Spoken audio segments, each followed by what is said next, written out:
Once paradise, now a shell of its former glory.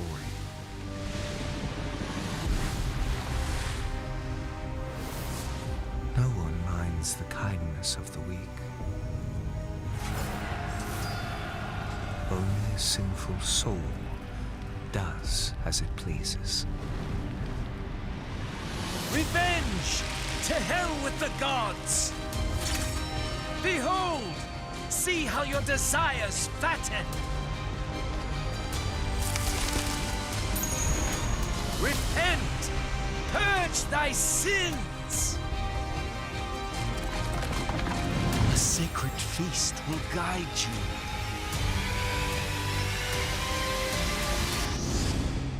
I will rebuild paradise.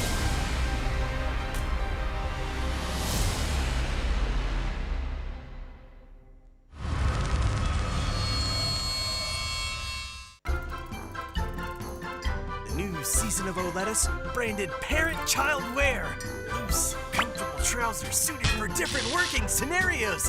Tailored t-shirts fit for everyone. Fashion options for robots are also on sale. The final version is for parent and child? 10 nimble fingers, one brilliant show. On a 3-foot stage, the goddess aglow. Our shadow play premieres at the Grand Theater tonight.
Special photo sticker machine for couples. The video is not sponsored by Bloody Queen. If the product has quality problems, Bloody Queen won't be responsible for this. Heard that there's an amazing mirror in Olita's Manor. It is not a funny mirror, but it will make you look slimmer. Of course, it can make you look bigger. Changes across species aren't impossible as well. That is not the mirror that we should use willy-nilly. News story still goes on. Look through the Olita's Manor mirror to see the other side of you. O-Lettuce Bar's grand opening. We have a special barmaid who can make famous Dublin drink. The bar has a warm and welcoming vibe. Hey, don't drink weird beverages in my bar.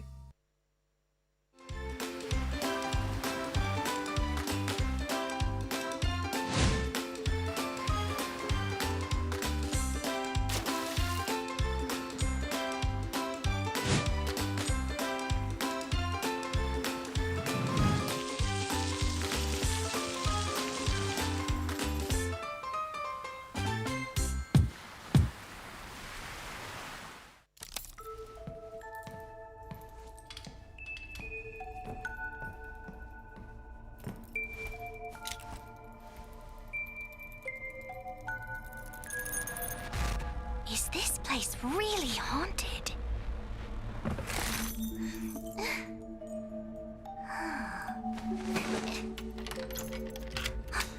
Who's there?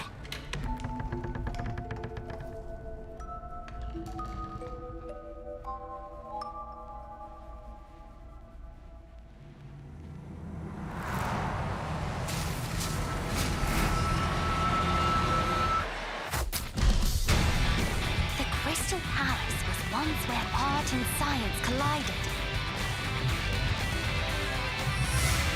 Some reminisce about its former glory.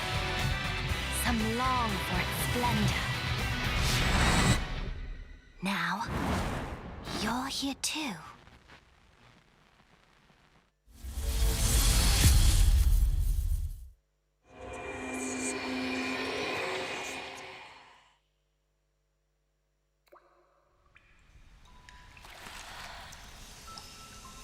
With steam dense as a veil,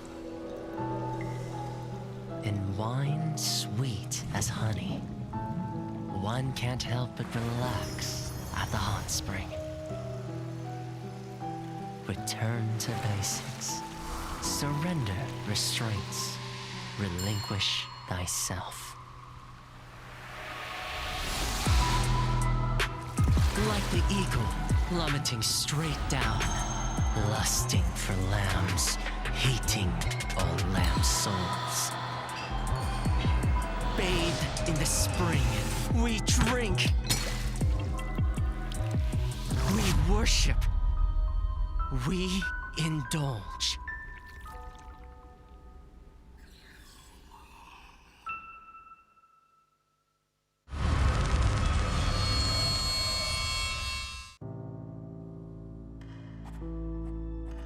Miss Keo, how was your childhood? Well... At the dinner table, Father said with a smile, "You sure love playing judge, don't you?" And then they wanted me to pursue my own happiness. Of course, so did my brothers. Your brothers? He was not qualified to represent justice. And I won't allow that to happen. Something happened, I suppose. I did what I had to do.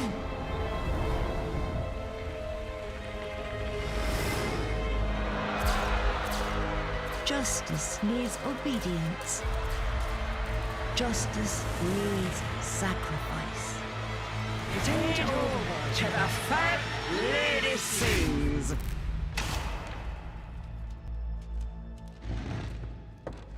That's all.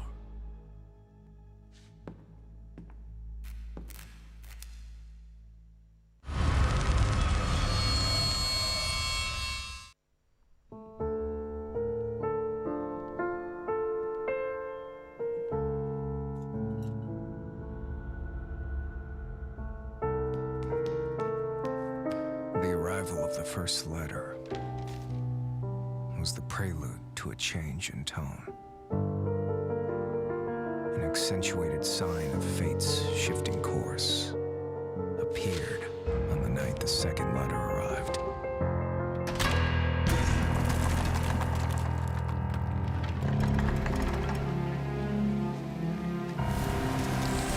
Those fragile wings flew in with the dying light, who forgot one simple truth. The purer the light, the deeper its shadow.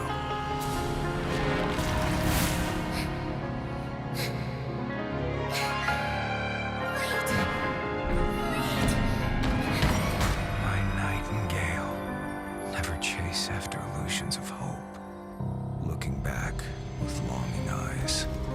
This is just his unfailing bait.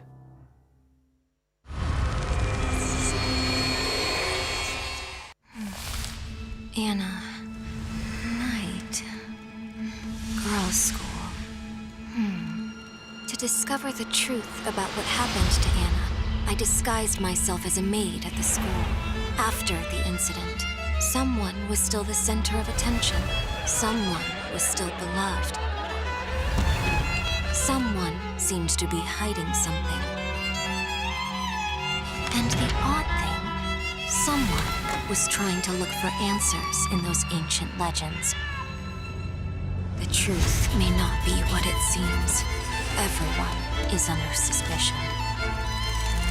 things were not as simple as I imagined.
Last night, I dreamt of returning to that place once again, trapped in a trance, the scent of the soil and leaves, and the chimes of midnight were beckoning me. No matter how many times you found salvation within your own creation, you could not escape the nightmares of your memories.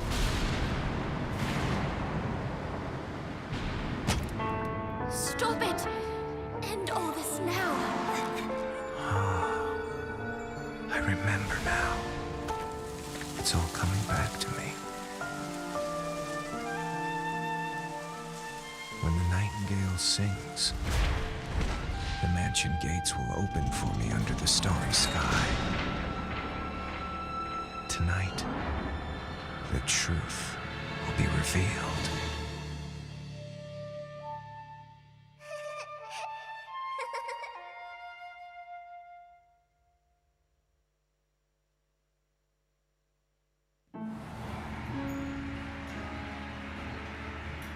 Stay a while. I have an interesting tale for you. Sergei, once the backbone of this circus, he brought numerous joy and laughter on stage. But he was a slave to the bottle off stage. His mistress began to fall for a more considerate man, and after a heated argument, she sought refuge in that man's tent. Sergei couldn't stand for this. He destroyed that man's wretched face with acid and ruined his life forever. The truth was finally spilled in a fit of drunkenness. In turn, on that drunken night, Sergei also lost his face. I don't like this face. Oh, it sickens me. But this face has become a new symbol, belonging to Sergei and to me.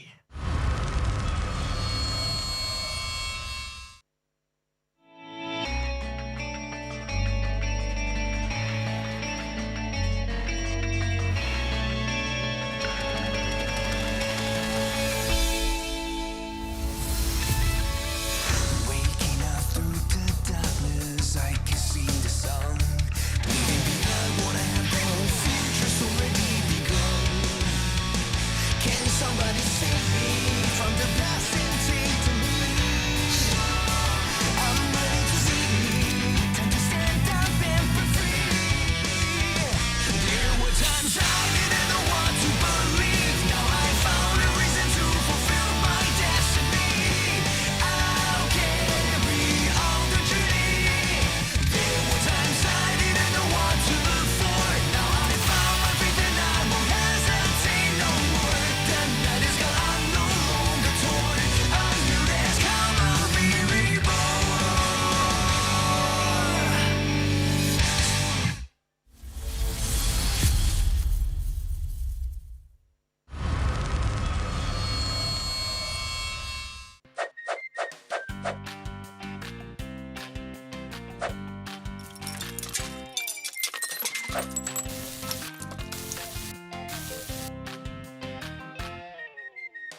最后我还是失败了。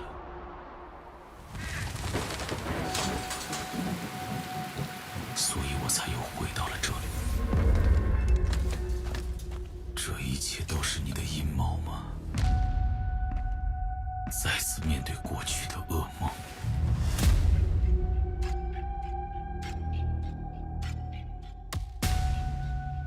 而那些噩梦的参与者又是谁呢？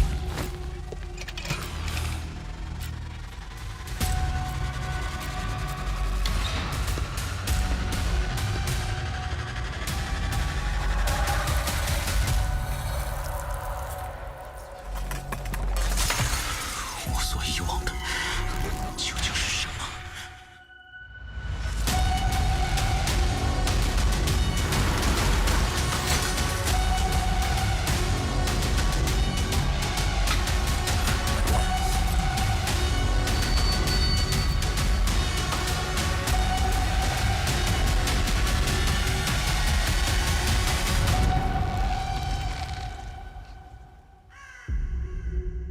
？See you, Orphe.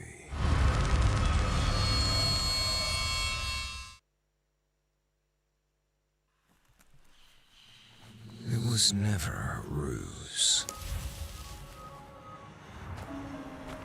This is a requiem.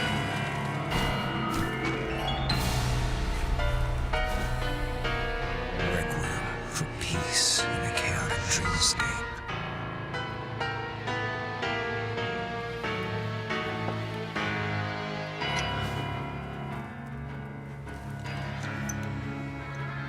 Even if it amplifies their fear, requiem for an exercise to extend the enigma.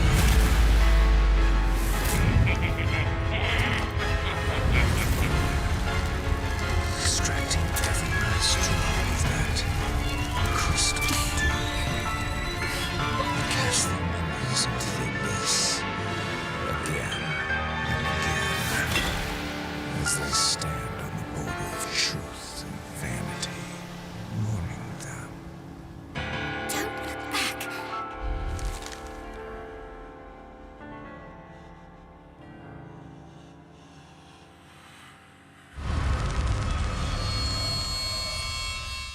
All that remains upon this throne is nothing more than a fragile, incompetent heart.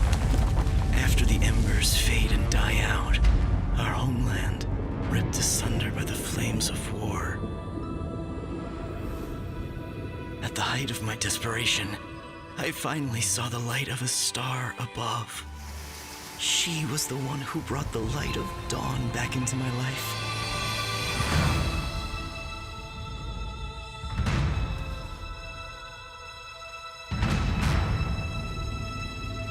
But when the sun sank below the horizon, I saw the flames of war burning without end. Flesh torn and blood spilled before me. The illusion of my utopia had lost the favor of the sun.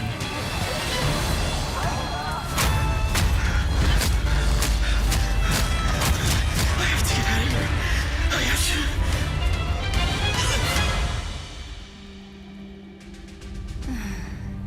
Why do you wish to escape, my dear king?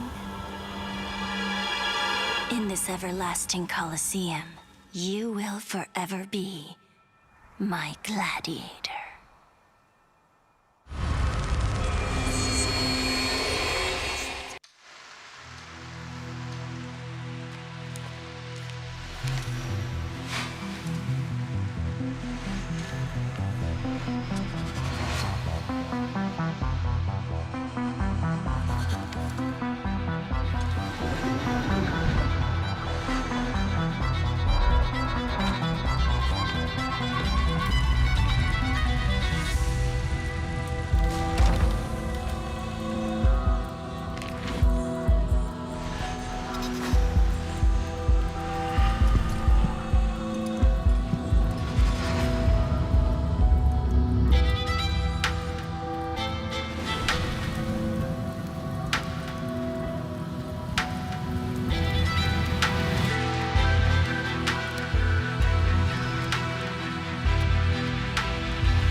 The islanders often say the wayward sons will eventually return home, just as migratory birds always come home to roost.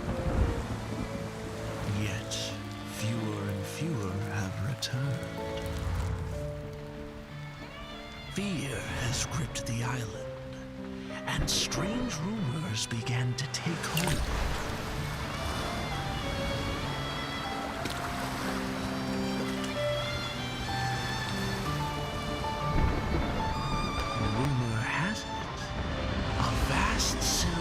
Overshadows the shore. Some also say a resentful soul lies beneath the waves, luring voyagers to their doom. While many claim, even in a storm, the swallows will guide you in the right direction.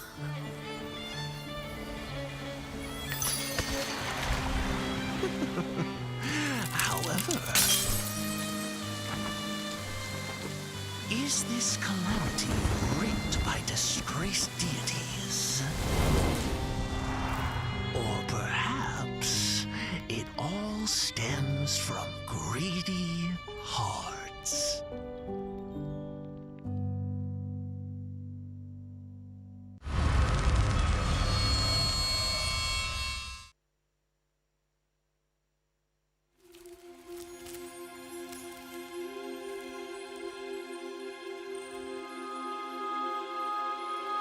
Long, long ago, when demons and gods walked amongst humanity, two sisters lived a life of creating fragrances.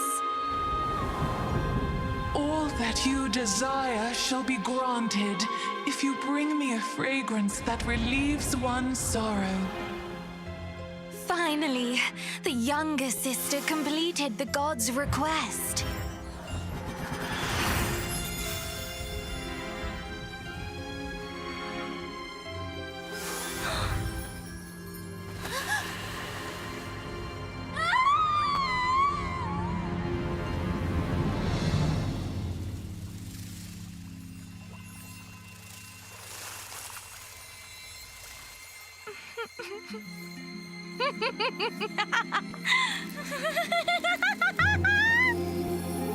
A beautiful dress woven from painful memories is the perfect attire for me.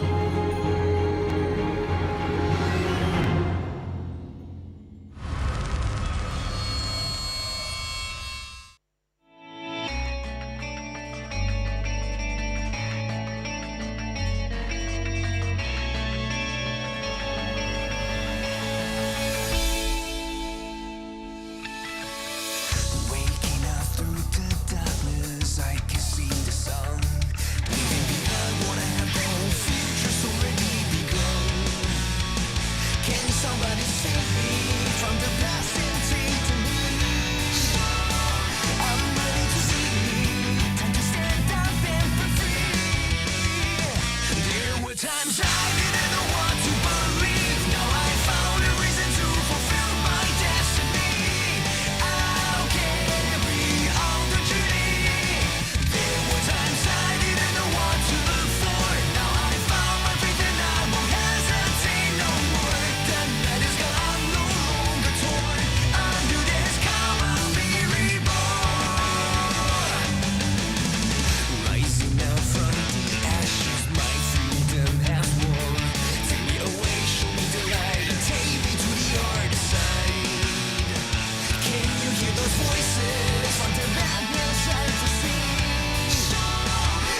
踏过荒谷和大漠，肩负着族人的使命，去往异乡。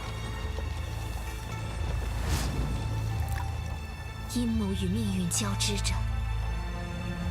当星辰落下之时，毒蛇露出了尖牙。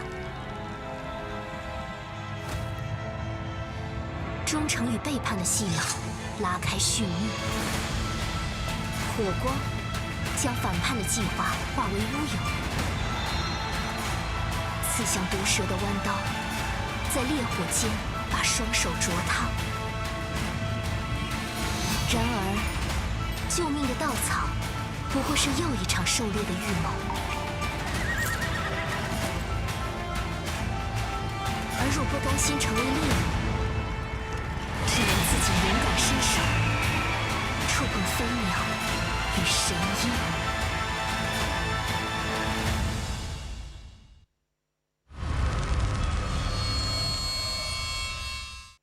I finally arrived at the manor mentioned in the commission letter. The fairly complete main building became my first foothold here.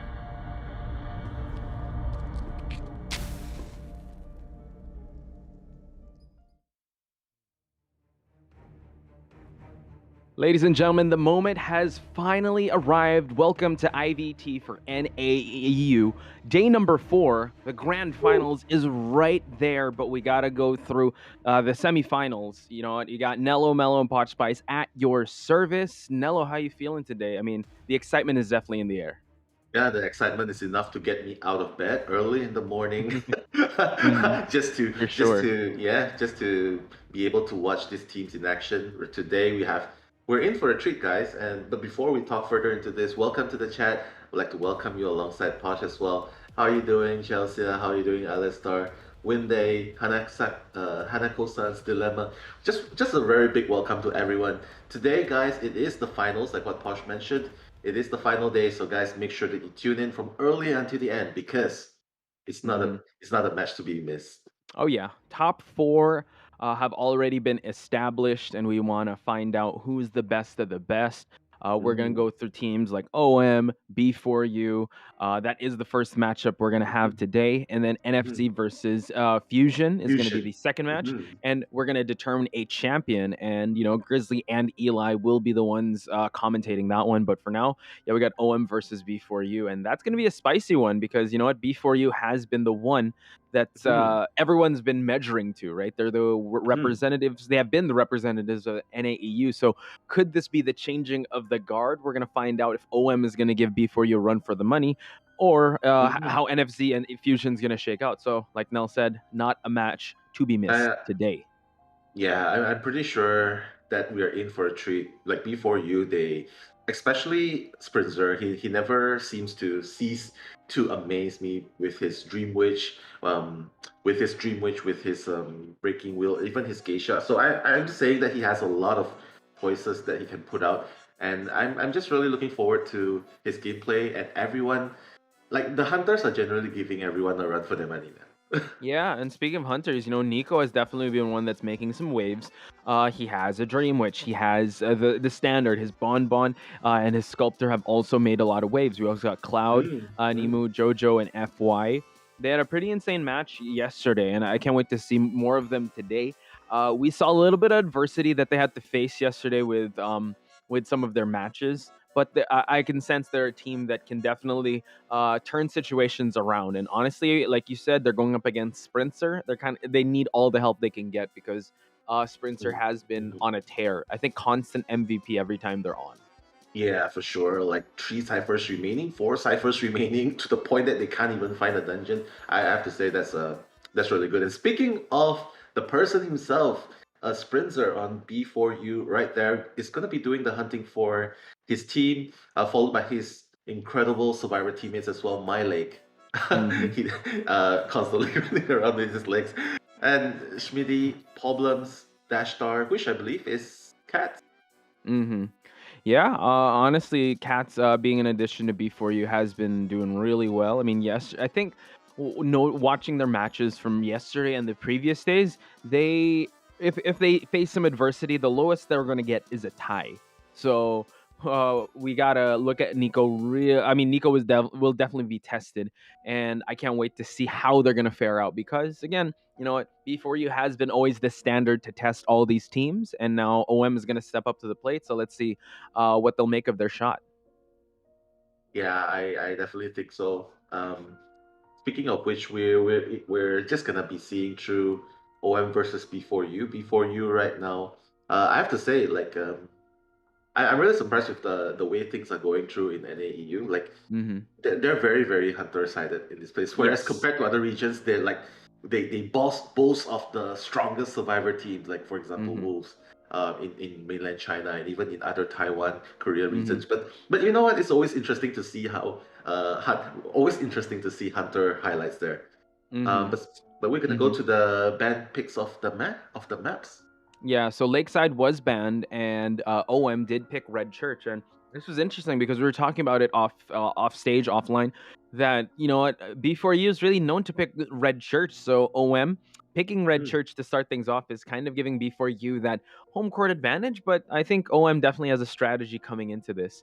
And also, since you mhm. gave a shout out, I want to give a shout out to Yeah, Vanillite. Said that, yeah, one of our favorite commentators. You're one of our favorite fans, so big shout outs to you, and shout outs to everyone. Again, the chat's being very hyped about what's about to happen, and I'm excited to be sharing the mic again with you, Nell, because yeah, yeah. one team will be moving on, and OM definitely has to shoot their shot now because Mhm. yeah, only one will advance. Yeah, don't you want to give a shout out to someone Oh, special? well, Izzy's actually here too. Shout outs to Izzy. I see you, I Izzy. see, I see. Big shout Yeah, out to Izzy as well. yeah, Hmm. man. Hmm. Just much love right there in the chat for everyone. You know what? I think we should decide on the emojis that we're gonna give for OM and B4U so that these guys can keep spamming the Mm, emojis to support the teams. okay. Maybe colored We hearts today. could we could go for colored hearts. So let's give two colors. I'm gonna pick a color, so I'm gonna pick yellow. Could you pick a yellow? Could you pick a color besides yellow? Mm, yellow. Sorry, you have to bring me through again. No, I just got just kind pick just pick a random color. Hmm. What about purple? Okay, Purple purple. for So purple purple for heart. purple hearts for OM, yellow for Mm-hmm. B4U. Does that sound good? Okay. Yeah, All sounds right, there good. you go. All right, I There want we to see go, those. guys. I want to see those colors, ladies and gentlemen, yellow and purple in the chat. While we head on over to the picks and bans, Sprinter will be the one hunting first, so you know he definitely has a lot to bring to the table here. And banning the acrobat as well as the seer. Most likely we will see his Dream Witch come out. I mean, this is one of the maps he loves using the Dream Witch Mm, in. But then mm. again, you know, he has the Sculptor. Also has a Breaking Wheel. And since this is a best of three, you will see the best of the best come out of Sprinter. Yeah, I mean Sprinter, no reason for him to go anything less than his mains, and especially since you put it out there, Dreamwish has been Sprinter's ace in the Mm, hole, and I just have to say, being very dominant with Dreamwish, especially since they're choosing this map as well. So Red Church definitely one of the best maps for Dreamwish as well, and I have to say, OM, if they know what Sprinter's up to, they have to be gearing up towards facing what Sprinter might bring, which might be a Dream Wish here, but we'll have to mm-hmm. see. Yeah. So they lock in the Priestess Mhm. just to support the Psychologist and the Mhm. Forward. Solid picks. I mean, Forward always good, especially if you have that dedicated stunner.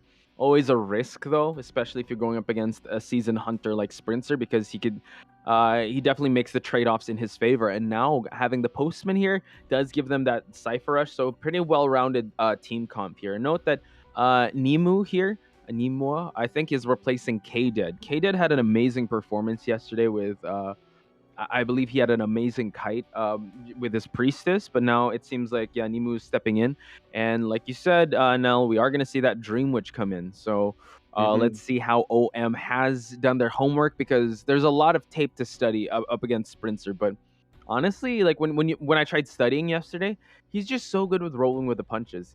Yesterday, he was able to counter a little girl plus wildling composition, and usually that's one of the most annoying comps to go up against.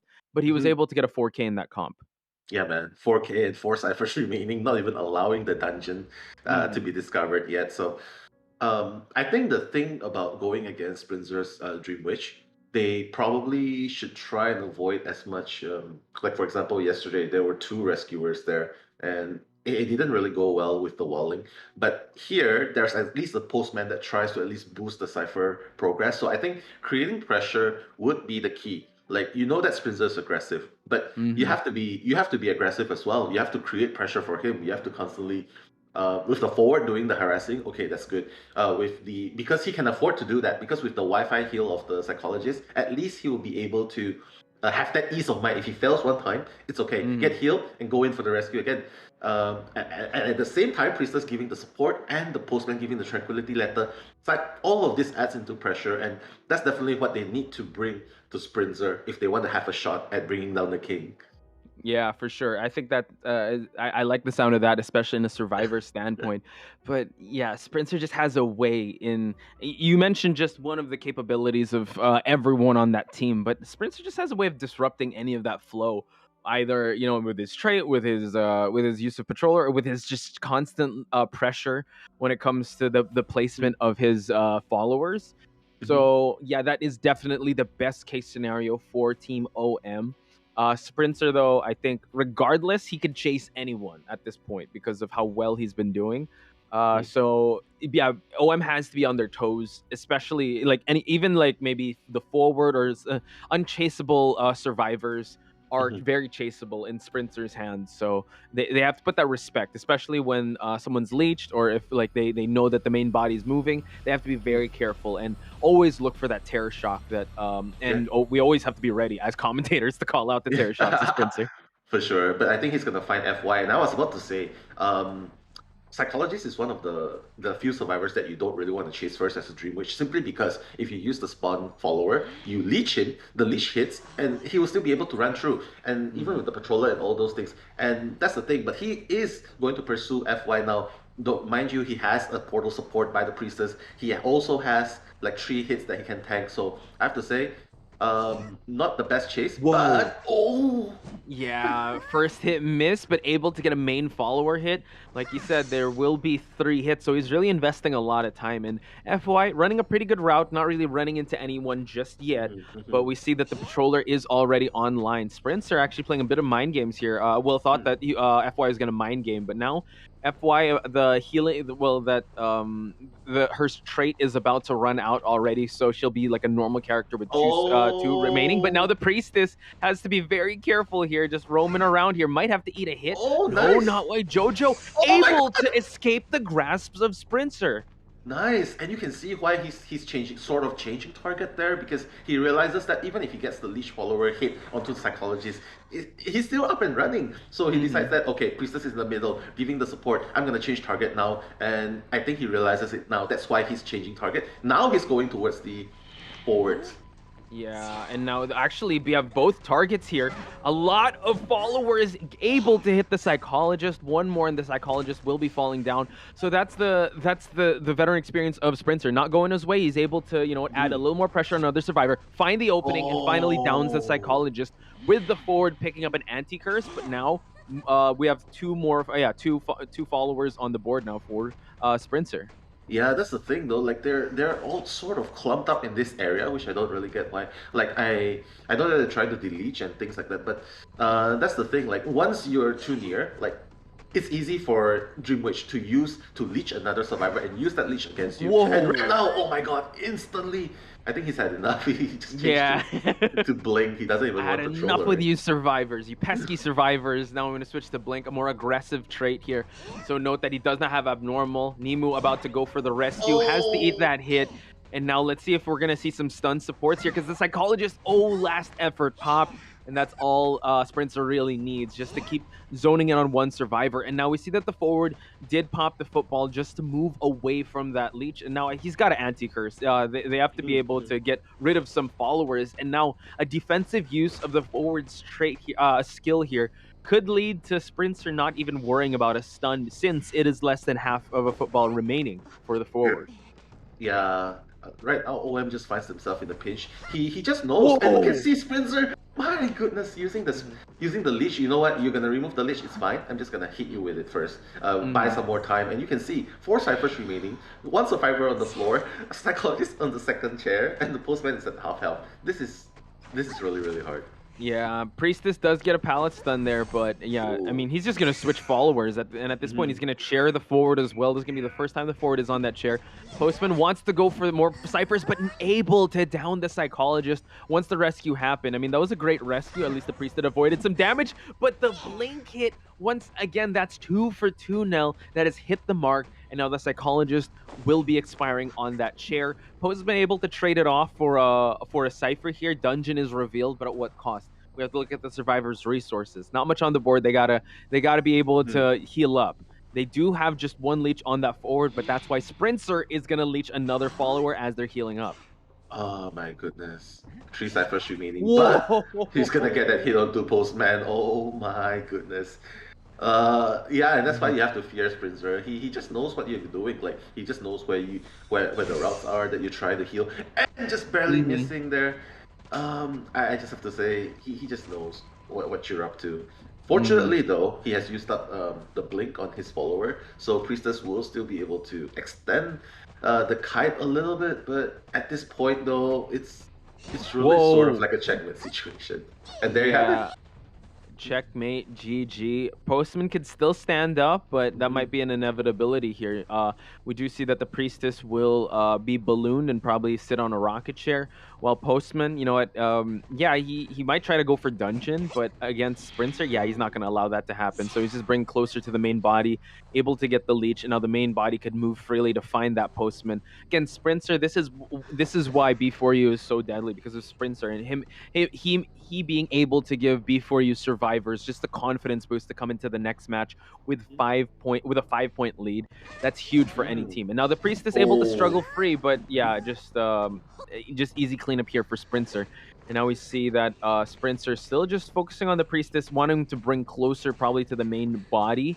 And now we see that yeah, Cloud is just hanging around the red carpet area. And I'm sure Sprinter knows where he's going to go to next. Yeah, so we see now that Sprinter, again, just tried to go to the back exit for a little bit, and now he's moving on to the red carpet, where we do see that the Postman did move to the top broken area. So it's, again, like you said, it's a checkmate situation. It's about to be an inevitability. Postman knows where the dungeon location is, but Priestess is far from expiring. Yeah, she is, and you can see that just now, Sprinter, the reason why he's just hanging him on the balloon. Number one, he doesn't want the Priestess herself to have heal progress, and even if he's down, even if she struggles free, the other follower will be able to hit the Priestess down. So that's a strategy that high tier Dream Wish plays, and you can see happening again. Yeah, because he wants more time to find Postman. That's what he's doing right there. Cloud doing a good job though, but one of the things that you really have to pay attention to when playing against the Dream Wish is the symbol of the host, because when you have that symbol flashing like the spider sense, that's when you know you gotta start running. Exactly, and honestly, the Postman doesn't have much where to go. And now I think Sprinter could actually just go and chair the Priestess, because the Postman has already been leeched.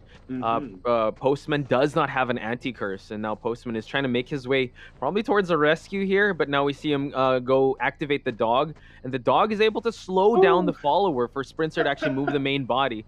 But at this point, yeah, he's just going to try to corner him off here. Graveyard and another blink. That's 3 for 3 blink hits. And Sprinter getting the 5 points for his team.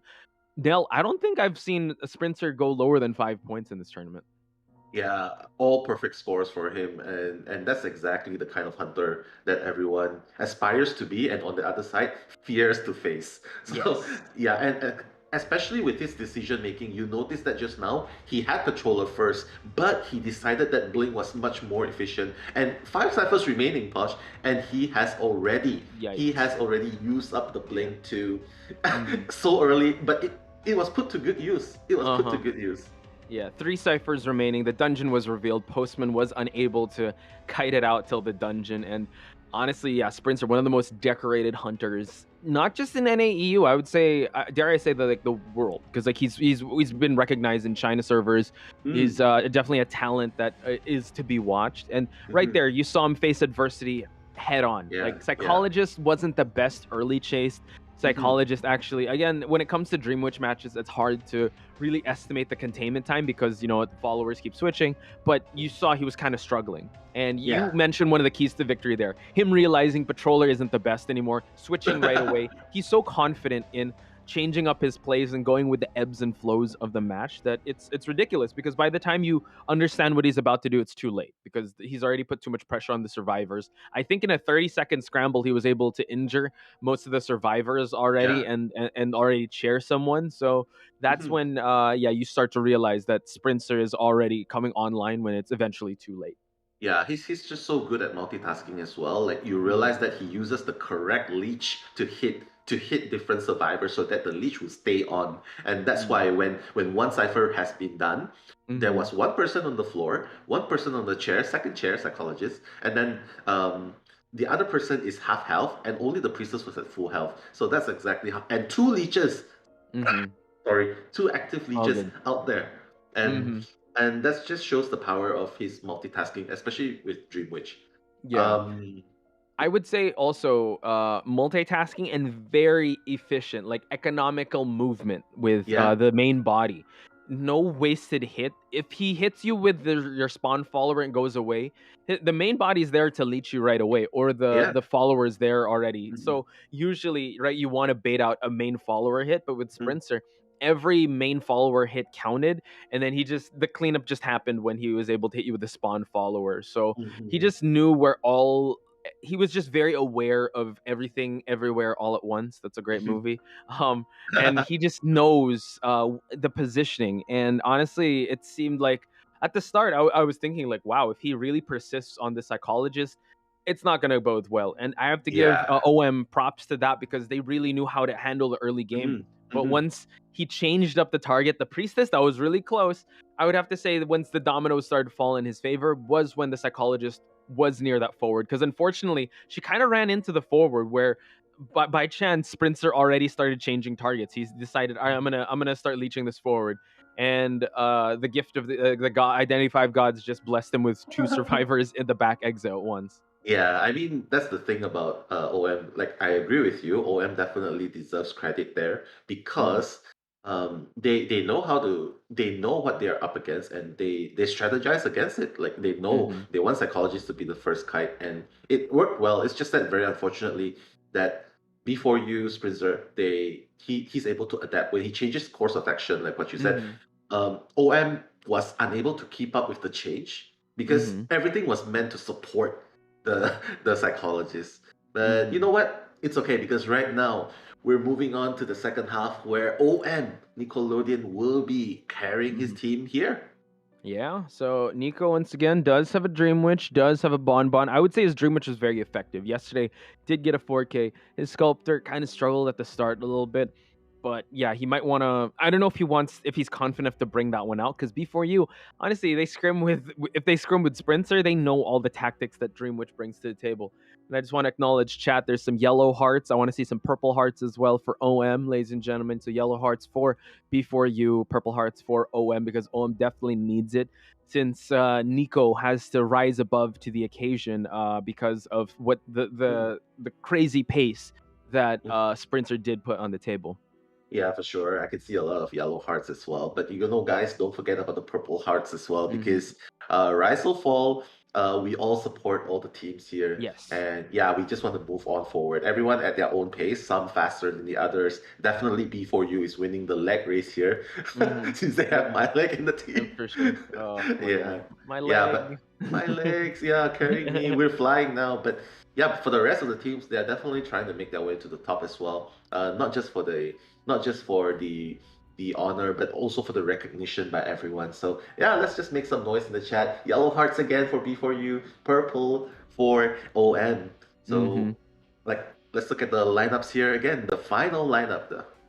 Yeah, so we do see that kind of this on the same vein here. We got the seer, psychologist, and mercenary. Could be a dream, which could be a sculptor if ever. I think those are very efficient here, but it seems like he will go with that dream witch. And now just wanting to have that mirror match with Sprinter, but I would have to say this is a very scary lineup. My leg on the mechanic, yeah, that's his calling card of a character. You got Schmitty on that forward. Paul Blam's one of the best support characters out there with one of the best support players. And you got Dash Star. You got the Dash Star as the acrobat. Shout out. Yeah, this is a pretty well-rounded lineup. I would say it's actually even deadlier because the mechanic's out.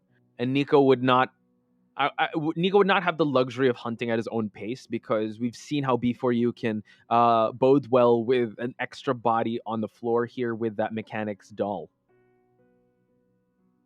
And now let's just wait and see how this match will play out at spawn points because honestly, B4U's this lineup is very well rounded. They got stunners, they got silencers, they got decoders. Yeah, there's a lot of ers in the mix. So many, man. I mean, like right now you can see that Nico is taken out the tankers like psychologists. He knows that he's gonna give him problem, but the mechanic though, I mean, B4U definitely loves their mechanic, definitely loves the Tracy, because we've seen Miley on mechanic all the time, if not most of the time, if it's not banned. And I can understand why they're doing it because again, the key against a hunter is creating pressure through cipher progress. Like just now, the cipher progress when Sprinter was chasing in the first half, one cipher remaining, everyone was injured. So right now they are doing the same thing to Nico, and Nico has to stop the cipher rush. If he can find the mechanic first, which he doesn't. Oh no, unfortunately, he's at the red carpet. He's gonna spot out Dash Star first. Yeah, so Dash Star being the acrobat did spot out the forward here in Schmitty. Yeah, does not want to go for that one, but now I think Dash Star would gladly take this first kite if it means that the mechanic is out and about. Pretty conventional build, persona trait on the side of the Dream Witch. So let's see, Priestess working at the main at the church, which is the best possible place to be. So at least she can give those portal support. And now we see that Dash Star is just hanging around here in the shack area, just so at least he has an exit. And also take note that the basement is also here. So Dash Star actually just still trying to buy some time. And we do see that Nico is trying to set up a play here. Now drops the patroller. Dash Star has to be ready for this one. Yeah, he has to be ready. The patroller is gonna bite. Instant bit right there. And all he has to do now is direct his followers towards the acrobat, because right now acrobat's position is really, really good. He's at the back of the shack, and the followers stop, because that's the thing, the leash stop, and he's about to get one hit there. And the good thing for Nickelodeon is at least that wasn't the leech that got the hit, so the leech is still up and active, and it's gonna chase Dash Star very soon. Yeah, so Dash Star actually making use of the portal, the holy key here, but now, oh my god, leeching the priestess, dropping the patroller, so this is a great combination for Nico. Oh my god, and now uses the slow bomb, but the patroller stop him.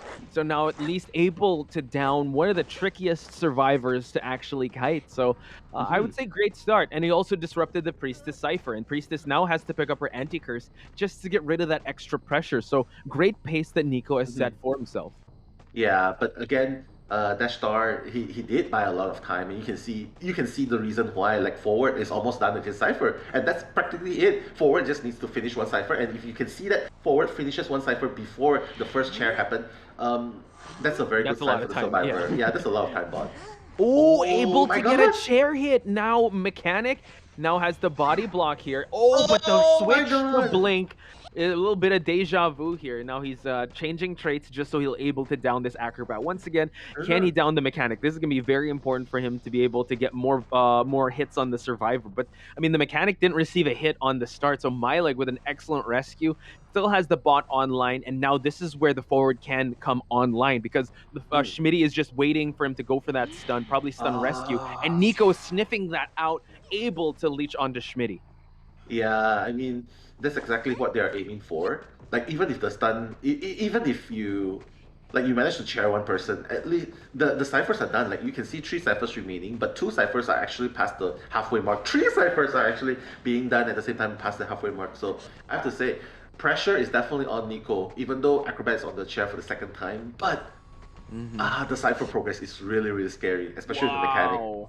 Yeah, and just in that scramble there, Priestess did eat that hit. We're waiting for the forward to make the rescue happen, and now will a stun support come in? Acrobat getting hit through the window, so this is going to be tough. They need to be able to make this stun happen if ever they want to get more than 3 survivors out of this game. Priestess now at least doesn't have a doesn't have a follower on her. She is injured, and now Mechanic being chased out of the red carpet. Again, Nico, I would have to say very proactive Dream Witch. He's doing really well with all the pressure that B4U is giving him. So let's see if he's going to be able to get rid of this Acrobat and hunt for more survivors.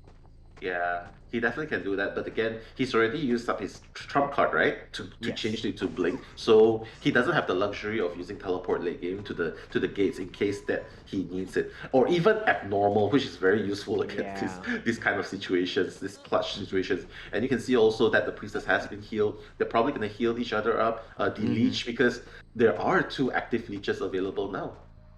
True. So now at least 1 survivor less to worry about. We do have an injured forward, but I think he primed it already. Yes. So now, again, the timing on B4U, just the discipline to know how to counter a Dream Witch. Right? Just prime it, wait for the chase to happen, then get rid of your leech. Beautiful stuff. So now let's see. He wants to just keep his main body here since this is the last cipher to be popped. Paul Blems now, one of the healthiest survivors out there, did already get an anti-curse, did get healed up. Mechanic Doll is about to finish up. Forward is probably his next best bet, but I mean, the forward, Schmitty can pose more problems than solutions for Nico. So now just roaming around, this is one of B4U's strengths. They're disciplined to not push the pace. They can go very defensive, but not when a blink hit connects. So forward is down. Yeah, I mean, really beautiful play there, and awareness as well. He's not too fixated on chasing one person. Like, you can see that his leeches are guarding, and he knows where the last 2 ciphers are. He's like, oh my god, 90% and above ciphers. I have to stop this. And at the same time, making use of his available followers to get that hit onto forward. But again, you can see that they are so patient, like what you said. Fighting against Dream Witch in the late game, you need to constantly heal and de-leech, and that's exactly what they're doing, which is why they're buying so much time right there. Yeah, and that second to the last cipher was completed. 1 cipher remains. It's a cipher, and another blink hit connects. This is huge. Now the forward being down here, he wants to create more pressure. He wants to be able to chair this forward near that cipher, but it seems like he still has to just guard it. So he's playing. He has to play defense here, and I think B4U is kind of holding the cards here because they can go for heals. I don't think Schmitty did use up his self heal, but at least the main body was able to leech out the forward and Priestess. Now Priestess is de-leeching, so this is such a clutch situation for Nico. He needs to play this one right. He can't overextend because that's what B4U is counting on. Yeah, I mean, B4U, they've already done their part. They de-leech, they healed up. You can see Mechanic Priestess are full health. They need to start a new cipher. Okay, which is exactly what Problems is doing right now, because obviously they cannot afford to like be greedy and try to force the cipher in the middle. And Problems doing that cipher allows for the Mechanic to come for the rescue one time. Okay, but he has to be able to kite long enough though, because no one will be able to rescue next. Trying to hide behind the pallet here, but no, it didn't play the pallet mind games. Now we see that interesting that he chased the Mechanic, right? I thought he wanted to just focus on the forward. Forward doesn't have that much skill to pop for him to move and create that distance. And now we see that he is shifting towards this cipher at the back gate side. So now this is actually a split situation. You got a cipher that's red hot inside the church, and now you got a Cypher that is about 59% progress at the back gate. So they're really splitting the attention here for Nico to actually be kind of. I honestly, I'm putting this in context here, like a metaphor. Do you remember Peter Parker holding the train? Like he's just split into man. two right now. So it's like he's Oh my constantly going God. back and forth in this situation. So yeah, it's a tough spot, but B4U is responding pretty well. And now we see that the mechanic is trying to push for this Cypher inside the red church, leaving Nico an opening to leech this mechanic.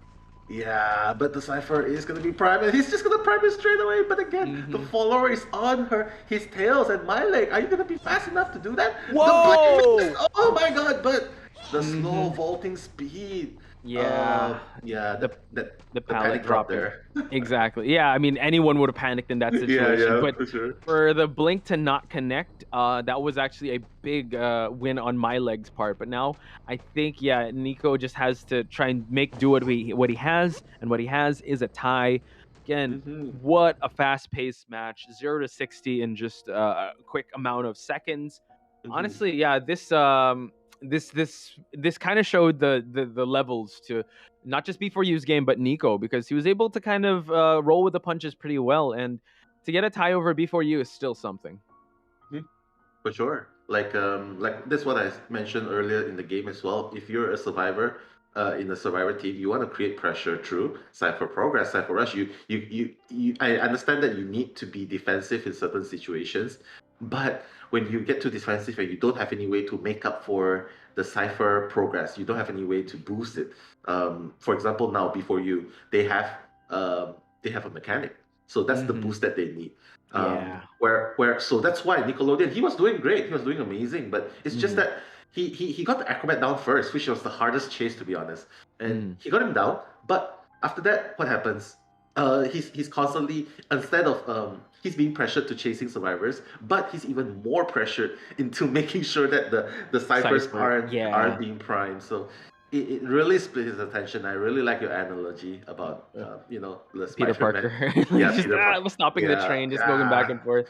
Just, a lot is happening, and honestly, I feel like B4U had a winning composition here, because as bringing a mechanic was definitely, and putting that mechanic on my leg, one of his best characters. It really showed.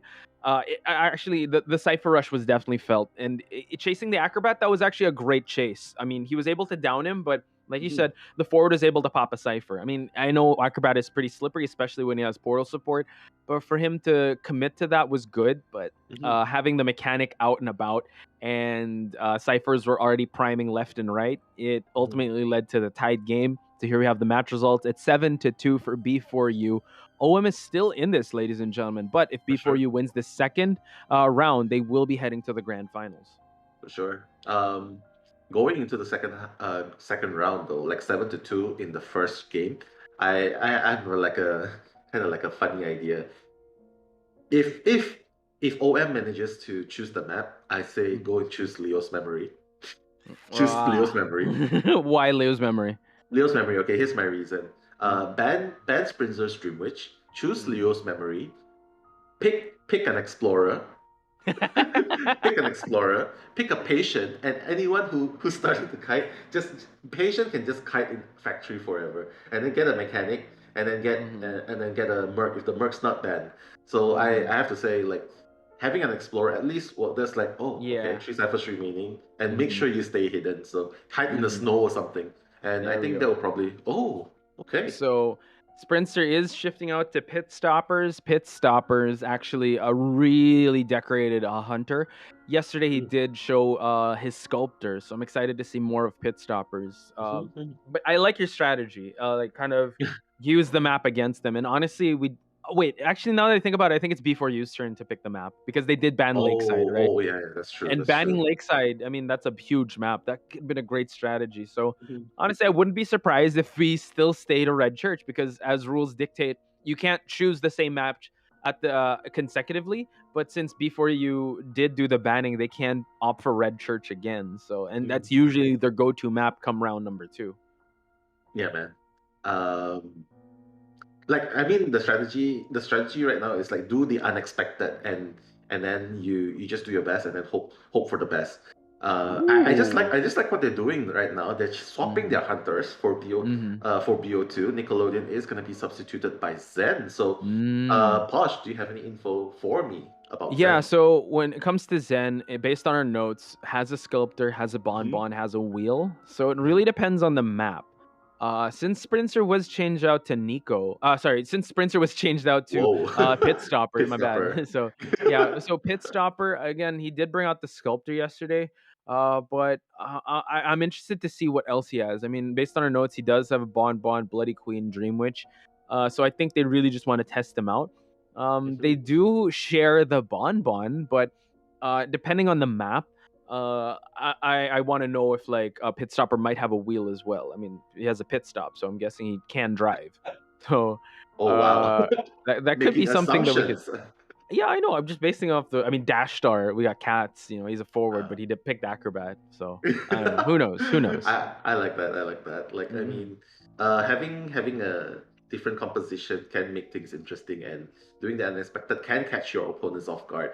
But ultimately, I just like what they're doing now. They're Hmm. giving chances. They're giving chances for another hunter in their team to Hmm. get the experience. So I like what they're doing now, and that's exactly what everyone um, in that team is supposed to do. Everyone's supposed to do like because you're trying to grow your team as a whole. Because Hmm. you're like there's this saying from Green Lantern that says you're only as Wow. strong as your weakest link. You're only as strong. The Wow. whole team is only as strong as your weakest link. Mm-hmm. So if they can get everyone up, I have to say that's going to be great progress for the team. And that's I like where this is headed because like you said, Sprinter being one of the best, we know what he's capable of, right? Pit Mhm. stopper, yes, he did have a great performance yesterday, but let's add more to his repertoire. Let's add more to his resume of wins here. So Mm. yeah, and honestly, I think this is the best and most calculated time to do it since Sprinter and the team kind of gave a foundation for Pit Stopper to come in with confidence. Mhm. So yeah, now is the best time for him to try things out. If again, best case scenario for them for it to work out. And Oh, now before you picks Arms Factory, so the total opposite of a big map here. But you know, like you said, you know, you could go explore here. Kind of a very good. tough, a lot of grassy areas that they Yeah. can go with. But yeah, Bonbon here works pretty well. So both of them do have bonbons. And now I'm excited to see what else what else pit stoppers can do because we did see a sculptor. Actually, we saw a sculptor yesterday. Oh, it was at Red Church. So I'm not sure if he'll be bringing out the sculptor here in Arms Factory. I mean, he can because Mm-hmm. Arms Factory is good for a few hunters, such as BQ, such as a Dream Witch, such as Sculptor. But um, for and it's definitely not good for Breaking Wheel, I have to say, because of the Mm, high walls and all those maneuvers they have to do. It just takes so much time, and time mm, is what survivors need to win. So if what you say is it's true. Like mm-hmm. he's gonna most likely bring Sculptor because that's from our data, and it's like practically the strongest map for a Sculptor. But knowing that though, are they gonna Mm-hmm. ban the Sculptor instead of the Dream Witch? Does Pit Stopper play any hunter except for does he play a Dream Witch though? Yeah, see, that's the thing. I think he might actually have a Dream Witch, but not as Mhm. strong as Sprinter. So I I see. get where this thought is coming from because it's like, do you want you already face a crazy Dream Witch in Sprinter? Do you want to risk it again, but with a new Yeah. hunter? So yeah, that's a and especially in a map like Arms Factory where it's really just the best map for Dream Witch. Yeah, that's a tough call for the Mhm. survivors of OM because you know Pit Stopper did have an amazing performance with that sculptor. Mhm. Has a BQ, which is great on this map. Has a Bonbon. Not sure if you're gonna be bringing out the Dream Witch. So Oh, which one would you ban first?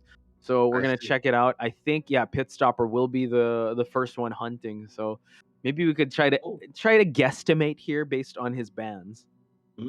But here's an interesting fact. My Scabula, shout out to you, my man. Let's Pitts is go. number one bonbon. Bonbon. There you go. Pitts So number one bonbon. Nice. oh man. So yeah, in our notes it said Bonbon, not the number It one. So works. chat, big shout outs to you guys and hope you guys have been doing well. Get hydrated. We're only just getting started, right? We still got two amazing matches. We have another amazing match lined up and then the grand finals. So Do keep us posted and keep the hearts coming in with the yellow hearts and the purple hearts. Yellow hearts for before you, purple Before hearts you. for OM. Oh, man. Yep. Purple and yellow right there. And right now we're going to see that Dream Witch. Yep. They've made their decision. I'm not going to see any more Dream Witch today. No, sir. And it's going to be taken out. But Pitstopper taking out the tanker as well and the harasser. Psychologist, Wi-Fi heal. The forward with the harassment with the ball. And the seer with the all. And OM, sorry. OM this time is going to opt for a mechanic. Wow. Okay, taking a page out of B4U's previous composition here. Maybe they realized that adding the extra Cypher Rush pressure would be great. And now we see Pitstopper is actually banning the Postman. So I think he's just canceling out any potential Cypher Rusher here. I'm actually a little disappointed. I want to see the Explorer, but I mean, I'm all for a mechanic here. I just want to see some hide and seek at this point. But Pitstopper, I mean, he can kind of gear towards either a Sculptor or a Bonbon based on his picks. But I mean, Bonbons aren't really afraid of Seers, but we have seen Bonbons that do ban the Seer just for preference or just to kind of bait people out. And wow, we have an Edgar coming in. We got a Painter coming in from OM. One of the first, it's the first we've seen in commentating IVT for NAEU. I think this is the first Painter that we've seen. But yeah, I'm excited to see some Painter come in. Yeah, I mean, it's really exciting to see a Painter, especially Edgar, because, and I think it makes sense, like, Pitstopper is not going to opt for Bonbon, he's going to go for BQ instead, and I think it's really good against Bloody Queen, because Edgar, sometimes I understand the logic, if you're fighting against a Bonbon, you put the painting down, at least you'll be able to sort of force the hunter to not look at you, and if the hunter looks at the painting, at least you'll be able to get that rescue successful. But even for Bloody Queen, it still works as well, because if you're the first kite, it's good. And one thing I like about Painter is, besides the painting, there's no chair limit. Like, you definitely can sit 2 times. Yeah, and you definitely want to save at the start just so you'll resume the same chair time. So it's that's something to take note of. So I'm excited. We haven't seen Painter in a while, but Pitstopper locking in the BQ here. I actually thought he'd stick with the Bonbon since I know chat did give us some info, but I guess he's more confident with the BQ coming into this, which I feel like there are potential bad matchups here. I mean, Acrobat could just move on away. Mercenary, once the mirrors pop, just could elbow pad away from the mirror and the reposition. But Pitstopper would definitely want to find where the mechanic is at the start and probably not even make the Painter come online for his stun. So still a great map, like you said, for BQ to come in with an Arms Factory. So it really depends on how Omega will, like their mental state, like how will they approach this match, since they are in the bit of a back foot here because before you had such a great first round. Yeah, we'll just have to see the first few mirrors early in the game, if it and also if he's able to find the robot first, because to be honest, BQ counters all of them. If Edgar decides to put down a painting, BQ will be like, oh, okay, I'll maintain my distance. I know you have a painting. I'll just wait for the mirror to pop, get that mirror hit onto you, then I step into the painting, and that's exactly what I can do. And even Acrobat, like, okay, fine, you jump. You do the leap, you do the bomb leap, it's fine. My mirror image will definitely catch up to you. I can mirror as soon as you do that. And just so many chase potential by BQ. Of course, not the strongest camper, but BQ does excel in chasing, does excel in Cypher pressure, simply because of the mirror prowess. And if you hide behind the wall or hide behind the pallet, the mirror definitely counters you as well. Yeah, you'll be sniffed out right away. So yeah, I agree with the timing and placement of the mirrors. That will be so important coming into this. Now we see a no man's land spawn here, right near the shack area. So let's see, it seems like he's walking towards the direction of Cloud. FY actually in the same vicinity. Cloud has to be very careful that he doesn't get spotted out early, just waiting for the right time to pop that mirror, most probably. And Edgar wants to take note of where the hunter is at while he tries to make that painting happen, but now tries to hide behind the pallet. Some mind games being played here. Pitstopper just wanting to go for a regular hit, but no, Cloud still being a super target. This is amazing right there. The discipline's not to drop, the discipline's not to hit as well. He's gonna get that one hit though, and unfortunately for Cloud though, like even though he's painting now, but again, let's not forget, Pitstopper has his mirror online. he has his mirror online, he's just like looking. Oh my god! Oh, not the trade-off he wanted, because now he's down a painting and we have a downed painter. I love the discipline from Cloud, but again at that point, yeah, Pitstopper was just he was just running towards him at that point. Now he has a mirror to harass this Cypher. Oh my god, yeah, you can definitely see that. You see, that's exactly what I'm talking about. The pressure coming on. Like, Nimue is coming. Nimue cannot be caught at the moment. Machinery cannot go. Oh my god. He hit him behind the chair.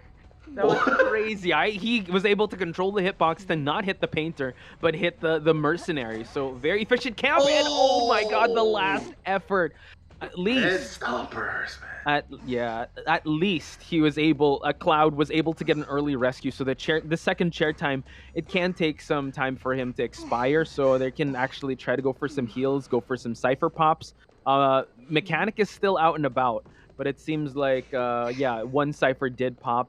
And now we see the Pitstoppers will be sharing the painter once again. Yeah, I was about to say that this chair is the worst to camp against, simply because the survivors can just hide behind the chair, try to spam in front and bait the chair hit. But Pitstoppers is like, I'm not gonna get baited. I'm just gonna hit behind the chair, and that's exactly what he did. Yeah, I just have to say. But though, with the BQ, at least Omega right here, they still have a chance to pull through, because Mechanic still has more than half of the robot left. Mechanic is still up and about. Painter Machinery is just giving Tinnitus here so that Pitstoppers will stay here, stay put. It's like, no, you're not going anywhere, stay with me. And then, oh my god, he even healed himself. Wow, there we go. Okay, so Mercenary can go for last rescue, but no, it's actually the Acrobat that will go for it. Will the silence happen? Oh yes, able to get the silence going on. Oh, but the last effort on the Acrobat, still able to get Cloud some distance here, but as I say distance, the mirror does get popped, and now he's able to hit him without looking. My goodness, I think that's really high level play there. A few things happened just now. Acrobat, he rescued, and during that time, usually if you rescue, you want to instantly bomb. You want to instantly use the bomb, so that during the recovery, you wouldn't get that extra hit, which happened just now. And then secondly, Pitstoppers, just like what you said, it's like a black box situation where you don't look, but you just hit with the mirror. Amazing. Yeah. Again, it's just all things coming up. Pitstoppers now. FY did get himself healed up. Wow, tried to hide behind the pallet, but Pitstoppers again confident enough to go right through. Breaks the pallet just to continue the chase here. Acrobat is already up, and Nemu has to be very careful because he is was on the line of sight of Pitstoppers. But now 2 Cyphers remaining, so they could still kind of pull off a tie situation here. Pitstoppers seems to be hanging around the middle area, still not locking onto any target yet. The repositioning will snipe out FY, and now he's going to be able to use the elbow pad to move on away from the trap that Pitstopper has set up. And now Blink will be online for Pitstopper to use. Will he spend it on the Mercenary, though? I think he could, but then again, you can see that the Cyphers are being gonna teleport straight away. He knows that the Acrobat does not have self-heal anymore. Correct me if I'm wrong. So if he gets him down now, he doesn't even need to chair. He just needs to bleed him out and then go for the next one. But I don't know, man, Tosh. It looks like you can see right now why Bloody Queen is mostly known as the Thai Queen, because despite how good you do in the early game, sometimes like, especially with the Mechanic running around, it just makes the game progress so hard. The Cypher progresses so hard in favor of the survivors. Yeah, I mean, good early game for him, able to stuff rescues here and there, but once he had to look for another survivor. Yes, he did injure the Mercenary and Acrobat in the process, but him trying to find people, right? Now Mercenary's healed up, like the best possible character to heal up in the longest amount of time, can go for that rescue. There is a Cypher that is primed in sandbags, and now FY is going to try to gain the attention away from the rest of the survivors, and last elbow pad, oh my god, gets activated, but unfortunately, the trade-off. Mercenary is injured once again, and Nemu has to be careful. Shaq Cypher is also being worked on, but it's not as close as the one here in sandbags. So now we do note that teleport was already initiated by Pitstopper. It is on cooldown. So now Pitstopper, just trying to go with the ebb and flow here. It's kind of looking like a tie situation if he can't get another survivor on a rocket chair. Yeah, definitely. But again, like what you said, it definitely looks like a draw situation. Like, Pitstopper is trying to do a lot here. Like, he's trying to come here, trying to stop. But My goodness, the long range snipe! What Uh-huh. a mirror snipe there. Yeah, and like Gosh. you said, he's just gonna leave the acrobat down because he's already used self heal. Luckily that the mechanics bot is there for the mercenary to be healed up. He's gonna go for the charge up hit, but Jojo doing an amazing job kiting and the discipline for him not to drop the pallet just yet, hanging around using the constant threat and able to get a stun on the BQ. Beautiful stuff. Mercenary is also here, by the way, so this is actually an interesting situation. Mechanic does receive an injury for her troubles, and now we see a teleport to the sandbags area to now guard this last cipher and guard this acrobat from well, trying to get healed up by his teammates. The rate this is going, maybe they wish that they have a doctor in the team. Scenery has been healed 3 times, and Mechanic's like, oh my god, my bot is there just to heal.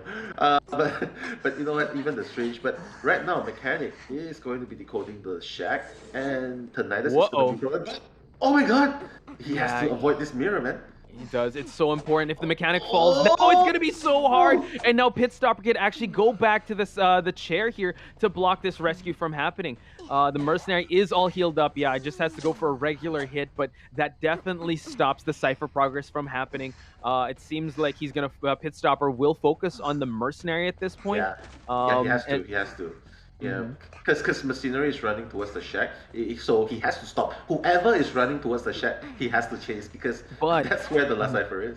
Now he can actually focus on the sandbags because the sandbags is about to pop. We see that the mechanic has already gone up. Nemu, can he pop it in time? It's not yet primed, Nell. And he sees that he's just going to try and down these survivors here at the shack area. But now, yeah, 2 ciphers remaining. Well, 2 primed ciphers. He's already just used teleport, and now he's going to transfer on over. He probably thinks that this one's close to popping, and at least if he downs the acrobat, he doesn't have to worry about him using self-heal. He just has to worry about the last effort. Sorry, the borrowed time from being activated.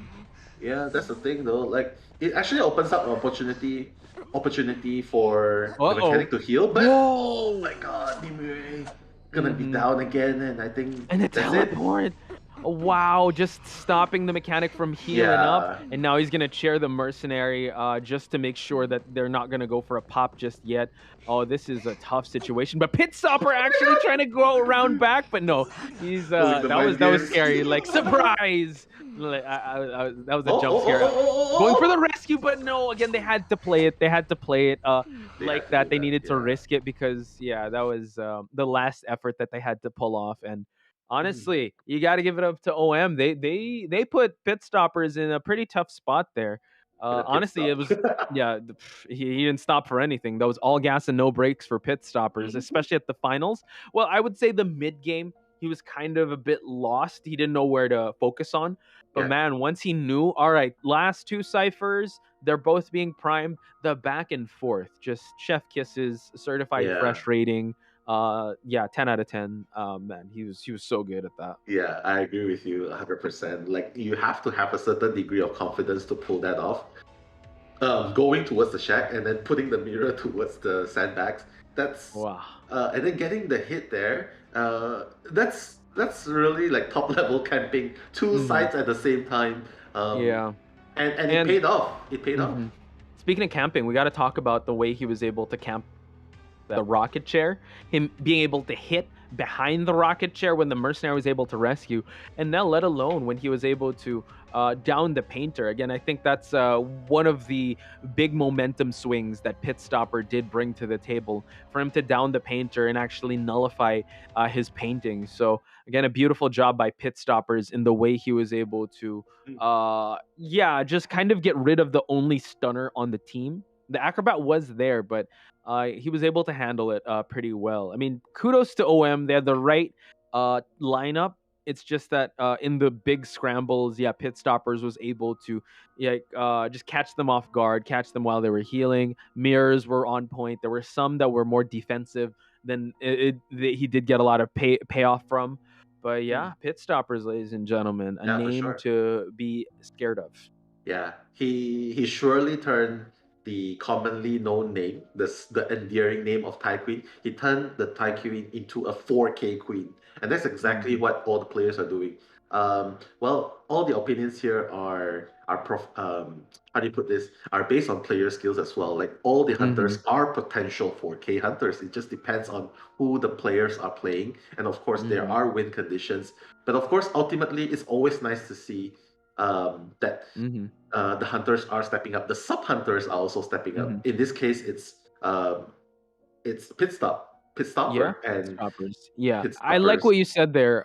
Because Lady Fate 2 says Mm, each hunter is a win hunter, just needs the right player. I couldn't agree. exactly, I couldn't agree with you more, Lady Fate 2. exactly. That's beautiful because yes, there are tier lists. There are certain hunters that Mhm, bodes well with the meta, but honestly, it really comes down to the player, the play style, how they're mhm, able to change things up. Because yeah, Pit Stopper needed to get above and beyond. Well, he wanted for them to be able to put B4U in a winning position, which he did. He could have gone for the sculptor, who's mhm. more of a 4K hunter. Could have gone with a Bon, which has been proving to be one of the meta hunters of this season. But I mean, BQ, yeah, Tai Queen. That's everyone's been naming her the Tai Queen. But as Mm. you said, she definitely leveled up, and she definitely reigned supreme on Arms Factory. Yeah, the nickname definitely didn't come from me. It's been long known like Yeah, that. it's yeah, for sure. It didn't come from me either. So don't Not that quote us on that. powerful, man. Don't quote us. Yeah, for sure. Don't quote us on the But queen. Yeah, we're gonna get banished. yeah, but any hunter can be a 4K hunter, and I just love the fact, which I am gonna mention again, the sub hunters are stepping up.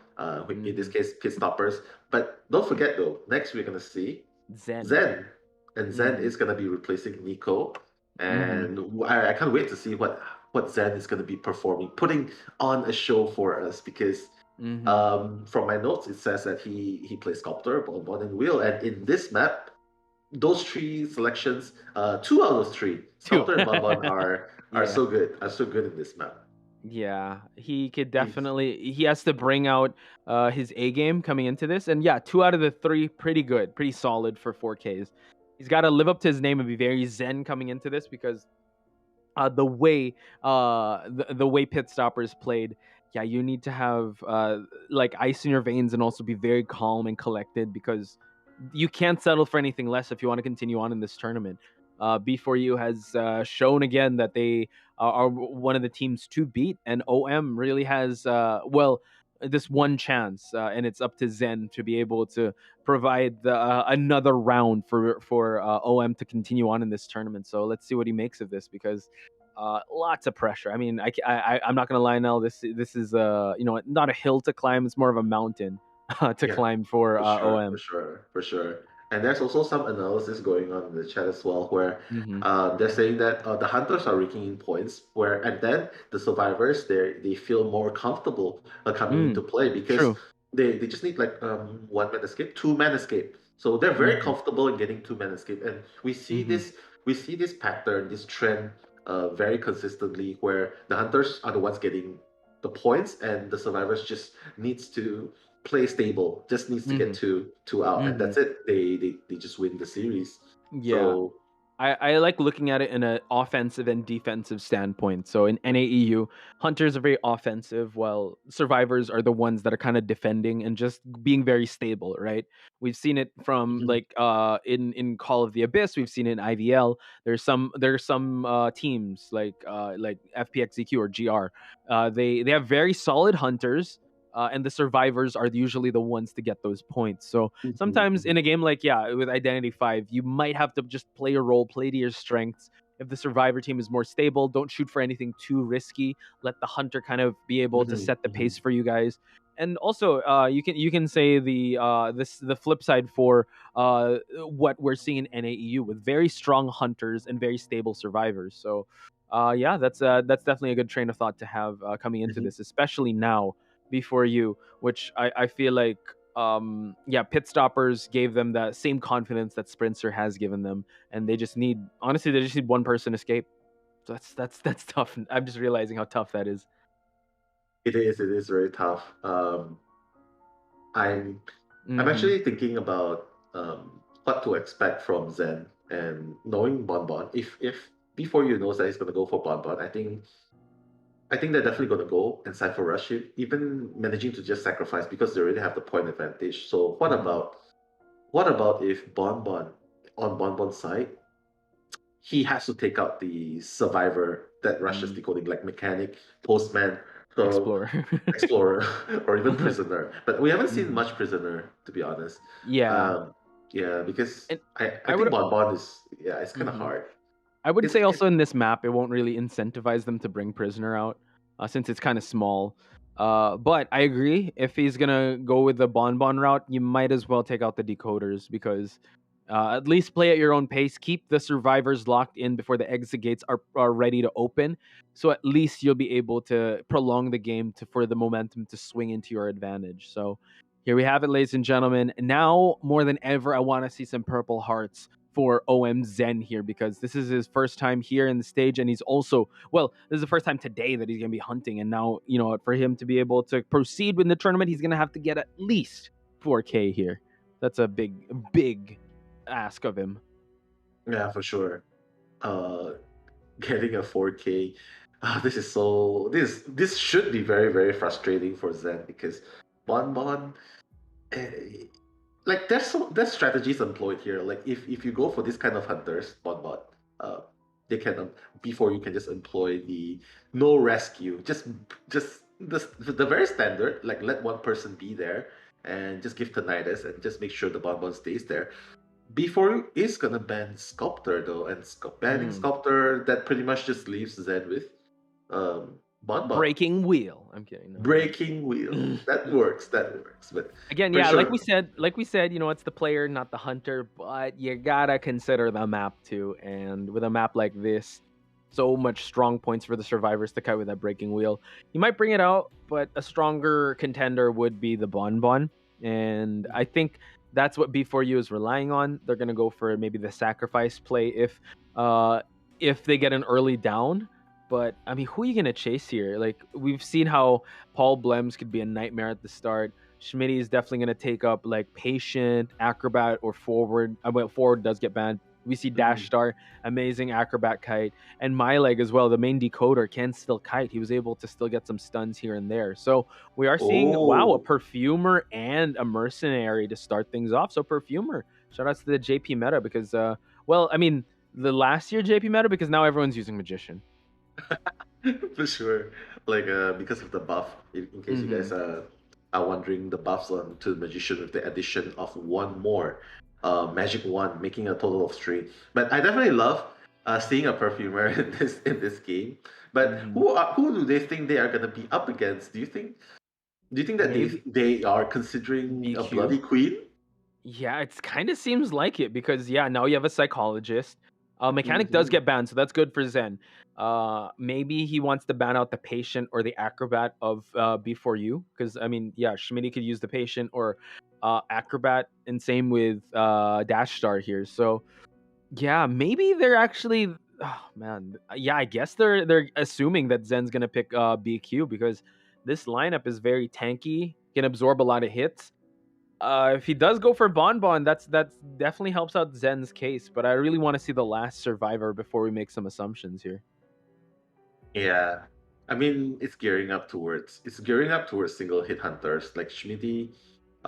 Sorry, with the perfumer pick, I can't really see how perfumer counters Bonbon, but yeah, we'll just have to see. Like what you said, we just have to see. The last pick is gonna be so important though. Will it be the acrobat or the patient? Because both of them are very good at giving distance. They're very good at trying to give distance, and that's exactly what you did. But personally, I would love to see a cowboy from Dash Star himself. What were you about to say, by the way? I wanted to know. Personally, wanted to see a cowboy. No, I wanted to see Emil, like okay, the Ada Emil tandem. But having a cowboy, wow! I mean, against a Bonbon, perfumer doesn't really. Yeah, but the cowboy though caught me off guard. Yeah, same here. Actually, I thought if ever they were gonna.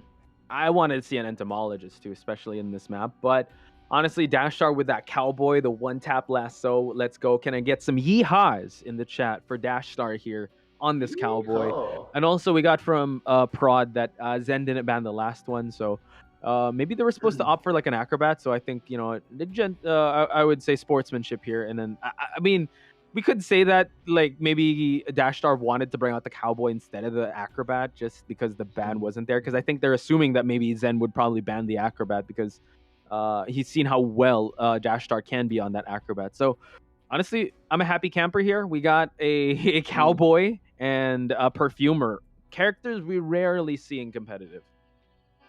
For sure. Cowboy. I mean, we've seen it in other regions, but and they sort of make good use of it. So I kind of see what they're trying to do here because obviously they have two female survivors, psychologist and perfumer. So if anything happens, Cowboy still gets a boost out of it, and he's able to take the hit. He's able to tank the hit from the hunter and take the damage from his fellow female survivors. So Yeah, that's that's such definitely a an good thing to interesting have. mechanic Kevin has, right? He just wants to be He- chivalrous, Kevin. Chivalrous. But I would have to say though, Zen looks pretty strong against this lineup. Like you said, perfumer. I don't see her Yeah. countering Bon Bon with the perfumes. She's really good with single hit hunters, but with Bon Bon, yeah, just make it rain bombs and and then just bait out a regular hit. And honestly, like once she's hit, you can't really use that perfume anymore. Uh, Yeah. I would say Cowboy is really good. In the right hands, and Dash Star has shown time and time again how well he is on this Cowboy. Good transition with the pallets. He can 180 the hunters. So we'll just have to see how the first chase goes coming into this match. So guys, again, purple hearts for OM, yellow hearts for B4U. Last Let's stand for go. Zen. He needs 4K to make this work. It feels like Zed just knows where the survivors are because two of them are at the shack right now. Problems as well, and the psychologist is just hiding, and it seems like they just want. Oh, this skin is pretty nice. I mean, I'm not really familiar with this skin, but Problems is going to be the one taking the first kite. So far, so good because he's dodging the bombs without using the perfume yet. Okay, just trying to be extra safe here. He's not gonna go back. Oh, he can! Yeah, He's back! yeah, Oh my wow, God, he sneaky, doubled sneaky. back. I know, and now Paul Blem's doing an amazing job, but now has to bait a regular hit. Note that the basement is also there, so yeah, Paul Blem's doing a pretty good job so far. He wants to extend this kite for at least one cipher to pop, but now he's able to get that window boost. Oh, going back and forth here. He's gonna try to loop around the other way, and he does spray the perfume here. So now he actually goes on back. So this actually does confuse Zen a little bit. So still buying some time. This is what Paul Blems bring. He brings problems. Paul Blems. Oh my God, the blink, the blink! He's not gonna use the blink. Yeah, if he uses the mind blink there, games. he's gonna come Yeah. back. Oh no, now he can use it. He can use it now. He knows. There we go. Yeah, so again, bought a little bit of time. That was excellent. We do see that the mercenary is about to pop his cipher. Dash Star is in the area here. Let's see some yeehaws once again. No, he drops it right away. He's still waiting for that lasso to happen, but yeah, Zen being able to just use the real estate, dropping it just for safe measure. But now the camping game begins. Are they going to extend themselves here for a rescue? I mean, they can. I mean, Schmidi is already going through, and Cowboy. I mean, Cowboy is just decoding. Oh my God! Was that was that a chair hit? Oh my God, it was the I can't believe that hitbox. Yeah, that was insane. Perfect rescue on the side of Schmitty, baiting a chair hit, but now Paul Blems will have to. Oh my God! Actually, I thought a hit was gonna go connect there, but no. Paul Blems continue to run here. Let's see if Zen can try to cut him off with some bombs and some bomb hits. The 2-second bomb still a bit off timing here, and Paul Blems just hanging around these pallets and now able to do an avoidance and able to trade off with a pallet stun.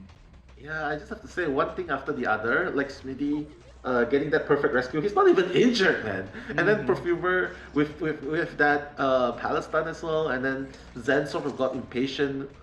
God, just missing the one swing there. But Problems should go down pretty soon here. That is a remote bomb. Oh, the mind games. Yeah, so just forcing him to vault back. Zen able to down once again the Perfumer, but you gotta look at the cipher progress. 2 ciphers remaining. One is already at the 80% mark. The other one's at the 60% mark. While we have Schmitty just priming himself for another rescue since he was unscathed. So the camping of Bon Bon wasn't even shown here. So let's see. Schmitty just hanging around this area. Seems my like god. he Seems might like, go for a yeah. full blood. Okay, he's gonna be able to activate the elbow pad here. He's gonna have to make this rescue happen. Eats the regular hit, and now gets the rescue. I mean, because things are going, Ooh. oh my god, they're just gonna prime me straight away. Because you know what, things are going so great for the survival. Problems is just hiding so good at that point, and even the support, the perfect rescue, I think it sort of messes with Zen's head a little, and that's why they are able to rescue. They don't even need to sacrifice because they have enough ciphers, and that's the Yeah, best thing they about do. it.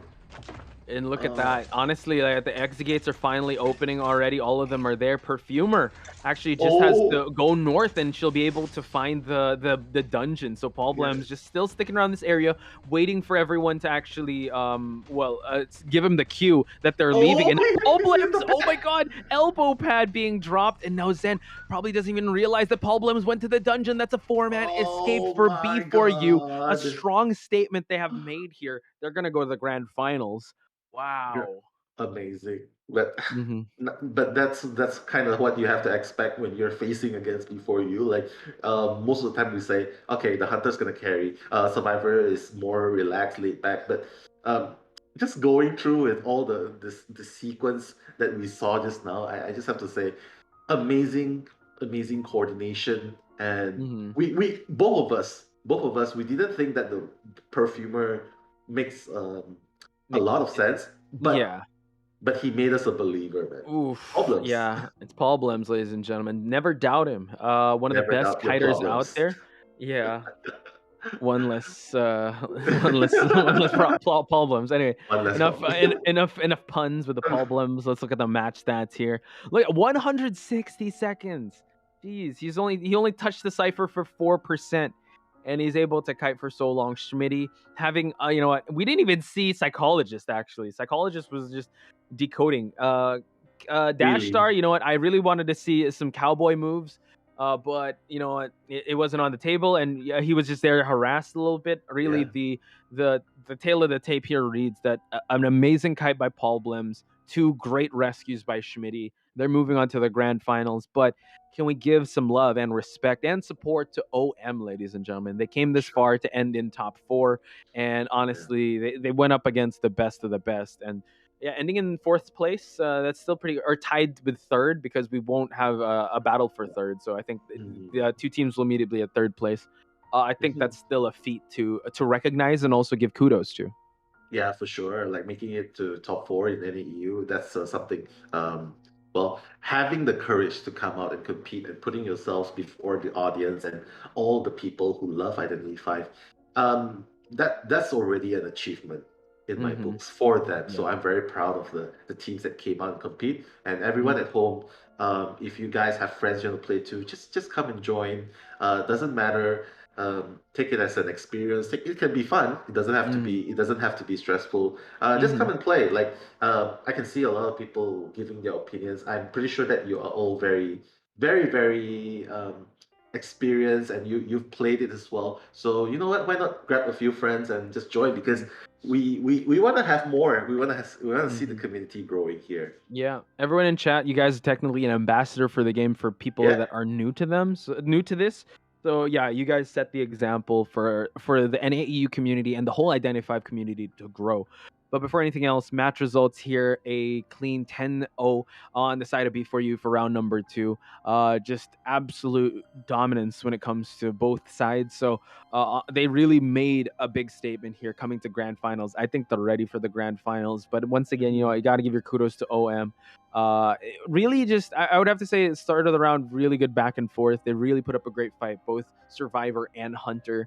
So yeah, shout outs to all of them. Shout outs to Zen, shout outs to Nico for being great hunters, and also the survivors.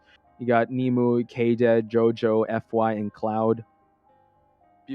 Great team. Great team for sure. I can't wait to see OM back in action in the next IVT or even the NAEU qualifiers, because they've definitely put out a lot of Purple Hearts there. You definitely have a lot of have impressed a lot of the viewers out there. So kudos to them, and of course, just want to extend my congratulations will be for you to make it to the finals. MVP for this match, I have to say, the Paul Blems.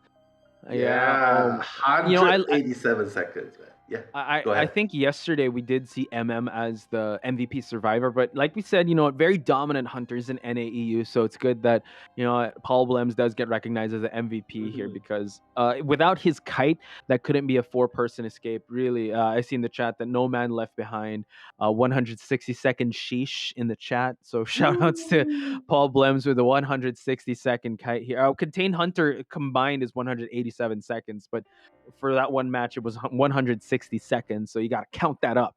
Time survived too. Beautiful performance on the side of B4U. Again, a big shout outs to OM for an amazing performance. Sure, and they're already giving nicknames to problems. Paul Fumer. Per Paul Fumer. That's a good one. Paul Fumer. Yeah, that's a pretty good one. Paul Fumer. But you know what? We are going to see the next matchup very soon. Posh, you're gonna bring us through it. The next matchup later is gonna be between. We're gonna see Fusion versus NFZ. Both very interesting teams. Very well rounded. I think the interesting part to highlight with NFZ is the Hunter Cape Baldy with his unorthodox picks. Yeah. We'll talk about that in just a bit, ladies and gentlemen. Big shout outs once again to everyone in chat. Are there any specific names that you want to bring up, Nell? Because honestly, there's just a lot to call. I'll try to bring up, we got Goddess, Alistar, we got Juice. Juice is telling you to notice him or her. We got Sidril Hello, Mood, Juice. again, Nico, Jill, Worker B. I really think that might be Cats. Combat Medic. There's a lot of people here. So big shout outs to you guys. Get a drink, get relaxed, because we will have a very short break, but when we return, more of IVT when we come back. See you.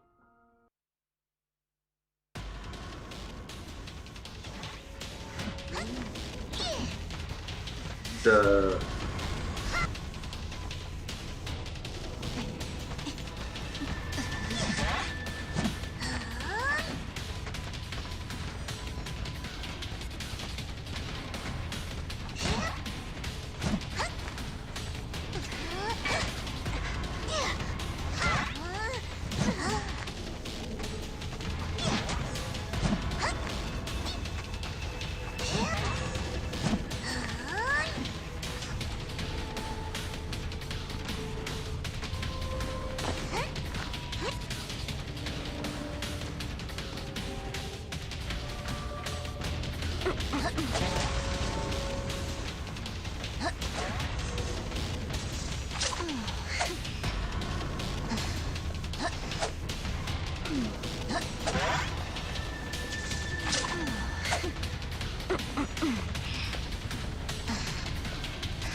New season of O Lettuce, branded parent-child wear.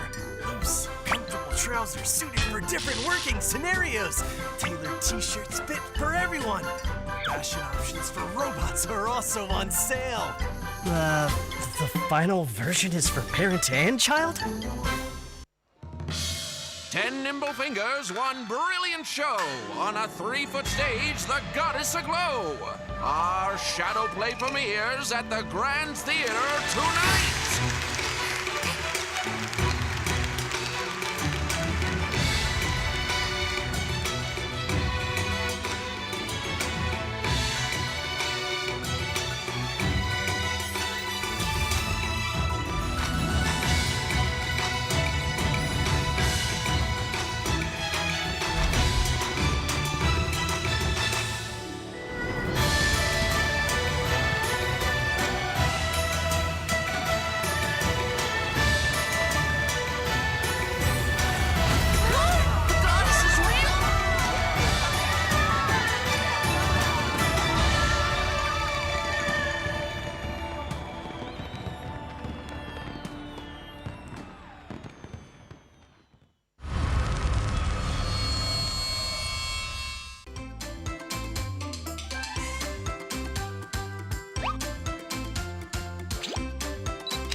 photo sticker machine for couples. The video is not sponsored by Bloody Queen. If the product has quality problems, Bloody Queen won't be responsible for this. Heard that there's an amazing mirror in Olita's Manor. It is not a funny mirror, but it will make you look slimmer. Of course, it can make you look bigger. Changes across species aren't impossible as well. That is not the mirror that we should use willy-nilly. News story still goes on. Look through the Olita's Manor mirror to see the other side of you. Lettuce Bar's grand opening. We have a special barmaid who can make famous Dublin drink. The bar has a warm and welcoming vibe. Hey, don't drink weird beverages in my bar.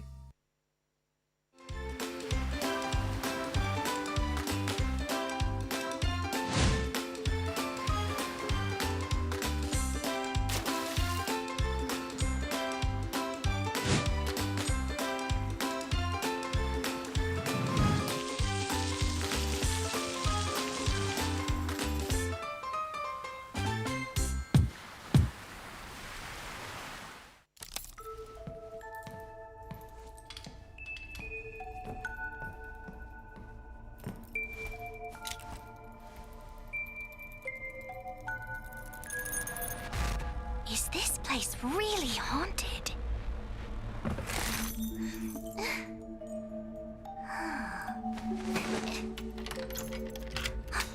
Who's there?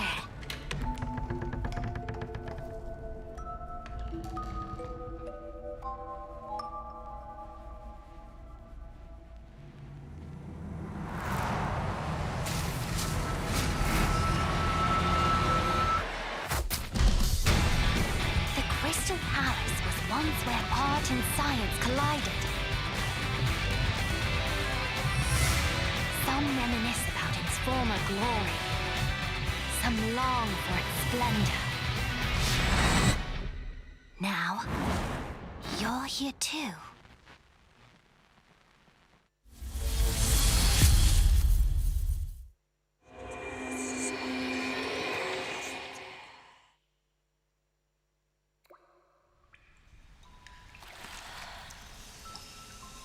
With steam dense as a veil,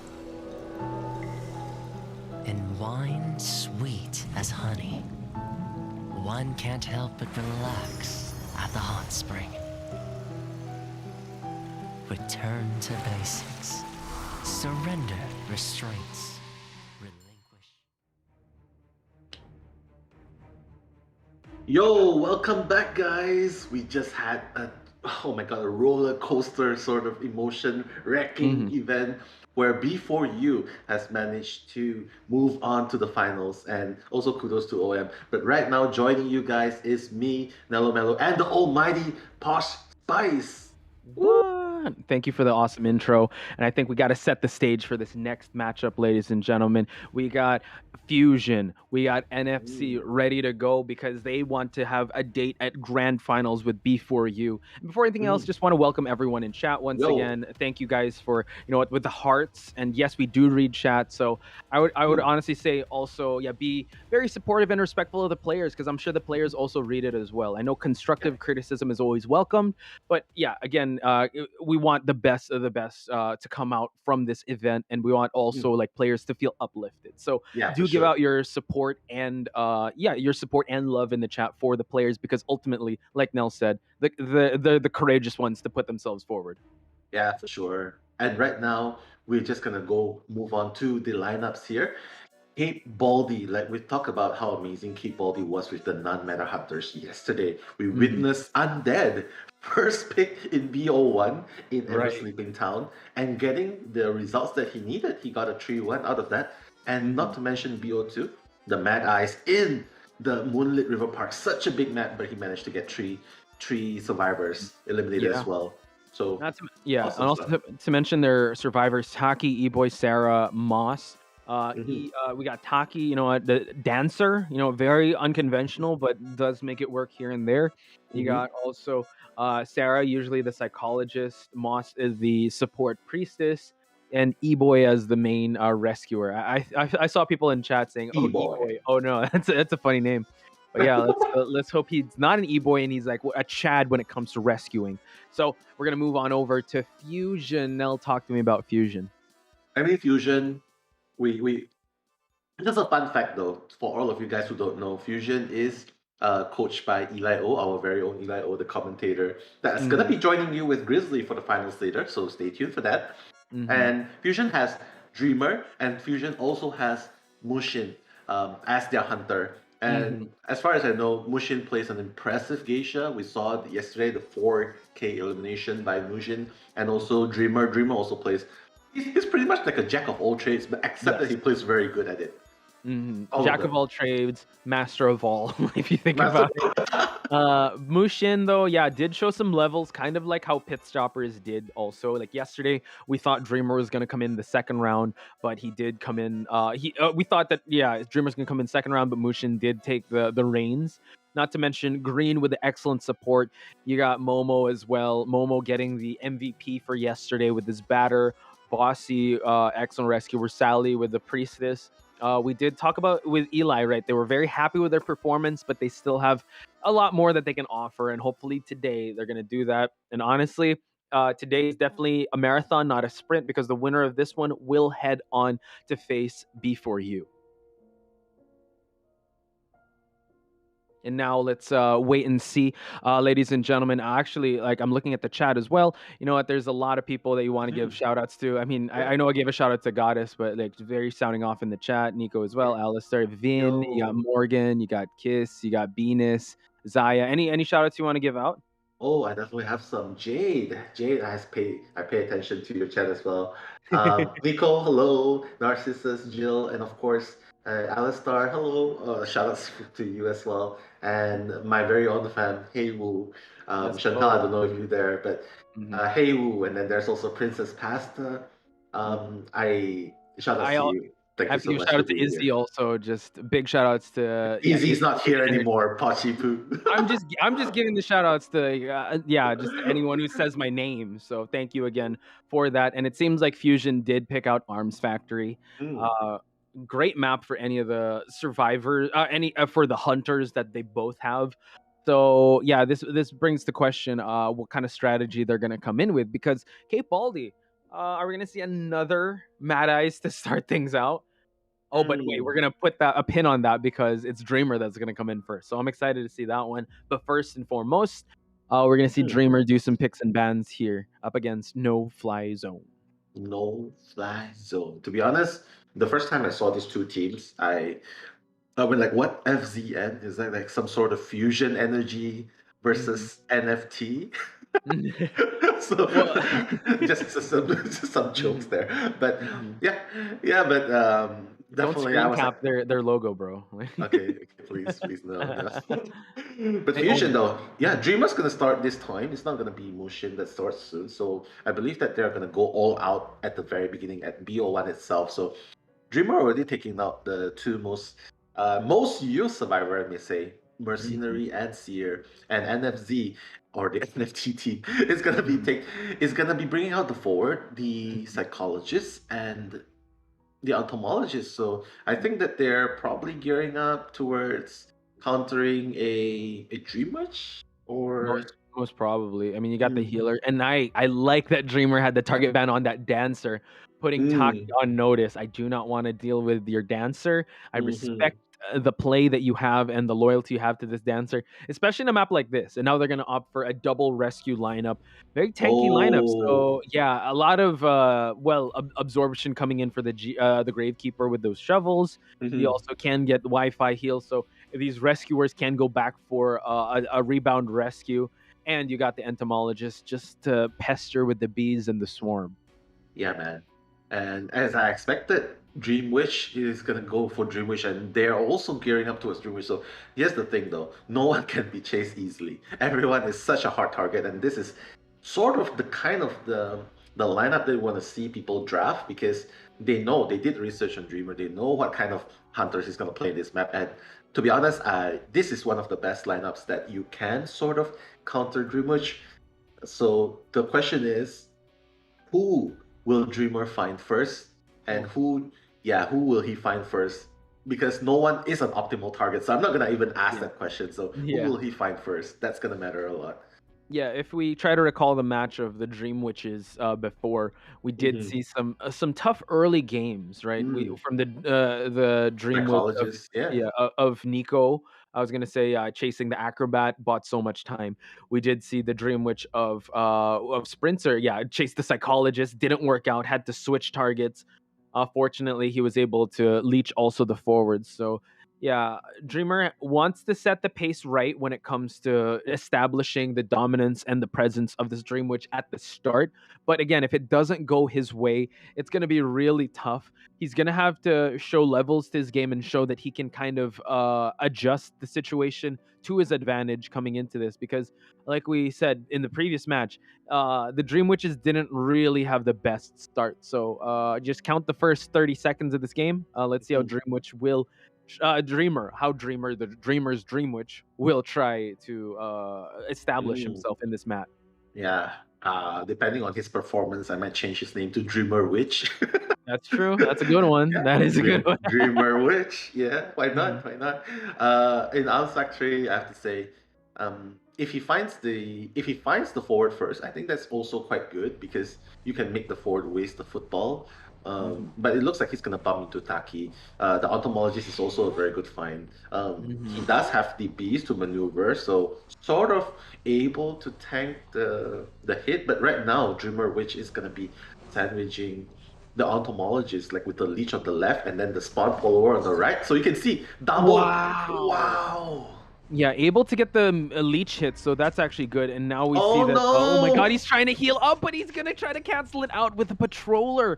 So now that was actually an excellent call. She can't get healed up by the psychologist. Now the main follower is gonna try and down this this entomologist. Excellent start. What a rally by Dreamer. Yeah, you can't exactly do that. I mean, I like the idea of trying to do the Wi-Fi healer straight, but instantly during that moment. But you cannot do that because first of all, you don't have a seer to provide you the all support. Second of all, oh my god, the Dream Witch has a patroller, and even if you heal halfway through, the patroller's just gonna cancel it out, and that's the thing about it. So. A little bit of early slip up by FZ, but it's okay because right now the ciphers are still going as progress. Forward is still around. Taki has a very healthy resource of bees, so let's see if he will be able to make that rebound kite happen.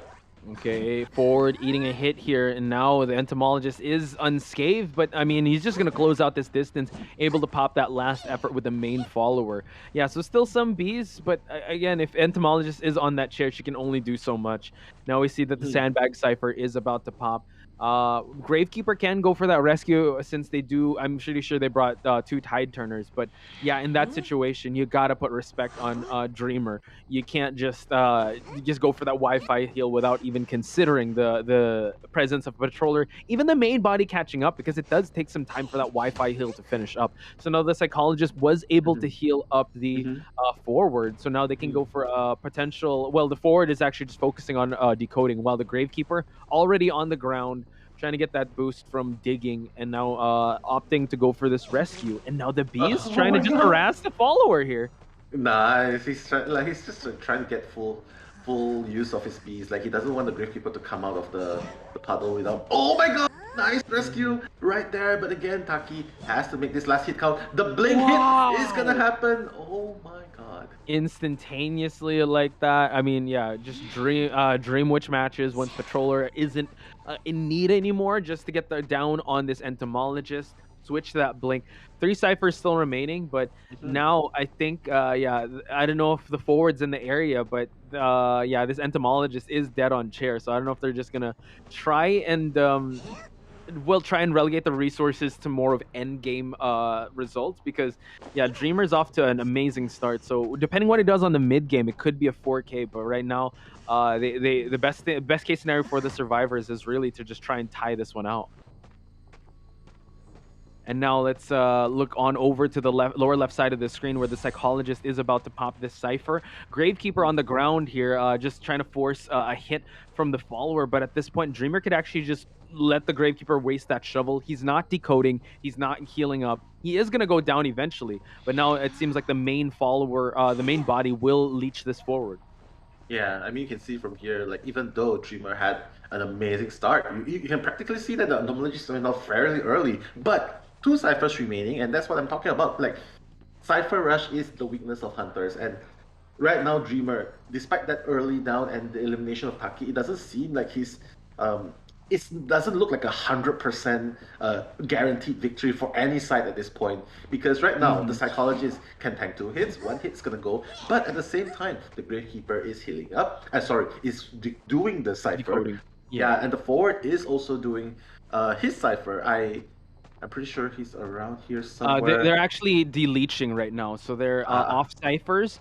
It seems like they're gonna focus on the psychologist, which honestly is a great down because she's not gonna have the easiest rebound kite. She needs to rely on the support. But now we see that Sarah is just running around the map here while the Gravekeeper is about to pop that cipher. So yeah, it seems like they're opting for a tie game here if the tension will be in the air come late game.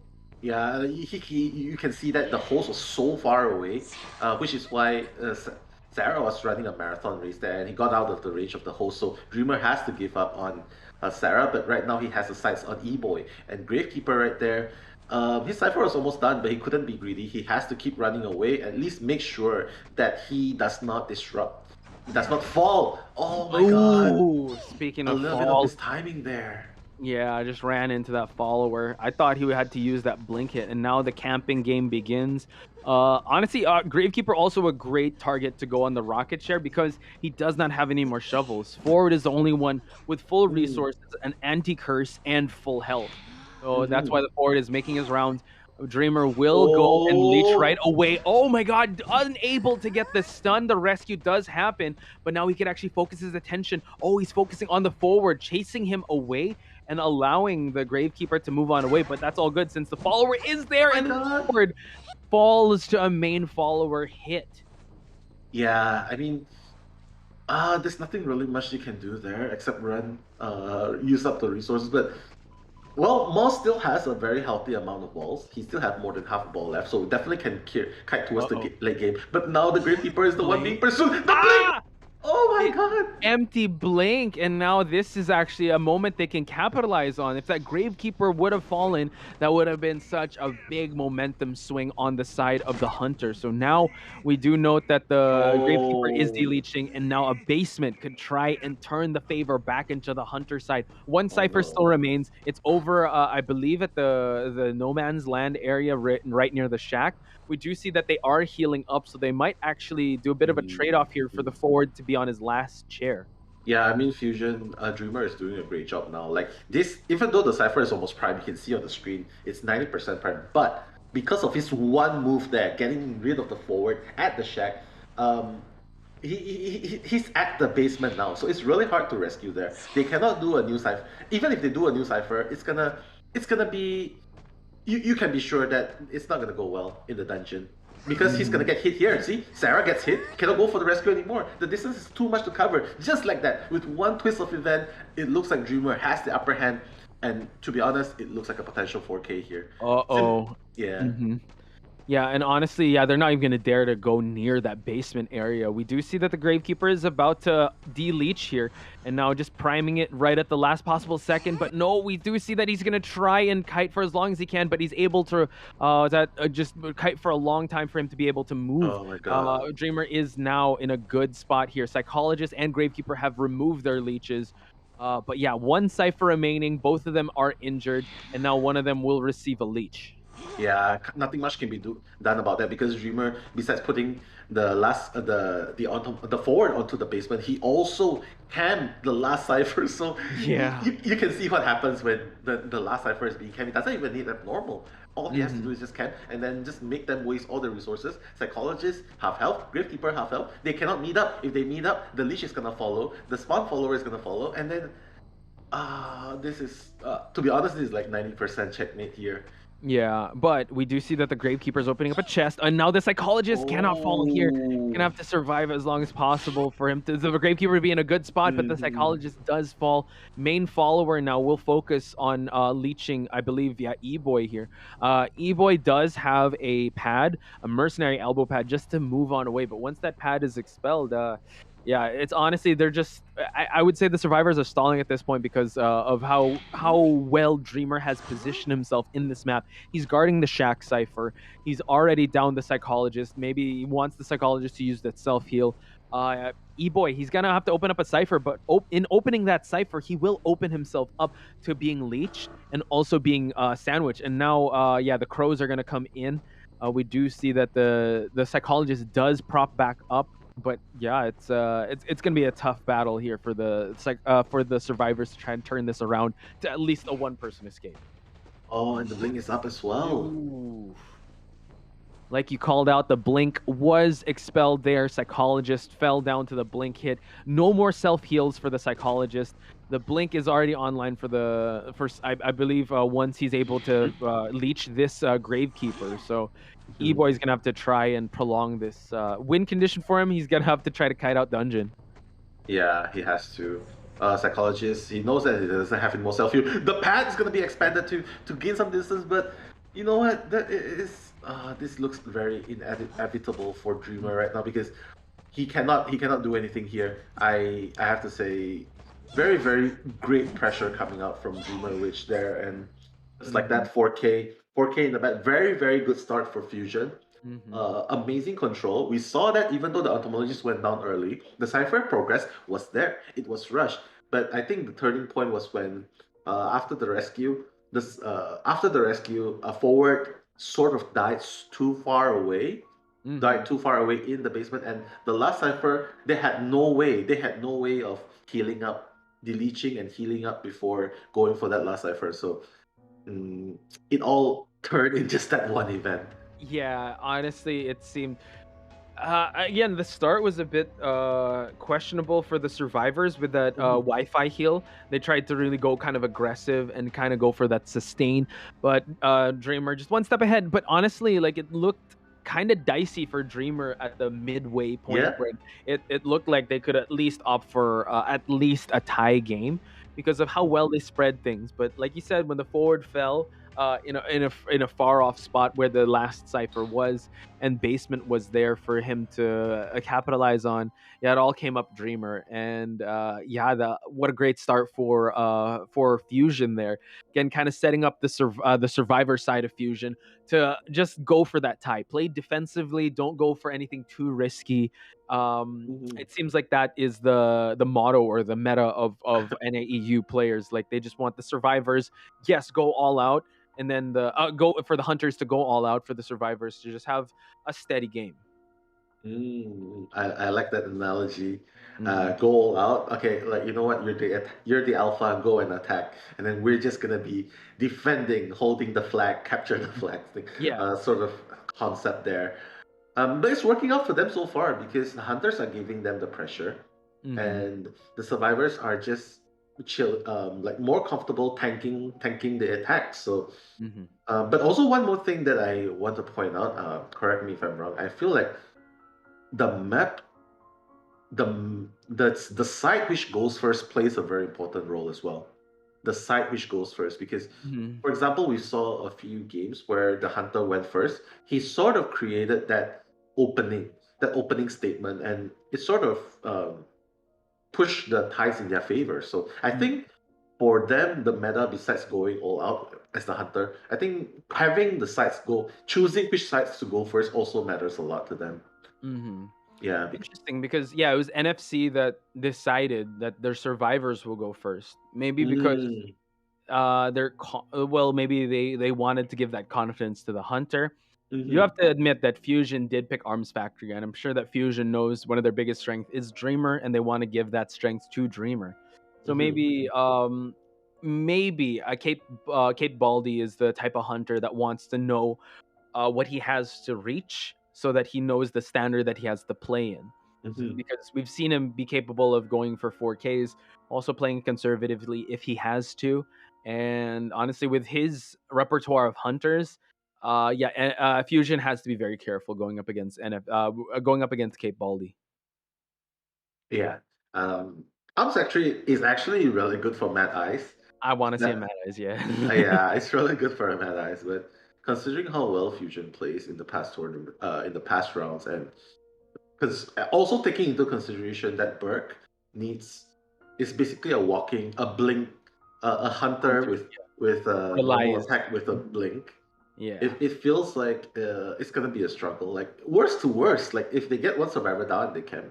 Worst to worst, they could just stay around, harass the hunter, and give tinnitus, or just sacrifice altogether. And even if and then just mess up with the consoles, not allowing the chat eyes, sorry, the chat eyes, the mad eyes to disturb the cipher. I think it can definitely work because again, Dreamer Witch has gotten 4K, so anything can work. To be honest, in here, all they have to do is just turtle it out, play with the consoles. If he picks the mad eyes.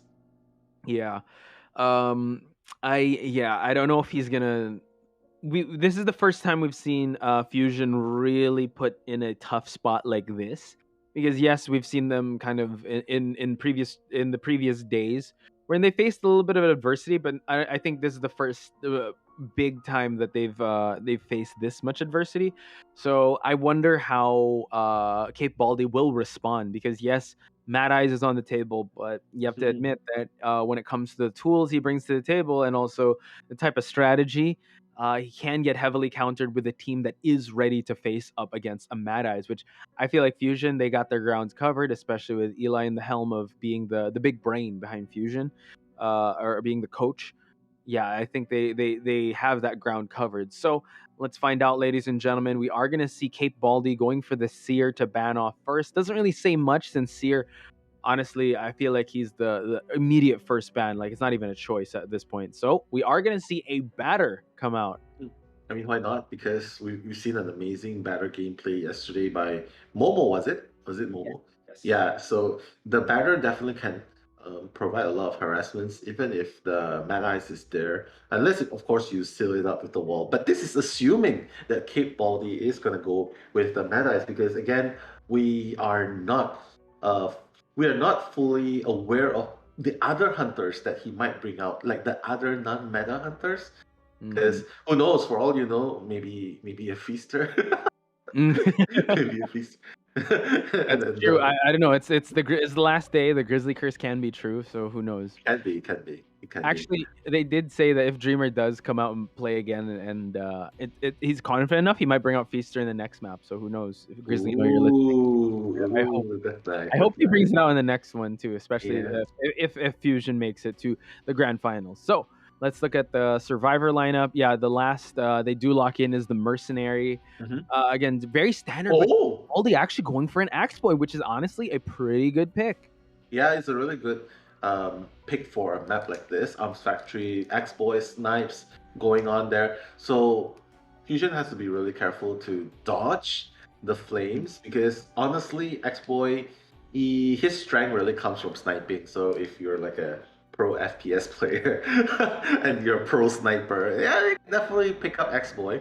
That's on Eli's list of beginner hunters, according to Eli YouTube. Okay, so it can definitely work in this situation. Like, okay, it counters forward to it counters forward's movement, but they're not even picking forward. They're opting for the batter.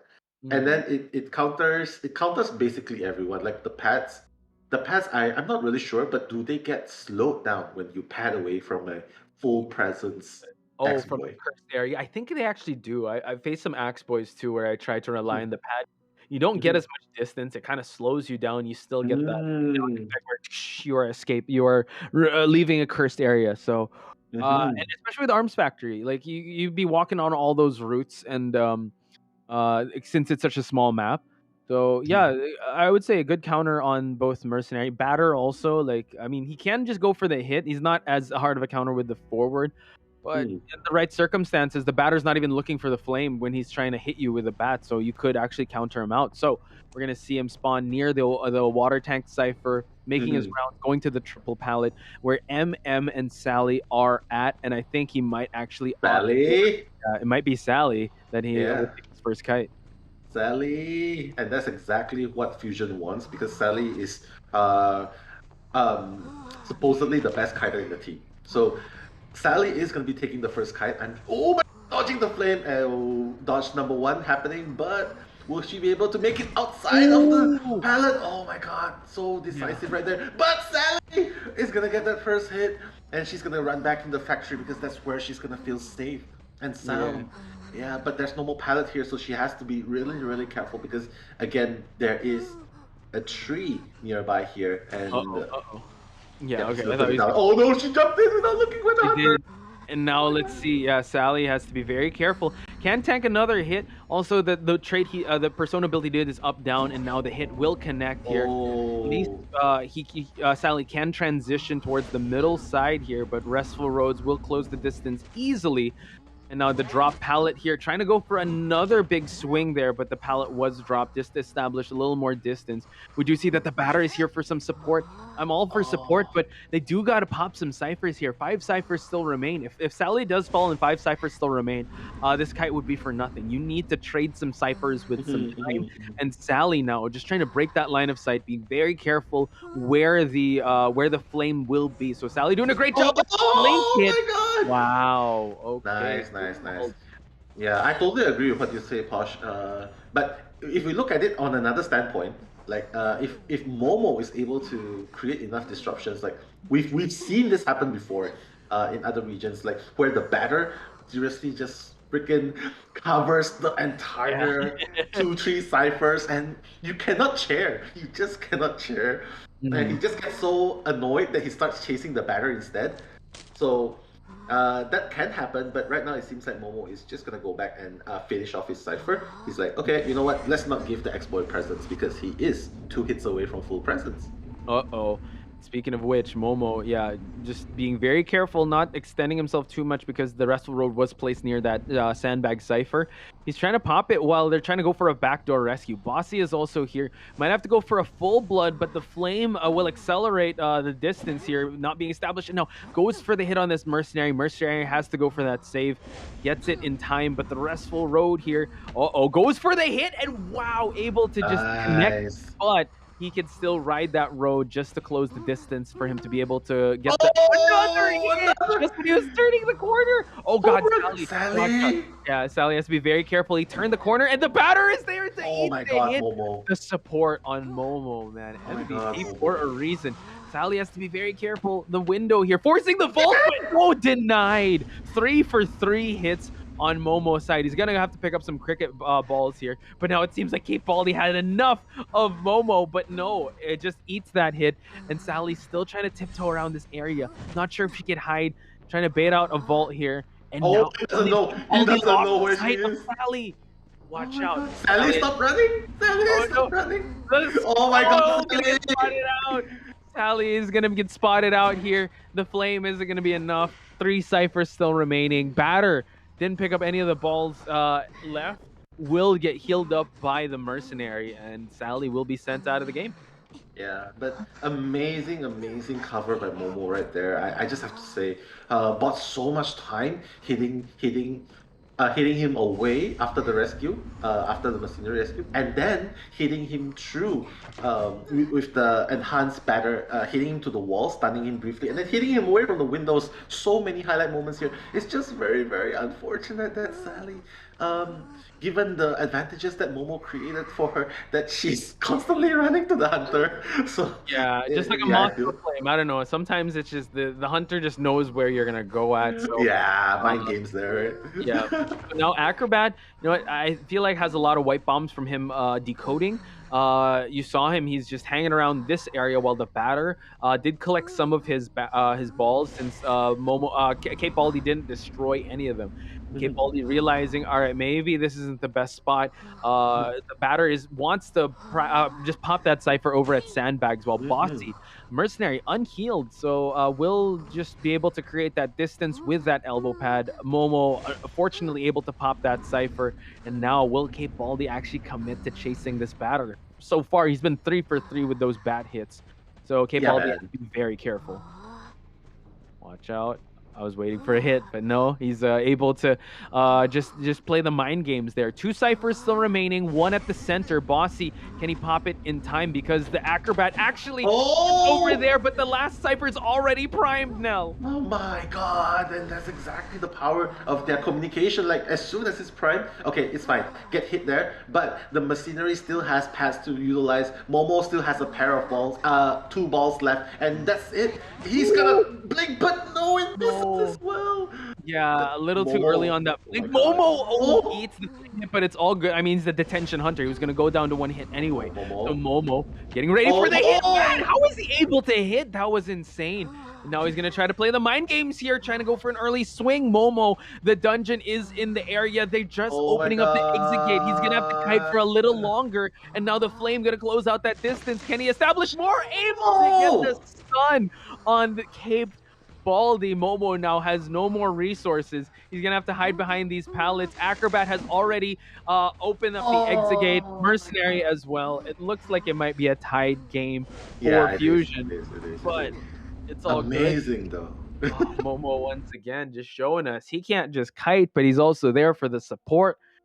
You gotta ban batter away from Momo, to be honest. He's too good with this survivor. I'm getting goosebumps from this, and like Momo's just he's doing amazing, just very very solid there, dodging the flames, providing support, kiting. That's someone who you can 100% say I want this guy as my ranked teammate. Wingman, bro. Yeah, man. That's definitely something you can say about him. Yeah, for sure. Actually, please, someone link me to Momo. We gotta rank up. He's gotta help me rise the ranks here. So, match stats here. I wish there was actually a stat when it comes to just bad hits, but we do see that the acrobat was actually the main decoder. Batter did have 131 seconds. Sally the psychologist did kite for a pretty long time, but unfortunately Axboy was able to find her. I mean, she was able to hide out for a couple of seconds to kind of frustrate Cape Baldi, and Mercenary was there just to be very stable, get the rescues done. Again, an amazing showing on the survivor side of Fusion, so Eli's got to be proud of that one. Yeah, and Green has definitely got to be proud of his 300% decoding progress, because he's a lot of typing. 500 words a minute, bro. Just type. Come on, let's go. Yeah, let's go. But they have to be happy though. How many acrobat white bombs did he get from all that decoding? Right, 300%. That's amazing. So yeah, that's gonna be 2 bombs there. Yeah, at least, right? I mean, he didn't use any at all. So in total, he would have 5. I thought 4. He would have 4. Yeah. Wow. Yeah, because he didn't kite, which adds to the red bomb, and he didn't rescue, which adds to the black bomb. So yeah, but he did at the end, like he was popping off. Just I'm at the exit gate, boom, just the white bomb. Because I mean, what he's gonna do with all these bombs, right? He's got to use them. Yeah. He's gonna use them. But score is 7-2 in favor of Fusion. A winning pace that they have finally set out for themselves. Now NFZ, they gotta reset. They gotta mentally restart themselves. Come into this next match. I would say, just back to square one for them. Don't acknowledge what happened. Kind of learn from what happened in the first round, but don't let it filter your judgment. Just still play to your best of abilities. Think of it like BO1. Just come at it with a fresh mind. Yeah. And of course, if you're Cape Baldi, you definitely want to ban Momo's batter, because he's just so annoying. It's even more annoying than his forward. But honestly, Dreamer's gonna sub out now, and Mushin's gonna play BO2. Surprise there, Posh. Well, we've seen him actually get 4K in BO2, so he's definitely made people a believer in him. He's got the Geisha, he's got the Sculptor, so which one are you gonna ban? Depending on the map, both have really good matchups in majority of the maps. Big maps, small maps, you could pick either. And Mushin's ready to go. Mushin's ready to go indeed, with his Geisha especially. I mean, if you're on the side of NFZ, will you consider, regardless of the maps, like let's say Maybe it's a red church. Maybe it's a big map. Do you Moonlit. think? Yeah, regardless of the maps, do you think that they definitely have to ban the geisha, or are they comfortable letting the geisha out and just banning more meta hunters that he did with, like, for example, he did sculptor yesterday, right? Did Mhm. he? Yeah, I did yesterday. Yeah, and he got Round 4K with it. Yeah, he got did. 4K with it. So. So I don't know if it's recency bias, but I think they might want to roll the dice with his geisha more than the sculptor, because the sculptor yesterday was just so crazy. His statues were on point. No wasted chisel. Yeah, honestly, I think it might. This might just be me. I do want to see a geisha match come out. I think it depends on how they were able to prepare for Mushin, because I think yesterday kind of gave them kind of a blueprint of what Mushin has to offer for both those hunters. And heck, Mhm. he might actually bring out another hunter. Who knows? Who knows? Who knows? Maybe bring out a Naiad. Could, Yeah, or but BQ yeah, as well. Yeah. he could. He could. Like BQ is definitely good as well. But we have to know what map they're gonna Mm-hmm. choose first before we can decide. Mm-hmm. Like just now it was Arms Factory, so I say probably And um the thing is, it's hmm, NFZ that's going to be choosing next, so hmm. it kind of shows that they are calculated, and it's Moon River Oh. Park. So, yeah, when it comes to map, now that they know that it is Moon River Park and Mushin is coming out, I feel like they're kind of ready. So, and also take note, Fusion did ban Chinatown, which I feel like yeah, it's a good ban. I think you're just banning it because of just to give your hunter an advantage, because I don't think they brought out wheel. So no, I don't think any of the hunters on these two teams have wheel. So Moonlit Mhm. River Park can, I mean, we've seen how well the Mad Eyes performed in Moon Yeah. River Park too. So who knows? Yeah. Yeah, I think that they're definitely gearing up towards Mad Eyes. But again, this is BO2, so the survivor teams will have an opportunity to ban one hunter. And I think based on what Kate Baldy has done yesterday, they're definitely gonna respect ban his Mad Eyes. Mm-hmm. And but as for NFZ survivor, um, they're gonna ban Mushin's Geisha because this is a big map and Geisha thrives in this kind of map. Closest to Yeah. distance, and with a teleport, oh my god, she's literally everywhere. Yeah. You gotta like her butterflies becomes the swarm of the entomologist. They're just everywhere. You just see it, like she just Yeah. knows where to go. Note that it is Fusion that will hunt first. So yeah, I guess that we're on that train of thought with who Mushin will be bringing to the table, depending on the bans.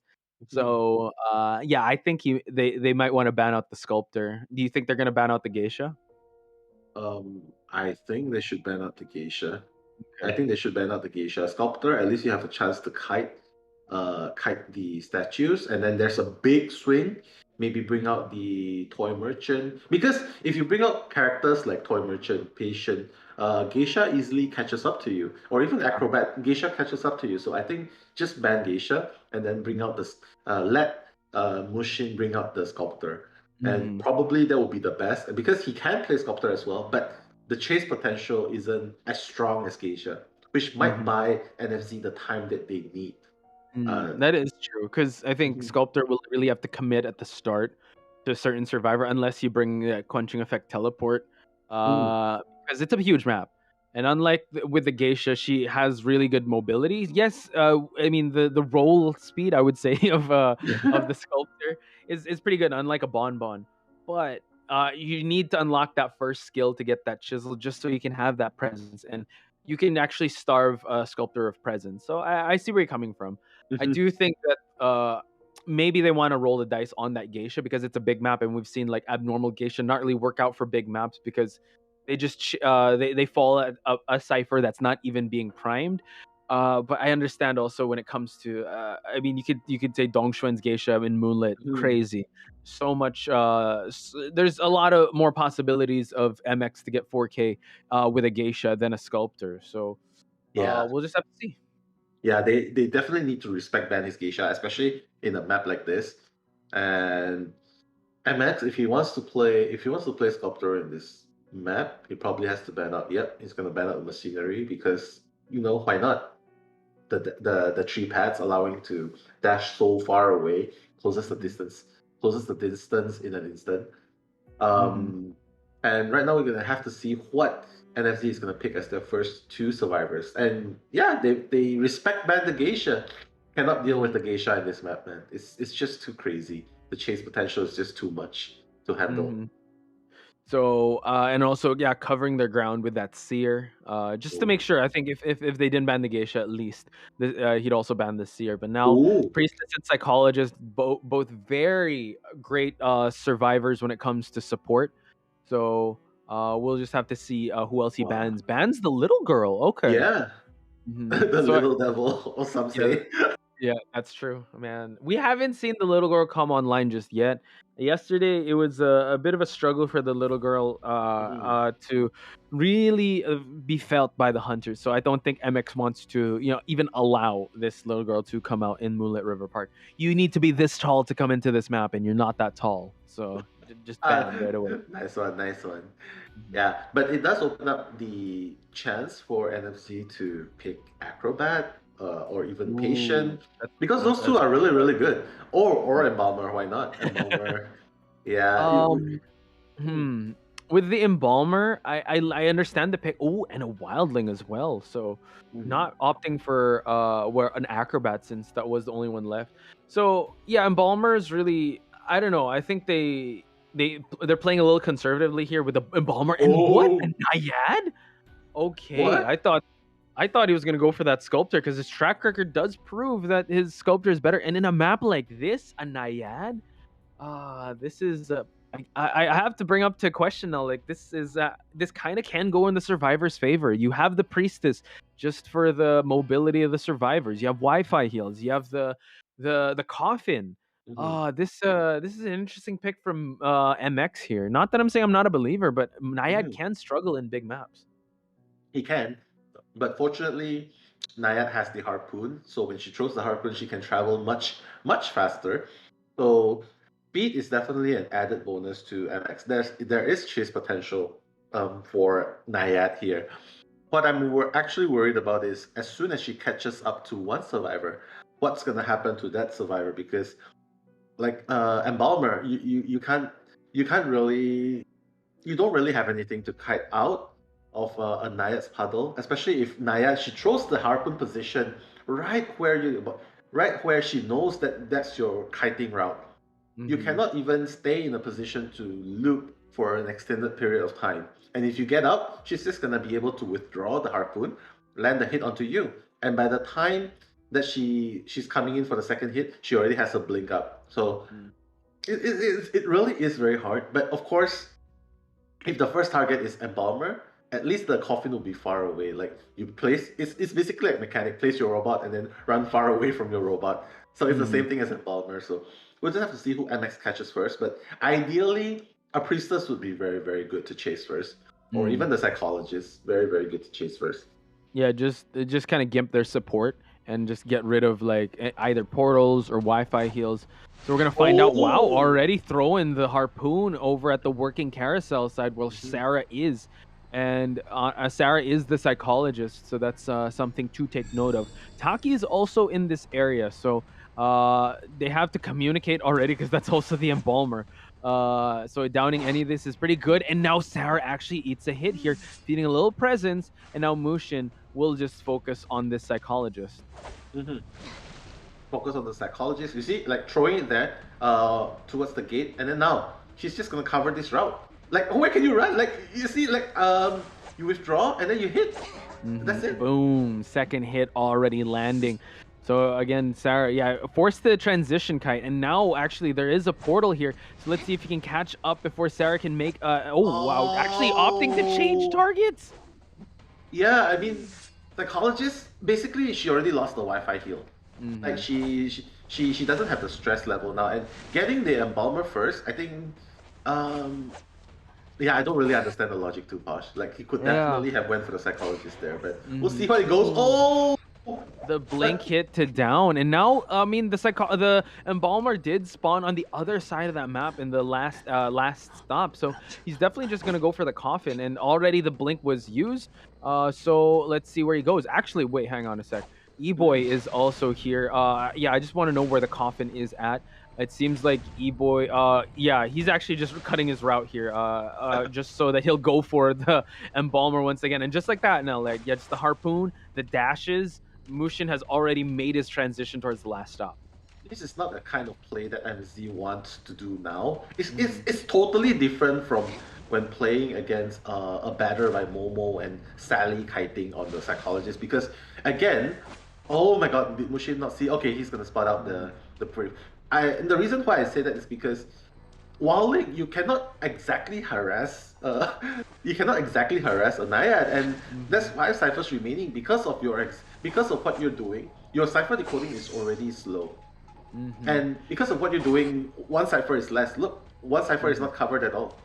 Yeah, true. And now we do see that she's doing a little bit of cleanup here. I love the forethought of Mushin actually cleaning that up just to make sure there's no exit routes that's going to be done. And now just goes for it immediately before he's able to drop that pallet. Now, second time, the Embalmer will see a rocket share here. And note that there is no more global portal, so they will have to come in for the rescue with a pretty good view, I would have to say. Like, Mushin has everything covered here. Now they are trying to push for the cipher here, just so that the dungeon will be revealed. But Moss immediately just respects that, and now E-Boy will be coming into this. But you know what? He's just gonna make sure that this territory is covered with the puddles, just so that he'll have to be pressured to go for that rescue. And oh my God, Wildling does get hit, and now, oh my god, Embalmer will expire. Wildling actually moves on away, and now Mushin has his first survivor expiring from the game. Yeah, that's exactly what you don't want to do, especially when you're fighting against a Naiad. Like, I to be honest, I don't love the Wildling draft. I mean, I love Wildling as a character, but like you can see here, like the debuff in the decoding is one thing, but being unable to rescue, yeah, I have to say, yeah, it didn't exactly pay off, best. to be honest. Yeah, really if you got the rescue going, at least that would be good. But I honestly, I don't blame him for not rescuing, because Mushin already set up the puddles and now able to burst here. So let's see how he'll try to down this priestess. Wants to go for just a regular hit, and now the priestess is down. No more portal support for this for survivor team. Yeah, 3 ciphers remaining. One new cipher.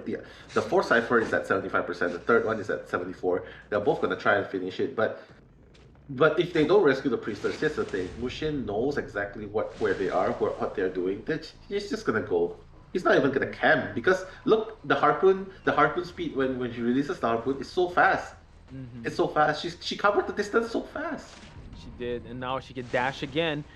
Before the psychologist could even try and go for that, think about rescuing. Now it just gets the harpoon back in place. Blink is already online. E-Boy is trying to make his way for that rescue. And now Harpoon is ready to throw and get the dash going on. E-Boy is going to have to hop off his board to go in for this rescue. But now we see that the Blink is already there. Able to go for just a short portal here, but it only a matter of time for the last effort to be popped. And still Mushin holding on to that Blink. I really like, I really like what he's doing here. Like, just being sure, like just securing it, just very stable gameplay here. Like he knows exactly where the survivors are, which is why Mushin is in the advantage now due to his positioning. And again, I mean, decoding is just not a threat to Mushin right now. It's on a standstill at this point, because now they're forced to heal up.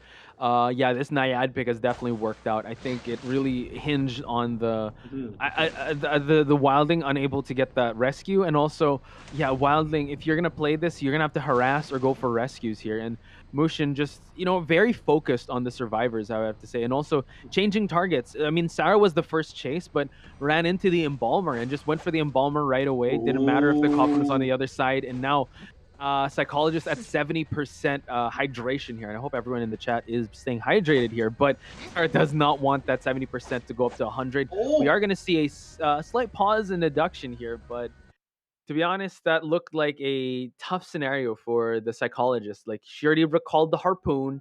It's about to get real. She's about to drown in those puddles, and she will fall down. It's about to pop. So the humidity levels are definitely rising. And yeah, Mushin looking like he's going to continue his 4K streak from yesterday. 4K, unless Mushin decides to change the psychologist and starts chasing the Walling the No, remainder of the match. that's gonna be tough, and that's where the Wildling can definitely shine, and that's when I would say that the Wildling pick the Wildling pick paid off for the Survivor team. But yeah, let's talk about the early seconds because yeah, with the harpoons, you have to say that mobility was definitely there, and chasing the psychologist, like you said, chasing either the psychologist or priestess would be advantageous because at least you eliminate that support. But Mushin, once he saw the embalmer, it's like, yeah, I'll just chase the embalmer instead. The quick thinking, the psychologist is down. Oh god. And he's gonna teleport straight away. Oh! The Cypher's not pop though. Yeah. Yeah. He's just gonna be like, you know what? I'm just gonna finish this one cipher. That's my quest for today. But again, that's 4K for Mushin right there. Both hunters by fusion coming in very very strong. 5-0, getting the 5 points advantage in round one. Get 5 points advantage in round two. I have to say the hunters are on fire today. They are.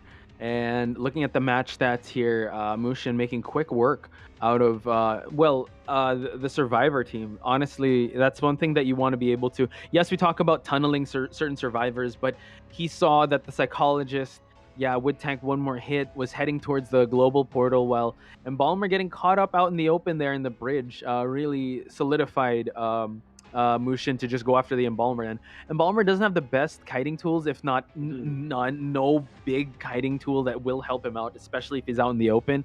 Did rely on the coffin or resurrection, but then ultimately camping it out. GG, go to Mushin.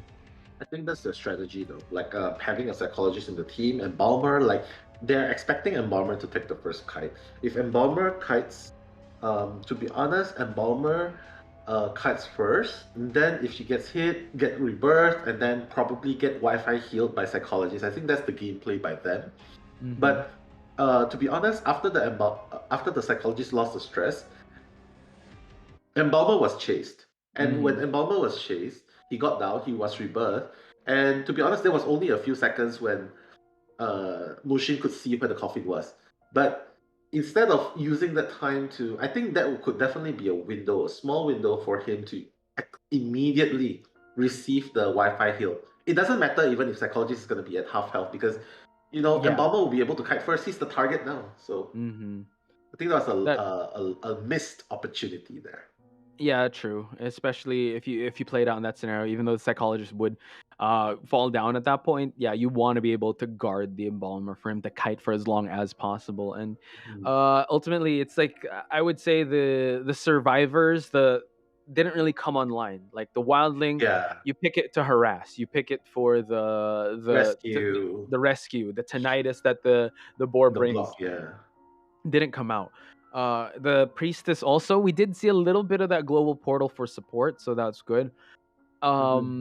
The psychologist, she was kind of caught out in the open, so we didn't see the Wi-Fi heal come to play. Embalmer, yes, did create that separation, but Mushin really knew what he was doing at that point. Just constantly being a threat to each and every survivor. And Naiad and Moonlit River Park really worked out for him.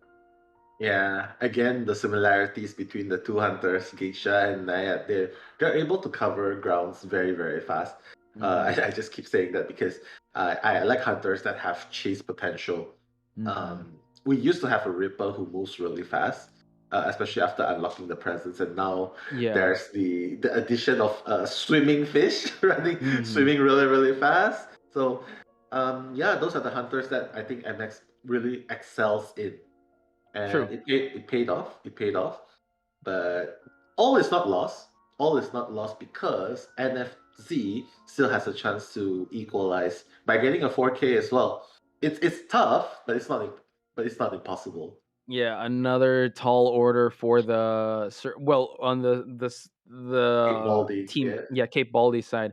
I'd have to say on the team that didn't start off on a great pace, because if we look back at OM versus B4U starting off really good, and it might actually be a mirror of sorts. If they're able to get this one, they will face both unstoppable forces will face each other if that's the case. But you know what? Kate Baldy has a chance to stop the momentum of Fusion. He's gonna have to do it and do it now. Again, it's a really tall order. He was capable of it yesterday.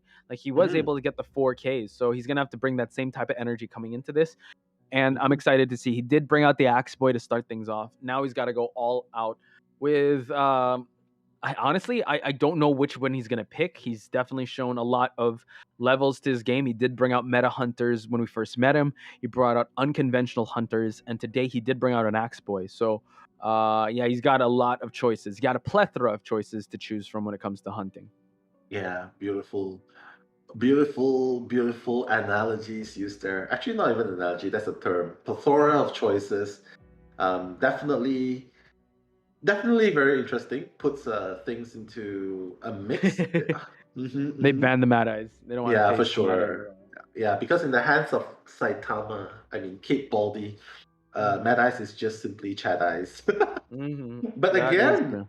yeah, but again, allowing a banner to come through, it's like saying, Momo, I dare you to do it again to me. I dare you to Yeah. do it again. Yeah, Well, since it's round 2, he double dares him to do it again. Like it's double it's down, fine. all or nothing. Uh-huh. Maybe Kate Baldy can go for undead here. Like it is a big map. I mean, he can definitely go undead if he wants to. But hey, guys, hello, guys in the chat. Sorry, I just have to give this Go because for I it, go saw for it. someone. Koritu, yeah, you're here. Don't get mad at the chat, guys. Koritu, some love hearts here. You can't see it, but yes, keep smiling, guys. Positive energies, and just drop the hearts. Drop the hearts for your favorite teams, NFC. Drop your hearts for Fusion, because that's what they really need. And boom, Undead is gonna make its appearance. They did cover their grounds with this perfumer, so this could actually change things up. So Cape Baldy, I mean, his undead did get a 4K, so I'm excited to see how this one will pan out. Again, big shout outs to the chat once again. Again, keep things positive. Yes, we do read it. We do try to look at it from time to time, but there's just honestly so much action. And also, we want to be able to highlight the players, the support. Again, we want IVTs here to celebrate the competitive nature of IdentityV in NAEU. So I hope you guys could just carry that and be the example for everyone to just be loving and supporting in chat. We do see, please. Do send your love and support. We didn't give colors for the hearts here, but yeah, we just want to see some hearts in the chat for sure. Yeah, for sure. More. Hi, Nella, are you free tonight? I'm not free. Can we hold hands? No, we can hold pinky fingers. Okay, we can do the pinky fingers hold. But otherwise, guys, yeah, we're gonna see an undead game. If you guys have missed the game yesterday, Kate Baldy has gotten the 4K, as mentioned by Posh just now. But today, it is a higher risk because he needs a 4K with this hunter against Fusion, and knowing Fusion, I think they're fully aware of what Kate Baldy can play. I think they're probably expecting this because, ban the Mad Eyes. What else can work in this map? Well, no surprise. Undead. Yeah, undead. So his last stand with a hunter that he did really make waves with, and honestly, yeah, I think Fusion kind of studied the tape yesterday. I think that's why the perfumer did come out and the Promised Neverland skin. I haven't seen season 2 yet, so I'm pretty sure this is spoiling me. But we are going to see Kate Baldy already not wasting any time, closing out the distance. Momo is actually in the area as well. Bossy is, I think he wants to take revenge on MM right now. Yeah, he wants to take revenge, but again, in this kind, okay, here's the thing: he dashes in a straight line, right? So if you loop around this, in this carousel, it's gonna be so hard for him to chase up. Like I think Kate Baldy should definitely swap targets, and that's what he's doing right now because that's not a great area to chase. True. Now he's gonna catch out Green here. Green being the acrobat. It's gonna be a little tough here. Now just dropping some pallets for him to just break, so just buys him a little time. Tries to go for the jump, but no. He was stopped by the structure here. So a hit on the side of Kate Baldy. So now. Let's see where this acrobat. A lot of jump spots for him to transition to, but that's the thing. He needs to be able to move towards those jump spots, but no, the structure able to actually stop Kate Baldy in his track. He will go for a quick pause here by Bossy in deduction. again want to get the best possible conditions for these survivors and Hunter to Yeah. perform in, since a lot is on the line, especially on the side of NFZ. Yeah, for sure. And probably taking some water breaks as well, because again, this tournament is just so fast. They probably didn't get hydrated enough from Nayat last game. So, There we guys, go. take Boom. some drinks, guys. Take some drinks, guys. Yeah, So after that stay Naiad hydrated. match, I think the NFC doesn't want to look at a glass of water. That's too much humidity, too much puddles, too much of the Naiad. Yeah, but great start for Kate Baldy, at least finding the acrobat. And getting that one hit, I believe one more hit is gonna go down. Did you manage to capture the trait that was bringing? It was teleport, right? Ooh, okay, yeah. I think it was yeah, I wasn't able to see it, so I'll take your word for it. Honestly, in a map like this, yeah, bring that teleport. We've seen him bring it before in Ever Sleeping Town, so he's very decisive when he uses that teleport. I don't usually you see like the undead bring out peepers, but at this point, since it's so huge, yeah, you might just want to bring teleport. So we're gonna jump right back into the match. He does get silenced off by Green. Green, at least there's some windows here that he has to work with, and now just looping around. Green, eats that hit, and now Cape Baldy has his first survivor. Teleport is online, but let's see if he does go for it, and it seems like he's gonna teleport straight to Momo. Momo again, and then in this map as well. This is the worst place to chase, because you come here, it goes through, and that's the thing though. The balls actually goes through this structure. I was actually very surprised because I never knew. Sorry, pardon me, but I never knew, because you can actually dash through this area, and you can actually hit an object here too. Wow, again, just creating that distance. And he's trading off these resources, which is totally fine. Acrobat is already up. A Cypher is about to finish on the mercenary side, and Cape Baldy, you know what? He did buy some time there for Cape Baldy to actually focus on the batter. My God. And now Acrobat is all healed up. Yeah, because that's the thing. Even though Undead can dash and cover a great distance, but that's the thing. He only has 5 dashes available, and he used up so many against Momo, which is why he's getting back, and he actually bought a lot of time for Green to get healed up. And yeah, he's full health. How do you chase an acrobat at this area? He's so strong at this area. Yeah, and he has a good jump spot here. Actually, he's preparing for that jump spot right now. Boom, right there. Oh, and now Cape Baldy has to walk right on over. And these tight corners, right, on just nullifying the dash. And now Sally will be the one to be chased. But this is a perfumer.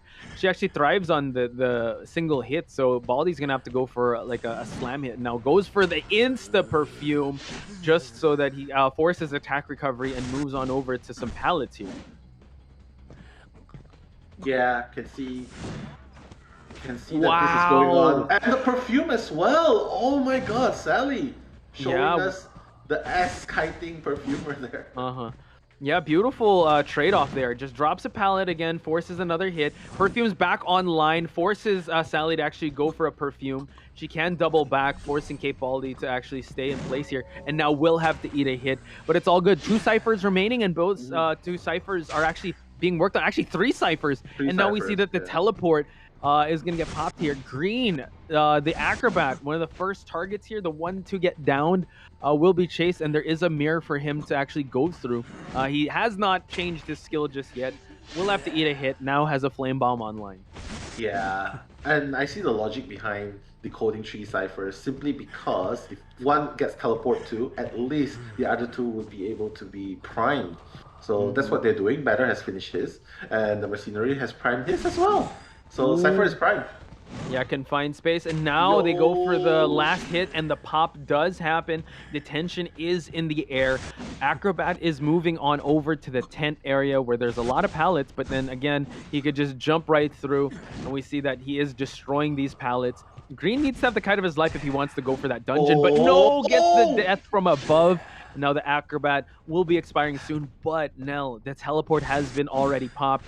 It looks like the survivors are going to go for the exit gate. Can they open up it in time, though? Cape Baldy is actually just stalking his way closely. Mercenary is about to open up the gate, and it looks like it's going to be a 3-person escape on the side of Fusion. Yeah, I mean that's basically what they actually need. Like you can see Bossy just dashing out of the gate and then coming back in again. The win criteria for Fusion is just to get at least one survivor out, but getting three survivors out, GG well played. Fusion, Yeah. very well played on their side. Great Hmm. communication, to be honest. Oh yeah, they went above and beyond what was required of them. But you got to give your love and respect to Cape Baldy. Bring out the undead, not just once this weekend, but twice. Yeah. At this point, I think there was too much footage on him, and I think yeah, Fusion already had an inkling that yeah, this is he might try to surprise us with this, but they were definitely not surprised. They were ready for that undead pick. We saw each and every well, except the mercenary, right? We saw Sally was able to kite for a really long time. We saw the Hmm. acrobat. You saw that Momo was just hugging the carousel and going for those hits. Hmm. Yeah, honestly, the Mercoder actually. That's the Mercoder. 200. There you go, 200%. 200% there, 150% of the batter even. So it looks like the rescuers are the one doing most of the decoding. Um, I just have to say though, there's just so many things that they did which actually countered Kate Baldy's undead. Like you can see Mhm. a batter, a Mhm. machinery, those two were actually rescuers, and against an undead, you by right, Mhm. they are supposed to be at a disadvantage. But because of the great understanding and communication, like the moment Kid Baldy teleported to Momo after downing the acrobat, the Mhm. heal went through, and basically Undead couldn't come back in time just to stop the healing, and all of a Mhm. sudden it's another nightmare again, chasing the acrobat, and he has to Yeah. give up on it. Mhm. Mhm. I would say yeah. If it was a bad matchup, they put them in a good like the spots that they chose. The acrobat, being able to use those jump spots. The batter being able to just circle loop around the merry-go-round. So yeah, they really did their homework, and it is Fusion that is advancing to the grand finals, ladies and gentlemen. Mhm. A pretty dominant performance. A 7-2 in the first round and 8-1. But I want to see some love in the chat, some airplane emojis for no fly zone. I know you're not supposed to fly, but they did spread their wings in this tournament and they flew pretty far. And I can't wait to see more of the no fly zone. And I see you're doing the heart, but I don't think the camera's on us just yet. No. Yeah, So yeah, just save I'm up the. subconsciously doing it, but MX, oh, surprise, surprise, MVP of the match is gonna be Fusion's. MX is gonna be taking it back, and rightfully deserves so. Like on the side of Hunter, I think it's definitely MX. Hmm.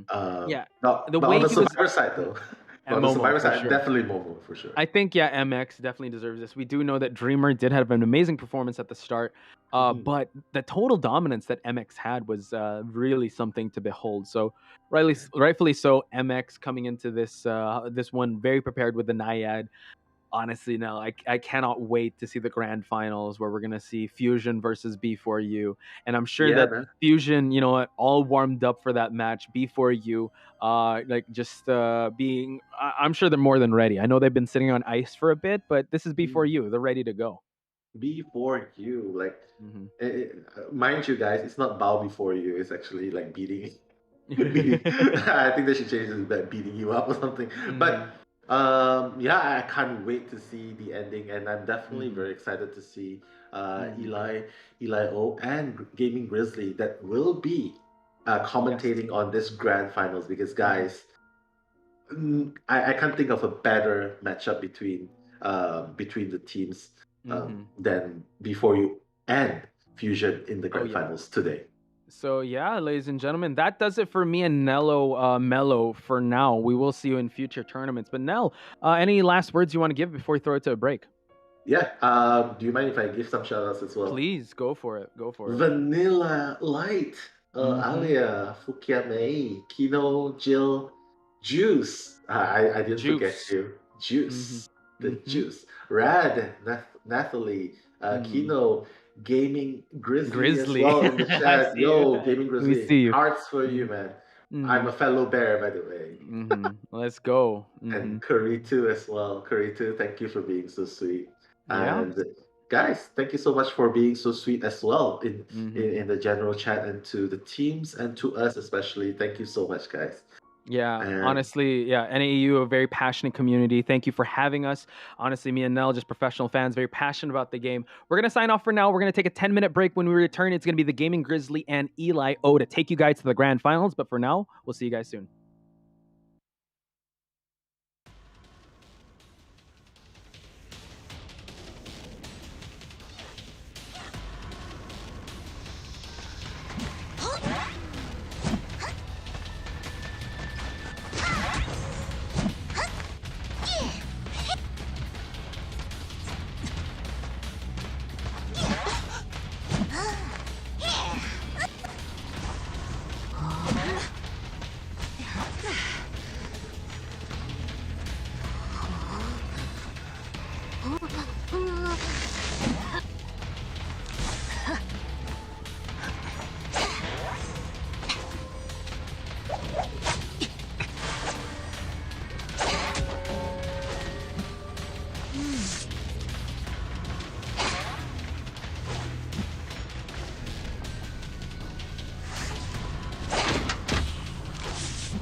Manor themed special photo sticker machine for couples.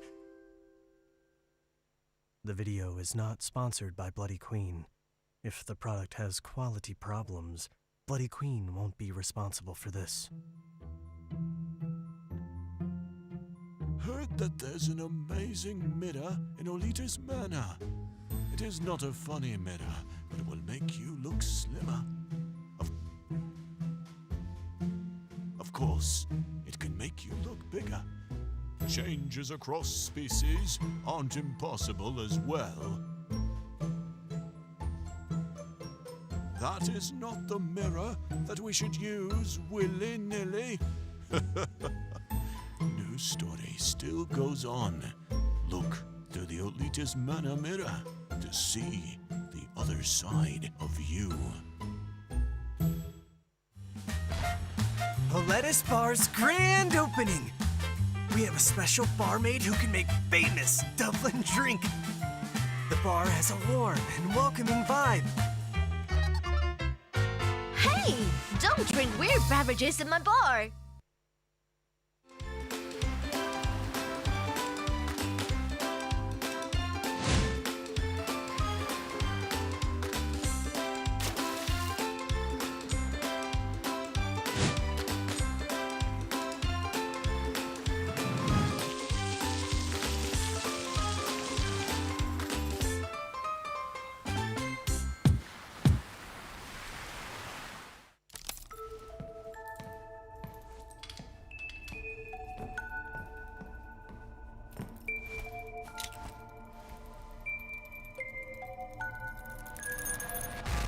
Is this place really haunted?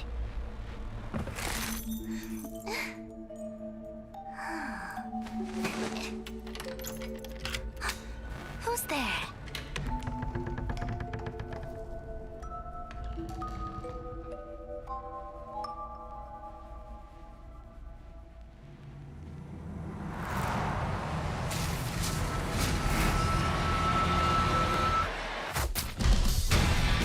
The Crystal Palace was once where art and science collided. Some reminisce about its former glory. Some long for its splendor. Now, you're here too.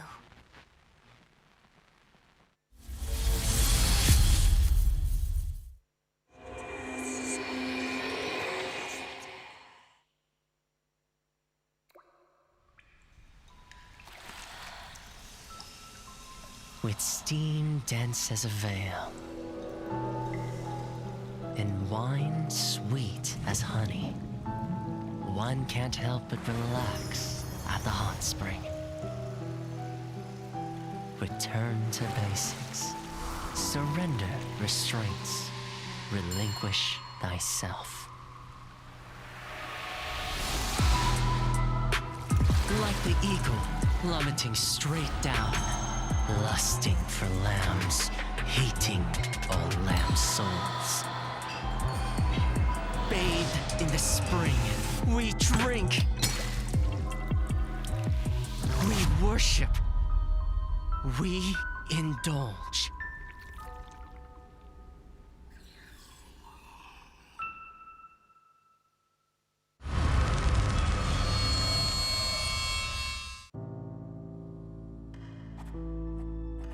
Miss Keo, how was your childhood?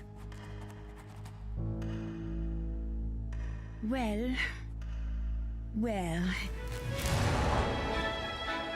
at the dinner table, Father said with a smile, "You sure love playing judge, don't you?"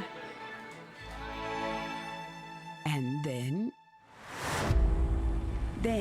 they wanted me to pursue my own happiness. Of course, so did my brothers. Your brothers? He was not qualified to represent justice. And I won't allow that to happen. Something happened, I suppose. I did what I had to do.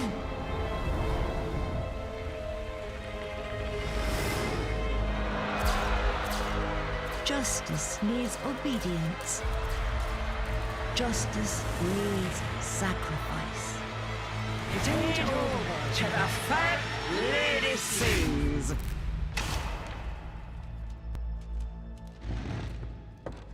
That's all.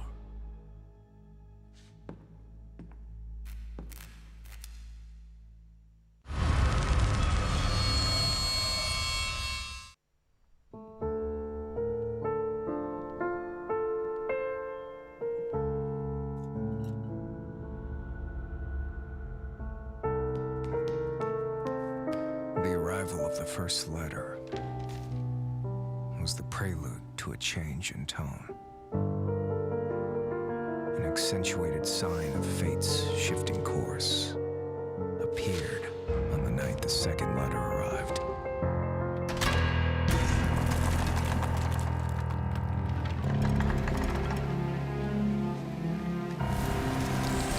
Those fragile wings flew in with the dying light.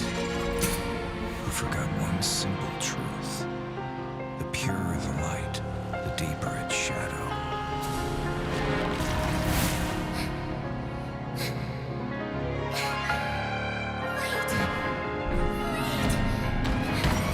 My nightingale, never chase after illusions of hope. Looking back with longing eyes, this is just his unfailing bait.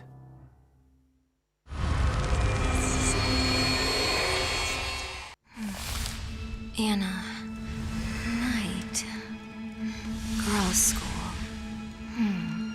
To discover the truth about what happened to Anna, I disguised myself as a maid at the school. After the incident, someone was still the center of attention. Someone was still beloved. Someone seemed to be hiding something. And the odd thing, someone was trying to look for answers in those ancient legends. The truth may not be what it seems. Everyone is under suspicion. Things were not as simple as I imagined.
Last night, I dreamt of returning to that place once again, trapped in a trance, the scent of the soil leaves, and the chimes of midnight were beckoning me. No matter how many times you found salvation within your own creation, you could not escape the nightmares of your memories.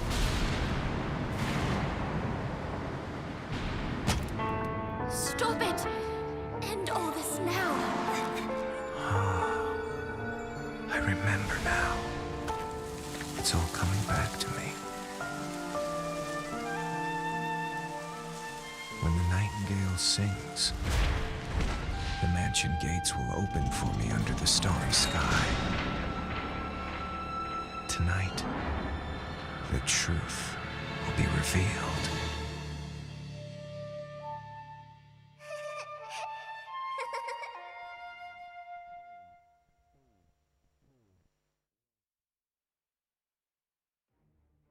Ladies and gentlemen, welcome to the last match, the last day of IVT. It's down to this, the grand finals, Fusion versus B4U. My name's Eli, joined here with the Gaming Grizzly. Grizzly, we've had, such an action-packed 2 weekends here, and we're down to the last two teams, the two teams fighting it out for the #1 spot in NAEU. I'm really excited. I cannot wait to see this matchup play out. How are you feeling about this?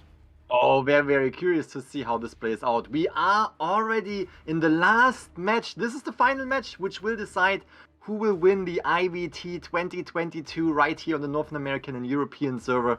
Time is really flying by. 2 weekends already passed. So many great teams that we were able to spectate, and it boils down to the two teams, B4U and Fusion. B4U, the champion of previous tournaments, the team that was representing us in the Call of the Abyss tournaments previously, and now we have Fusion right here trying to get that championship title away from B4U. Very, very exciting match ahead. Very exciting matches ahead of us, I have to say, especially if we look at the previous matches that we have already been able to witness. Right here we have Fusion, the display, we have Mushin on the Hunter. Very, very great display of Hunters. We saw Geisha, we saw today Nayat. I'm very curious to see if we will see another Geisha or maybe Nayat, just some, off-meta characters that can provide extremely good matches as well. Again, 4-point game with Nayat, absolutely strong. And, overall Fusion, a very, very good competitor if we are looking towards B4U, because those are just extremely good teams, and I'm curious to see who will get the victory out of this. Yeah, absolutely. We do have MX on the Hunter side again. A lot of Geisha coming out of this player. Also has the option to go Sculptor. We saw Naiad from him in the last run as well, so that's definitely an option for him to go to. Green, Momo, Bossy, and Sally, the 4 Fusion starting survivors here. So yeah, definitely a lot of action incoming. We did see some excellent batter work from Momo throughout this tournament. I don't think we're going to see too much of it here, at least not in round 1, possibly going into a Dream Witch matchup, maybe. Who knows? It's definitely a possibility. Batter is always just a very strong character. Obviously, Green, the main forward player, Bossy, Rescuer, and Sally, one of the Priestess support characters. On B4U side, we are going to have B4U Sprinter, as to be expected here. The starting Hunter for B4U, probably going to be going in with a round 1 Dream Witch, I would have to imagine. We also have B4U, MyLeg, Schmitty, Problems, and Dashstar, also known as Cats007 on the Survivor side.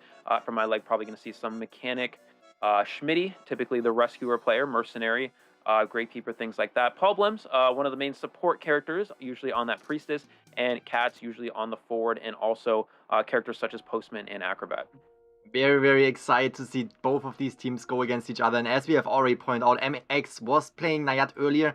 And on B4U side, we saw the Cowboy of Cats coming in, which is Dashstar. And we also saw the Perfumer from Problems doing an absolutely fantastic job providing the Survivor team, basically with a 5 Cypher Kite. I'm curious to see how this plays out, because if we look at the teams that we are spectating today, we saw that B4U was really taking home the victories up until now, right? Like each match, the first match that they were playing against Ace, the second one that they played against RV, Raven, and the third one that they played against OM, they always took the 2-round victories. They immediately proceeded into the next bracket of this tournament. And if we look at Fusion, Fusion was doing similar scores. We saw the first match against CH4 was a loss, but then they won round number 2, won round number 3, and in the second matchup against NL, as well as in the third one against NFC, they just took home the victories. So both of these teams came in extremely strong during this tournament, and we are jumping right into round number 1. The first half, we have Fusion on the hunting side. Again, we're gonna start with MX. Very, very curious to see the Hunter on MX. We saw that, as you already mentioned, he could come in as Geisha, Sculptor. Nayat, not necessarily, and if we look at the map, it could potentially be the Geisha, and we also have Before You on the Survivor side. Yeah, we are going to have Ford and Priestess locked in immediately. Acrobat ban as well, which is a little interesting. Of course, Acrobat is a good character for going against the Geisha Psychologist here as well, so we're not really seeing too much anti-Geisha. We are expecting Geisha here, obviously, from Mushin, but we're not seeing, and typically you'd maybe see characters, there's characters like Psychologist, which we do see here, but the characters as well, like Enchantress, even something like Perfumer, a little bit slightly off-meta characters that actually work very effectively against the Geisha, and we're actually really just not seeing that here from the survivors. But maybe this is the last pick, we'll see something interesting like that. Probably going to be Mechanic. Oh, it is going to be Postman. Okay, so this is another strategy. We see Before You do this a lot. They love to play at least one decoder character. A lot of the strategies revolve around securing draws at minimum, right? The bare minimum for the survivor side, at least get a draw. And we see them often do that with decoding characters. Of course, Postman here being the decoder. Of course, the Geisha here from Mushin, as we all expected to see. Now, it really comes down to how well can you support here. Red Church, not a bad map for Geisha. And we also have there's a lot of very strong portal locations around the church area that can be very beneficial for problems if he opts to set that up here. Schmitty on the forward as well, so Katz is not going to be playing forward today, which is very interesting. We've seen Katz be a very strong forward player, a very old forward player as well. He's been very strong back in the day, back around old season 5 and on. But it looks like Schmitty's going to be taking over the role as forward, and Katz on the Postman this time around. Very, very curious to see how this first round plays out. As you said, on the Survivor side, you want to secure the tie. And if we look again at the stats that we have seen in this tournament, Before You did never lose a match. On the Hunter side, usually takes the victories, and on the Survivor side, the worst that happened for them was a tie so far. Question now, will MX from Fusion be able to break that streak? Will Fusion get the 3, if not even 4 survivor elimination in this first round right here with his very well known Geisha? Very, very curious to see. And you mentioned it, Schmitty on the forward. It could potentially change. We have seen this before, that, you know, the names and the survivors that are displayed here on the screen are a little bit different in the game. So potentially we're gonna see Cats on a different survivor role. But yeah, overall, the setup with the Priestess right here on the Red Church map, we talked about this over and over again.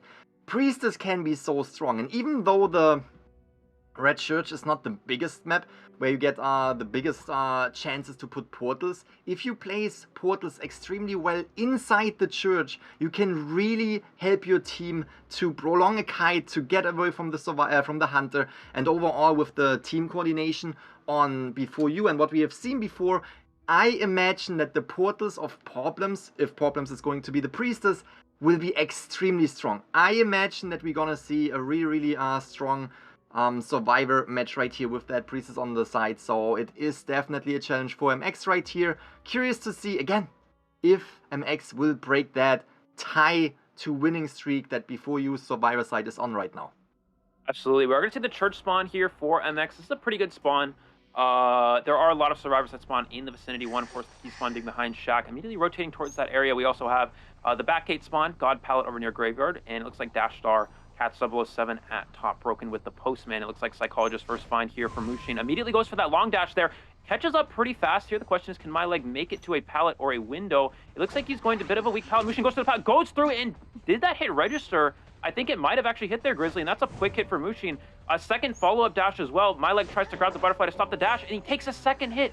In the process, 2 hits immediately for Mushin onto my leg, and just like that, this is a good start for the Geisha. Very, very strong start. We can see the Priestess portals again. Priestess on inside the building, definitely providing support for Milek right here. But again, with these two very, very early hits in the match, and we can see how the Psychologist is slowly healing up. If there's another hit coming in, she will not be able to heal up again. And this is definitely an extremely strong start. MX not hitting that one, utilizing the butterfly to come back from this. Not able to connect right here. Uses Blink to really close the gap, but again, we have a fantastic kite from Milek. Now the butterfly is securing the Terror Shock over the pallet, which is feeding the Geisha more presence. Absolutely fantastic start from MX. The Cypher machines are at around 2 at around 70, 1 at around 30. So that is a really strong start on MX's side. Yeah, we're going to see Schmitty come in a bit early. Will he go first? And it looks like no, just playing it safe here. Again, this is perfectly fine. Just try to play things conservatively. You have a pretty decent start on the Survivor side, enough for a draw. And that's what Schmitty, he has acknowledged that that's the play he wants to go for here. We see that first decoding letter did get used there for Cat's 007 to pop that first Cypher machine. And here comes Schmitty for the rescue. He's going to go for the drop down trick, which basically what that is you can drop down and have no attack recovery if you land it properly. Here's the drop down. He does go for the hit. It is on chair, but it is, again, no attack recovery if you do have the drop down at the same time. We are going to see the rescue onto Milek. We're going to see Milek. Oh, beautiful skill check from Milek, canceling the dash. Can he make it this pallet in time? Goes for the swing, and he does get that hit registered. Full presence for MX as well here, which, of course, will help with the dashes. But just like that, another Cypher machine already down. Beautiful Cypher rush here for B4U. Off to a solid enough start again just to get a draw here. Will Schmitty come for the harass? It looks like no. A little bit of a surprise here. Typically, as a forward, you want to try to buy a little bit of time, especially in the corner. However, a full presence Geisha, very dangerous. You don't want to overextend, and I think that's basically the idea here for Schmitty. Now, the issue is that Milek did die close to Schmitty's Cypher machine. It looks like Paul Lems will be the next rescuer, and Schmitty's going to go ahead and rotate away here. Does Paul Lems come for the save? And I think he might get a free rescue off the back door here. We'll have to see. It looks like he is able to do so. Absolutely fantastic rescue. Good job. Milek now on his third chair. As soon as Milek goes down, that might be a really, really good position for MX. And last effort kicks in. It buys a little bit more time for B4U right here, but this will definitely secure the first survivor elimination. So the setup for the survivor right now is definitely a tie position. That's for sure, because as soon as the first survivor is eliminated, you barely have the chance to, you know, get out with 3 survivors. It is going to be difficult for B4U to go against MX right now, because MX is going to chase the survivors. You can already see the Cypher machine that is in the distance right there with Problems. Problems being the Priestess with the global portal right here will definitely get out in time and buy a lot of time for the survivor side, because everyone is far away. We have Blink ready right here, not trump card not coming in, not necessary for the Geisha, since she can dash across the map, but at the same time she takes a lot of time crossing the map still, and that definitely buys time for the survivor side to decode ciphers.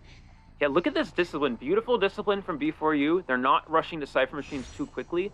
Of course, the downside of being on Cyphers at all times means that it's a very easy teleport for a Geisha to catch up here. We're going to see Schmitty try to dash away here. Probably going to use that football to transition, making some distance.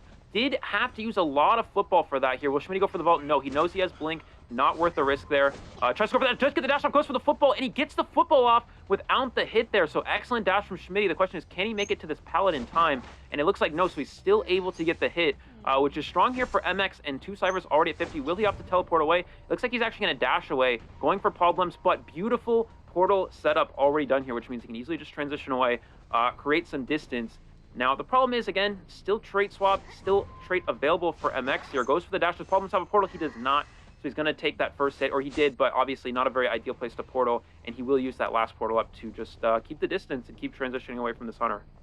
Wow, very, very good job from B4U right here. Playing it a little bit more slow, just, you know, taking their time, transitioning away, not pushing too fast. We have the, oh, look at that! Oh, and took the Terror Shock. Was trying to slow down the hunter a little bit, but in the process was going down immediately to the swing of MX. Fantastic job from MX, now trying to push off Schmitty from that Cypher machine, placing Dash Star right here next to the Cypher machine that we have now under control. MX can now not only control the survivor on the chair, but also the Cypher machine, which is putting B4U into a little bit of a tough situation, especially since both survivors, Priestess and Forward, are injured already. This is a really, really good position for MX to actually turn a potential tie situation into a victory for Fusion. Absolutely. Here comes Schmidt. He's going to try to kite as long as possible, uses the football to get to the pallet. Beautiful discipline from MX, not going too early here. Now, is he going to chair or is he going to teleport back? He's going to dash back to the chair here. He does have teleport. Will he opt to use it right here? It looks like no. He's going to wait a little bit longer, trying to hold that trait. Now, the rescue, it looks like it was after half. Goes for that dash. Can he get the postman dog? No, he's not able to get the dog in time. There is the down. Those Cypher machines so close, Grizzly. 79 and I believe 90%. But how do they turn this around? I mean, I believe the postman was rescued after half. He was, and yeah, this is such a tough position for you. Now, the upside here, Schmidt does still have self-heal. He may opt to use it right here. And it looks like he is, but maybe a bit premature. The Geisha's already on the trail of Schmidt yet again. That is gonna be extremely tough. You can see Priest is finishing off that one Cypher machine, and then we have the last Cypher machine, which is basically in the middle of the map in front of the church, as far as I know. And that's definitely a good spot for MX, because we have not only the fort in the area right here, but if the Priestess goes there, we can see MX concentrating on that Cypher machine, putting pressure not only on the survivors that are trying to kite around, but also on the survivors that are decoding. Now we see problems working on that Cypher, but it is not ready in time. We can see the teleport coming through. Again, Cypher machine at 95%. Portals away from here, but this might be a difficult situation. Can we see problems making it to the Cypher machine to pop it in time? We don't have a... Oh, we have a portal. Is this enough time to pop it off right in front of Mushin? Is that enough time for before you to pop it off? No, it isn't. And there, yeah, he gets the down. Yeah, and Schmidt doesn't have self-heal. That's yeah, I just remembered he used that self-heal earlier. So that is a 4 survivor elimination with a Geisha. I mean, that's not something we see every day. Of course, Geisha being it's a very tie heavy hunter, right? Geisha's, it's similar to Bloody Queen in that yes, your ability cooldown is shorter, but it's easier to kite out dashes than it is with mirrors. But in reality, it kind of balances out to be more of a tying hunter, especially with Blink. Blink is a very tie-heavy build. But when you incorporate that trump card into your strategy, you saw right there at the end there, Grizzly, that teleport was so crucial. If he's able to teleport to that last Cypher and do, which he did, he's able to get the win. If you don't have teleport there and just Blink, they can still get one survivor out because Problems can pop the Cypher machine and they just split the exit gates. And that teleport was a really big game changer there. So yeah, 4 survivor elimination here for MX. A lot of pressure on Sprinter. Of course, we've seen him be very strong throughout the majority of this tournament, but it's going to be a difficult situation for him to come back in. We'll see what he's able to do here. This is the kind of pressure that he's used to. He's used to coming back in, but again, excellent job from MX here, giving Fusion a 5-0 lead. It was an extremely strong start. Again, we mentioned it before, Fusion is the first team that actually secures a 3 and even 4 survivor elimination against Before You's survivor side, and that is definitely putting pressure on Before You right now, and it's definitely a good start for Fusion in this matchup against Before You.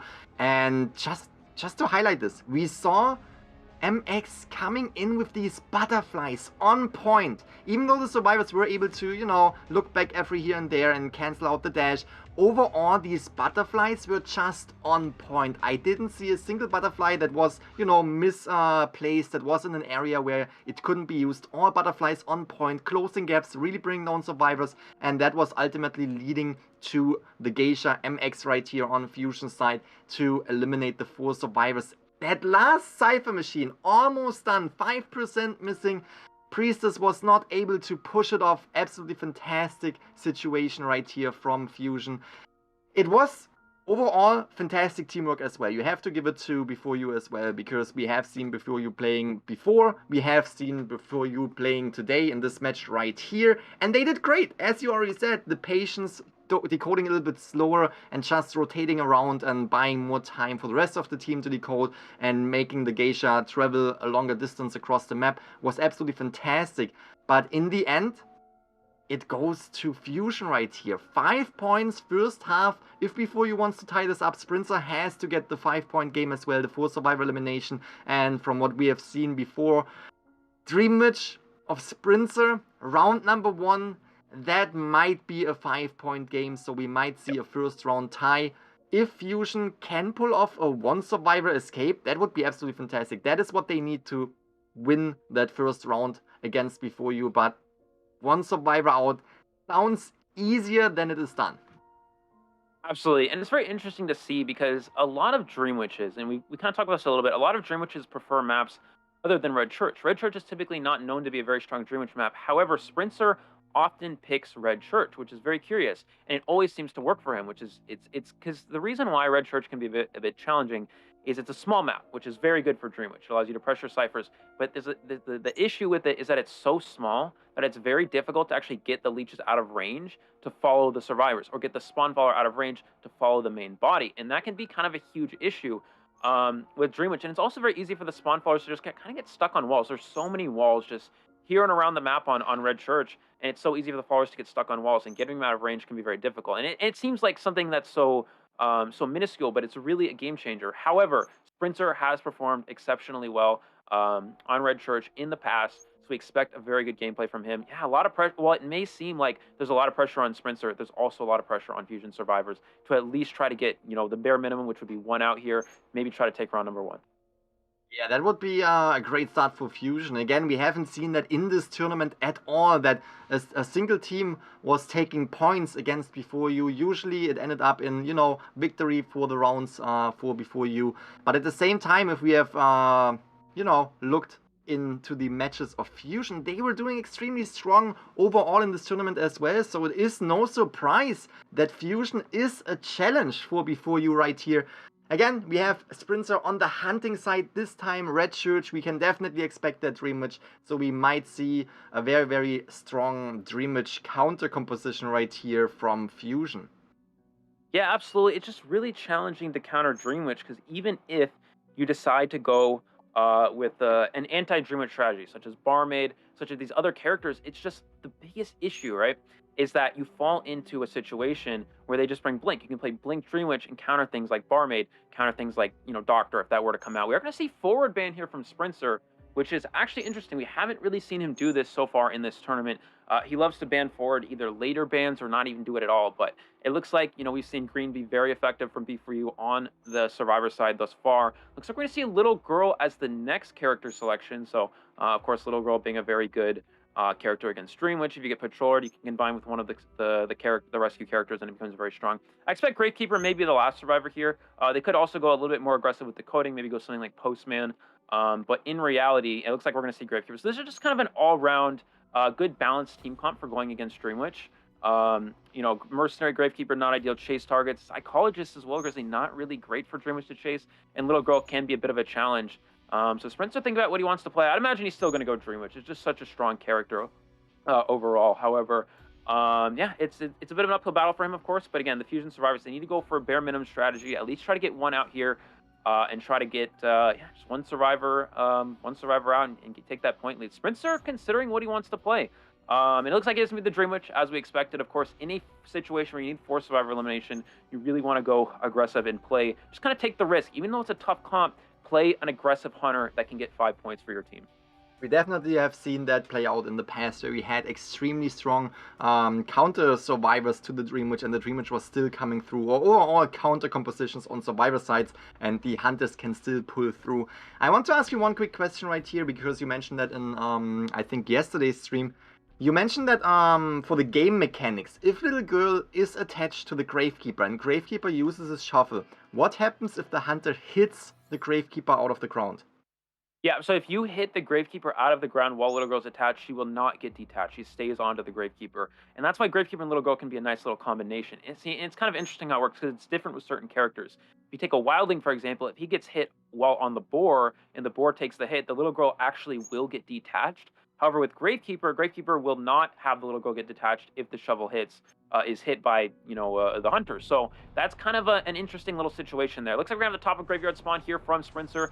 He's going to go top broken. No, he's going back, it looks like, instead, which is the location of the Psychologist. So obviously not a great chase target for Dream Witch, but this comp, it's just not a lot of options overall in terms of what you can chase.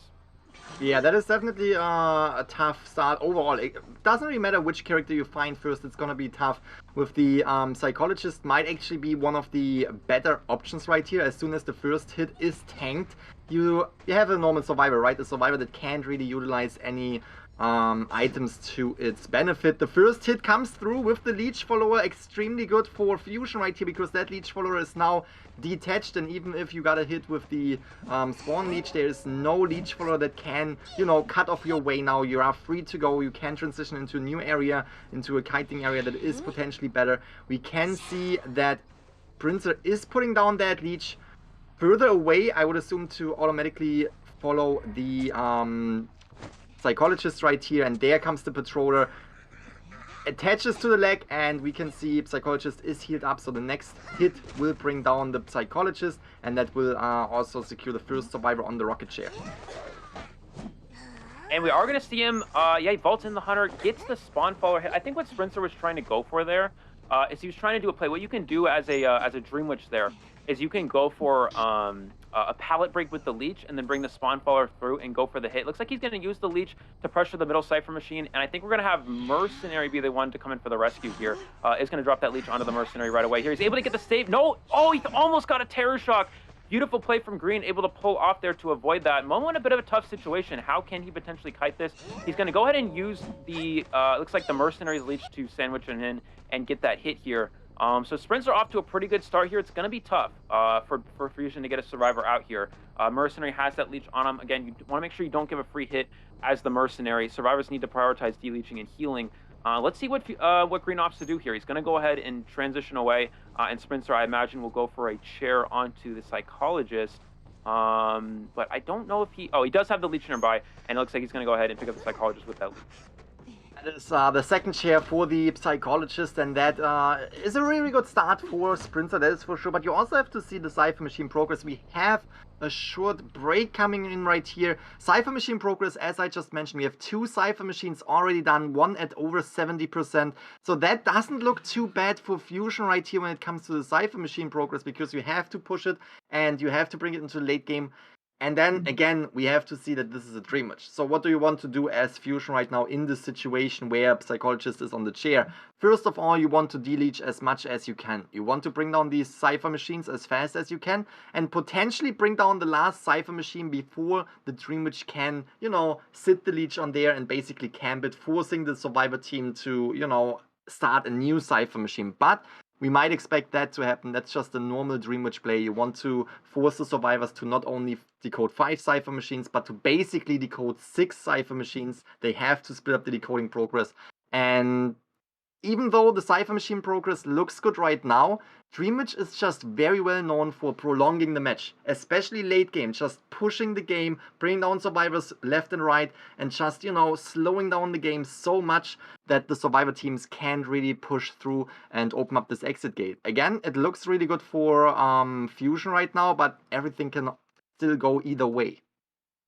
Yeah, absolutely. It's really just Dream Witch Cypher pressure can be so strong in the late game. It really depends on how well they're able to play. I think the biggest downside there was that obviously the Psychologist in that situation, you want to try to be able to die to your leech, and they weren't able to do that in the first kite, which is kind of a big difference maker, because then it allows for you to leech the Mercenary, get more pressure into play. Mercenary is forced to deleech before they can go back to decoding, so it slows down the Cypher rush. So again, while it may look pretty good for Fusion on the board, they still have to deal with that extra leech in play on Mercenary. Now, if Mercenary was at full health, he could simply just take the leech hit and maybe go back to decoding, get healed later.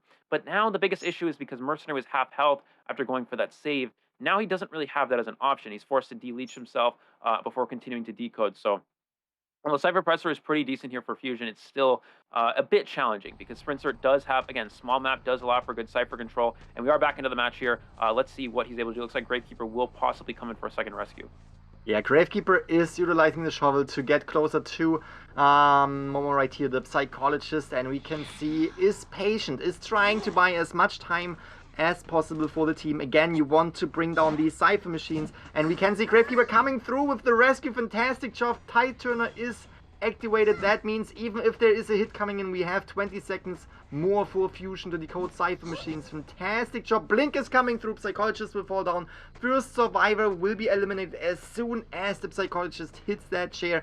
We have the little girl, no, not the little girl, the Psychologist right here, again going down, trying to buy more time, going down as far away from the rocket chairs as possible. It is crucial for the survivors to, no matter what the situation, buy as much time as you can. And here you can see now Sprinter concentrating on the rest of the team. Psychologist out of the match. Gravekeeper still has a leech attached to himself, so that can be really, really good because, again, Gravekeeper already injured. Might be a good find. Only has one shovel left. was de-leeched though, and now Sprinter is in a situation where he has this one leech quite far away from the rest of the survivor team and is struggling a little bit right here to find the next survivor from Fusion. Yeah, it looks like he's trying to find where they're de-leeching. Oh, they're able to heal and de-leech to full heal Grizzly, so really playing it slow, really just kind of conserving their resources, playing for the end game. And again, you're in a situation, you don't have to be aggressive. You don't have to try to win this round. You don't have to win as a survivor side if you're Fusion. You just need to play safely and try to go for the draw here. We're going to see the elbow pad away from green here, just avoiding that follower, not trying to get hit too early. And it looks like we're going to have the spawn follower coming in to potentially go for a blink here, possibly. Green needs to try to utilize that elbow pad so he doesn't give a free hit. He's going to use that elbow pad just to play things safe. And Sprinter, I think, has to change targets possibly again here, Grizzly. We may see him use that last elbow pad just to play things safe yet again. He may absorb the hit. He's going to absorb the hit, trying to conserve that elbow pad. I think the goal there is just save your elbow pad and then maybe try to push for a stronger end game. But I think there, again, in a situation, you'll need one out. You don't have to have a strong end game. Just use one elbow pad and then prevent yourself from getting that leech on you. It looks like the leech is coming in here. Is able to pallet stun the leech, so he's not going to give any free hits away here. Sprinter does have a leech back online now, so he'll probably leech onto the Gravekeeper, but Gravekeeper still has Shovel available, so he still has some good potential kiting options here. That is going to be very, very tough though for Sprinter. Again, the Cypher Machine progress looks extremely good. They started the 5th and 6th Cypher Machine already, and overall the situation is just that the Mercenary is kiting quite well. We have the Gravekeeper right here. Oh no, Mercenary is getting hit. Gravekeeper is kiting quite well. Is not having the ability left, so the next hit will bring the Gravekeeper down. And it is putting the survivors into a situation. Oh! I'm sorry, Gravekeeper wasn't injured. And there we go, first hit comes. They have time to decode Cypher Machines now. Mercenary already transitioning into the area to get a potential rescue. And we can see Little Girl going into the red carpet, into the front area gate zone where she can decode that last Cypher Machine that is at 14%. Yeah, it is at 14%. We're going to see Sprinter try to go to the last Cypher to pressure it. Mercenary has to be careful that you don't get cut off from a distance here. Of course, this follower does have Blink, so Mercenary needs to use that elbow pad early so he doesn't give away a free hit. It looks like they're rushing down the Cypher at the red carpet area. He's going to use the Leech to share the Gravekeeper and use the Spawn Follower to pressure down the last Cypher Machine. So this is a good play here from Sprinter. Now, the survivors need to be careful, okay? So they, you have extra ciphers to work with. They have one at 50 and one at 30. So if you're the little girl here, you need to transition back between both of those ciphers. We are going to see the rescue hit onto the Mercenary. The biggest issue here, though, is that these survivors can de-leech. So little girl's going to constantly pressure that Cypher Machine, and these other two survivors most likely will de-leech and heal up. It looks like Gravekeeper is actually going to push the Cypher Machine instead.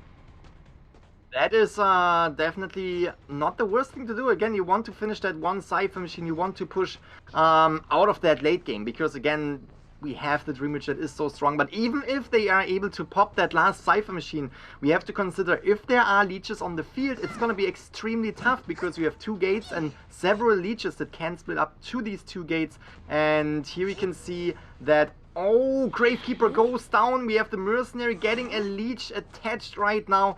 It is, again, the late game of a Dream Witch. Late game can be extremely difficult for survivor sides, and Gravekeeper is taking that share right here. We have Green trying to make the way into the rescue, and look at the Cypher Machine progress.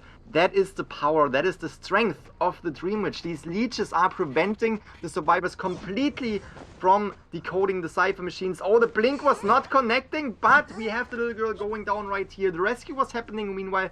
So there is definitely a lot of multitasking going on for Sprinter, but it kind of works out in his favor because he's slowing down the game, he prevents the Cypher Machines from being decoded, and he puts the survivors on the chair over and over again, and eventually these survivors will be sent back to the manor. So that match, still everything on the table. You can see the survivors are healing up right here. Cypher Machines are almost done, but Sprinter is definitely pressuring that survivor team. Absolutely. It looks like he's trying to... This is interesting. He's going to try to cut off the survivors from doing the last Cypher. It looks like Bossy's going to do this Cypher Machine. Will Sprinter leech on? He's going to leech onto him here. The question is, what will he do with this follower? Is he going to cut off Green? He is able to cut off Green here, but there's no follower waiting on chair. So even if he does get this hit on Green, Green can still make that rescue in time. So We'll see what happens here. So Bossy is going to try to push the Cypher Machine. He'll probably just take his leech hit. Looks like Sprinter is going to hit onto the Mercenary there. No blink available, so Mercenary is able to get the save. Bossy's trying to rush down the Cypher, but he does have the leech. He has to make sure he does not get Terror Shocked. And he's just kind of, pushing this Cypher. The leech is camping as much as possible. Oh, it's just a mind game here, Grizzly. It's really just back and forth here. And he's going to take the leech hit, which allows him to re-leech yet again. But keep in mind, the Spawn Follower came back, which means the survivors can actually just decode the other Cypher Machine because there's no one pressuring that red carpet Cypher. Oh, that's gonna be a good situation for Fusion right here. That might be the situation that they need. Sprinter immediately goes back to the red carpet because they want. Again, Sprinter needs to stop the decoding from happening. They had to heal up the Mercenary right here, which was buying a little bit of time for Sprinter to get back to the red carpet area. The Cypher Machine at 60%. That is the good position right here because the Cypher Machine at backgate was already at 85. This might buy enough time, just enough time for Sprinter to come back and put pressure on the survivors right here. Will the leech be ready 2 seconds before the next leech will come down? But the Cypher Machine is at 89%. It got popped. That is a position where the survivors now can try to push for a one survivor escape. At least we have the dungeon right here. Mercenary is the one who is trying to kite it out. We have the hit. Mercenary will eventually fall down. Will the little girl be able to go to the front gate? We can see the leech is slowly transitioning away right here because it is the Mercenary's leech, and that might not be enough time to open up that front gate. Yeah, it looks like that's not going to be the case. He does have blink. Will he use it? Oh, does miss the blink there. But the problem is Mercenary cannot get... he can get up, but the leech is going to be camping it. Now, the little girl needs to kite as long as possible here. Mercenary's trying to get this gate open, Grizzly. Is he going to get open? It looks like he's going to be a little bit short here. He's going to go ahead and share the Mercenary. So the best chance for the little girl is try to potentially kite to dungeon. Now, keep in mind, there's no blink on this follower. She does have 3 pages, so there is a potential possibility of this. It's just going to be very challenging here. That dungeon we see obviously over near the graveyard. The follower trying to hold here as long as possible. Sprinter's going to go towards her. Probably going to use that leech here. Sally's... what does she do here? Obviously, you're trapped in. You don't want to take too much of a risk. Now she's going to come in, try to pressure this escape. Sprinter needs to leech her to try to cut her off. But yeah, keep in mind as well, the Mercenary is going to take a long time to actually, expire on chair.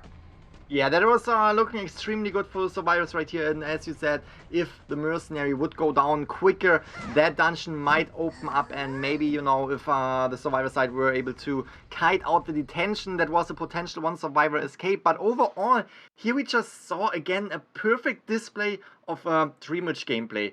It looked quite good for the survivor side. They were very well coordinated. They really, really were patient with the Cypher Machines. They were pushing Cypher Machines early in the game as well. And it was a good start on the survivor side. You can't say anything else. But with that late game Dreamwitch and all these leeches on the field that can stop Cypher Rush, especially late game when only a few Cypher Machines are remaining. And also stop the survivors from splitting up to gates because you have several leeches that can go in both directions towards both gates. We saw it. One leech was following the Mercenary. The other one was going to the front gate to bring down the little girl right here. It is just extremely difficult to go up against such a strong hunter, the Dreamwitch, and then it is Sprinter's Dreamwitch. Just such a huge challenge. And with this full survival elimination 5-point game in round number 1, second half, we have a tie between Before You and Fusion. Again, that was a really, really strong game from not only Sprinter but also from MX, from Fusion, and tie, everything still on the table. Basically, nobody got, a little bit of a head start after round number 1. Very, very curious to see how this will turn out in round number 2. Yeah, absolutely. Yeah, just really back and forth game there. So tied for round number 1, and I think this, if anything, I think this round number 1 tie is beneficial for Fusion, considering that it is, you're going in with a Geisha versus a Dreamwitch. Whenever you have that as kind of an situation, Geisha is typically going to be the character that's going to struggle to try to go for the wins in comparison to a Dreamwitch. So Dreamwitch has the win potential, and Geisha, of course, being the tie hunter, and then can pull up with a victory. So again, going into the situation, things being tied up here, it's not too bad for either team.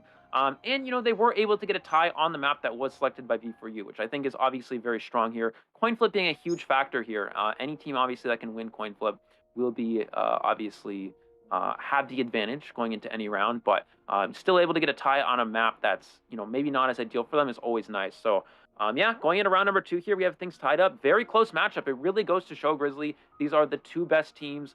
So equal, so close here in terms of skill, and it's just very exciting to see how this matchup will continue. Yeah, very, very exciting to spectate these matches right here. I'm curious to see what you guys in the chat think about the matchup so far. Which team do you want to see win the IVT 2022 for the North American European server? Do you want to see Fusion go out as victor, or do you want to see Before You winning this tournament? Let us know in the comments. I'm very, very curious to see who you guys are rooting for. We have Before You who have won so many tournaments before, and right now they are facing a little bit of a challenge. Again, Before You coming into this tournament, or, until now, was not really losing any matches on the Survivor side. On the Hunter side, they won every match basically. On the Survivor side, they were always able to pull off at least a tie. Now, they lost their first match. Question now is, how do they feel about it? Will they be pressured? Will they think to themselves, okay, this is a tough situation, we need to adjust our strategy, we need to play either a little bit more safe or maybe even a little bit more aggressive? And will they adjust their team composition? Will they bring out, for example, we saw Perfumer, Cowboy in later rounds as well. I would absolutely love to see some more off-meta characters. We can see that Fusion is changing the Hunter out to Dreamer. We saw Dreamer coming in with not only the Dreamage, but also with the Sculptor. Curious to see how this plays out in round number 2. I don't really know what map we can expect, but I would assume that we will see a Sculptor, since I guess Dreamage round number 2 will most likely be banned. Yeah, I would imagine probably we'll see Dreamwitch banned here. We could see some other ban as well. Maybe Sculptor ban as well. Obviously we have seen Dreamer be affected with both characters. We saw a Sculptor against CH4 actually in the first matchup that Fusion had. They were able to get a 4-person elimination and a 3-person elimination with Sculptor. So just a very scary hunter to go against in general. So maybe we'll see that be banned instead. But of course, as you mentioned, Grizzly, the Dreamwitch is just such a formidable hunter. It's such a winning hunter, where Sculptor, it's easier to tie against. So I think that could definitely be a difference maker here, depending on which character they opt to ban. It also depends on the map as well. Of course, Fusion will be having the map here. Before You does get to ban one map. Kind of thinking about what map they're probably going to decide to ban here. It's interesting because, you're going into the situation, everything's tied up. You kind of just want to get through this round, possibly getting a tie as well, so that way you can possibly have map pick in the last round. Because obviously, when you're on kind of the visitor team, when the opponent has the home field advantage, that's the rounds you want to at least tie. Fusion was able to do that in round number 1. Now in round number 2, I think that's kind of the idea here for Before You. So again, we'll have to see here what they opt to ban here, but probably want to choose a good map for Sprinter, assuming his Dreamwitch will get banned. He'll probably try to play Sculptor. So I'd imagine they might ban one of the big maps, such as Moonlit River Park, Lakeside Village, or Chinatown. Yeah, that could definitely be a potential outcome right here. Very, very curious to see this. Again, it is really a match of the giants. We saw round number 1 with a tie. All survivors were eliminated on both sides. Now I'm curious to see how round number 2 plays out, and I almost feel like this might be a match like we saw it before, where one team just will take a point at one point, and then, it's gonna be ties. Because again, if one team is able to get a victory over the other team, all they have to do is they have to tie in round number 3, or if they tied in round number 1 already, they will win round number 3 and will take home this victory. And so far, it really seems like these two teams are not giving each other anything. They know what they are in here, right? They're fighting for the championship title of this tournament, so obviously they're not giving each other anything, and it's going to be very, very intense until the very last round. I am very, very excited for this round number 3. We will definitely see round number 3 now that we have a tie in round number 1, and round number 3 always forces the survivor side and also the hunter side a little bit more into off-meta character picks, and I'm really, really curious to see if that might, make or break the game for either of the sides. Again, we saw on Before You side already the usage of a Cowboy when we looked at Cats. That was absolutely exciting to see. So maybe we're gonna see more of these off-meta characters. Which characters are you excited to see when it comes to these two teams? We know that these two teams are known for specific characters. For example, as we already said, Cats is so known for the Cowboy, we also saw problems coming in as Perfumer, a character we don't necessarily see too often in the tournament. When it comes to Fusion, do you think that there are some surprises that we can expect? Well, in terms of specific characters, of course, we might see Momo's Batter come out. We've seen that be a character that's going to utilize quite a lot in this tournament. In terms of special characters, yeah, it's definitely a possibility we'll see something come out here as the rounds progress. Maybe not so much in round number 1 or 2, but in the third round, when those hunters have those extra bands, that's usually the time to see those sort of extra characters come out here. So maybe that will be an option for them to go to. I'm not quite sure if that's something they will consider, but it's definitely on the table. Yeah, again, we'll have to see. We haven't seen Fusion really play mechanics at all this tournament. They played it one round, I believe. But Before You, that's a team that they love to play mechanics. So maybe we'll see that, kind of change a bit here. We're not really sure. Again, in this situation, things are tied up. Mechanic being good, tie character may be a strategy Before You wants. Again, try to tie this round and put themselves in a position where they can just win that last round when they have that map pick again. So all that's still on the table here. We saw them use Postman as well. Fusions use Postman. Postman just a strong, not only a strong kiting character, a good decoder with the decoding letter as well. Yeah, that is for sure. That is for sure. Definitely an option right here to play a little bit more conservative to get these ties. Again, ultimately, I think that that's exactly how it will turn out. We're going to see tie matches, and I think we're going to see it on both sides. Like, 2 points on both sides, or maybe 4 survival eliminations on both sides again, and it just comes down to one team getting a little bit of a head start. Really taking all the chances that are given to that team and just turning it into a maybe one survival elimination, maybe not one survivor escape, maybe even a tie in a round where the opponent's team can't do that. And here we can see Moonlit River Park map is picked by Fusion. Very, very large map, so very, very curious to see which characters we can expect on that. Yeah, absolutely. I think going into this, it's going to be, you're kind of in a situation here where, both the kind of the main hunters for both sides will get banned. So I expect Dreamer's Dream, which will probably get banned, and we'll also see Sprinter's Dream, which get banned. So then it kind of comes into the situation, who wants to pull out the Breaking Wheel and who wants to stick with the Sculptor. And we've seen, both these players, they use very similar characters. Sprinter, Dream Witch, Sculptor. We have seen him play Breaking Wheel in the past, but has kind of shied away from it recently. We haven't seen it so far in this tournament. We've only seen the Sculptor from him. And then, on the side of Fusion, we've seen Dreamer. He shied away from Breaking Wheel as well. We've seen him with Sculptor. We've seen him with Dream Witch. So maybe neither team wants to play that. It's very interesting to see how it'll play out between these two teams. Yeah, it's just it's tough. Breaking will be very good here. It's just neither team has really opted to go with it thus far. So I don't know if that's something they want to pull out here. It also begs the question of, do these hunters have something extra we don't know? Maybe these hunters have a potential Geisha incoming. Maybe these hunters have a potential, Bon, maybe a potential Axe Boy, just characters that would be strong on Moonlit River Park. And, of course, Moonlit was here selected by Fusion, so obviously it's going to be a map that does benefit their hunter. So I think that maybe that's something like Geisha is something Dreamer is considering. And then, as for Sprinter, does he go back to that Breaking Wheel that he shied away from recently? I think it could be very strong here. Obviously, very limited windows on this map. Breaking Wheel could be very good, but you do have to watch out for the harassers such as Forward and Batter.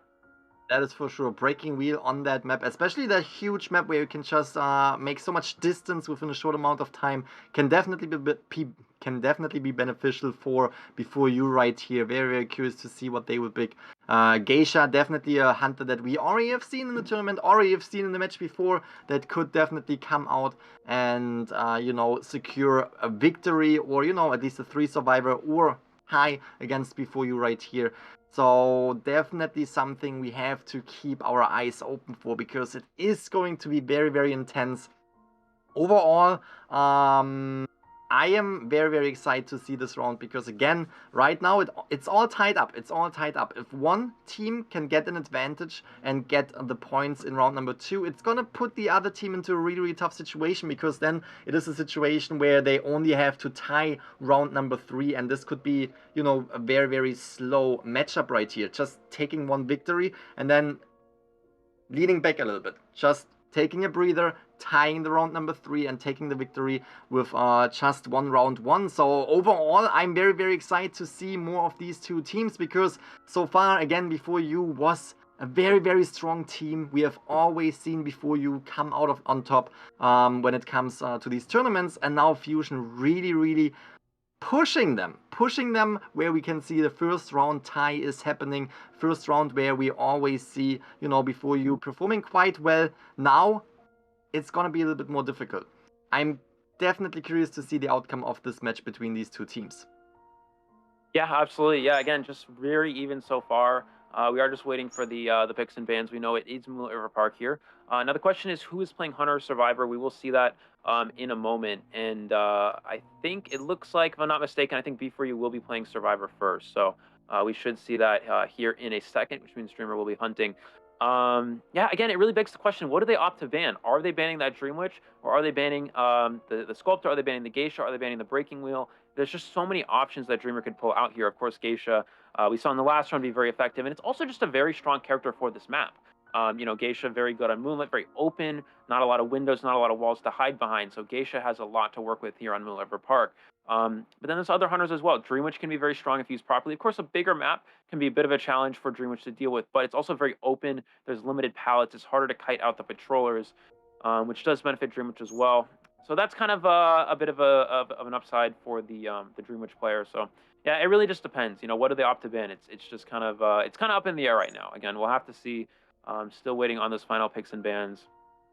And it's just such a close matchup. I mean, so far, in all these tournaments in the past, we've seen B4U just dominate so hard in NAEU, and right now it's just really back and forth here. So again, really excited to see how this plays out, and we are finally getting into our picks and bans.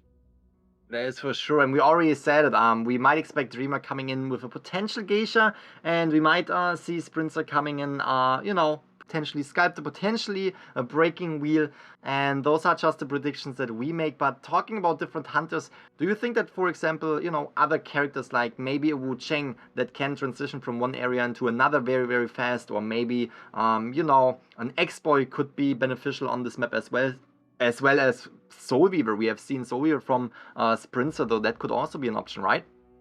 Yeah, it's definitely an option. I don't know if we'll see it here. Moonlit River Park is typically not very strong for Soul Weaver because of how open it is. It's very hard to place webs in certain areas of this map. So actually back in the older seasons, back in, I think, whenever Soul Weaver came out, and Soul Weaver is such a strong character, a lot of teams would pick Moonlit River Park to counter the very strong S-tier Soul Weaver. Of course, now Soul Weaver has fallen far from grace from back then, and it isn't really is used as much, but it is a character Sprinter has in his back pocket, as you mentioned there, Grizzly. So I think it's definitely an option, but we'll probably see that come up maybe in the third round. It looks like we are going to see the Dream Witch ban here, so just waiting on Dreamer to ban his other, waiting on the B4U survivors to lock in their first two survivors. We did see Seer and Priestess, which means that's kind of interesting. Typically with Seer and Priestess, we expect that to be Dream Witch bans. However, Dream Witch is banned, so now what do you actually go with here if you're a Dreamer? You could still go Geisha, he could still maybe pull out that Breaking Wheel that he's been avoiding, or maybe just go Sculptor altogether. But again, the issue with this map is it's very open again, as we talked about. It's hard to hit statues as a Sculptor player, because there's not a lot of objects to hit the survivors into because of that open transition kiting area. Looks like we're going to see Patient and Forward locked in for the survivors here. Of course, Patient, a very good transition kiter, can be utilized well in Moonlit River Park, and Forward, just a good supporter in general.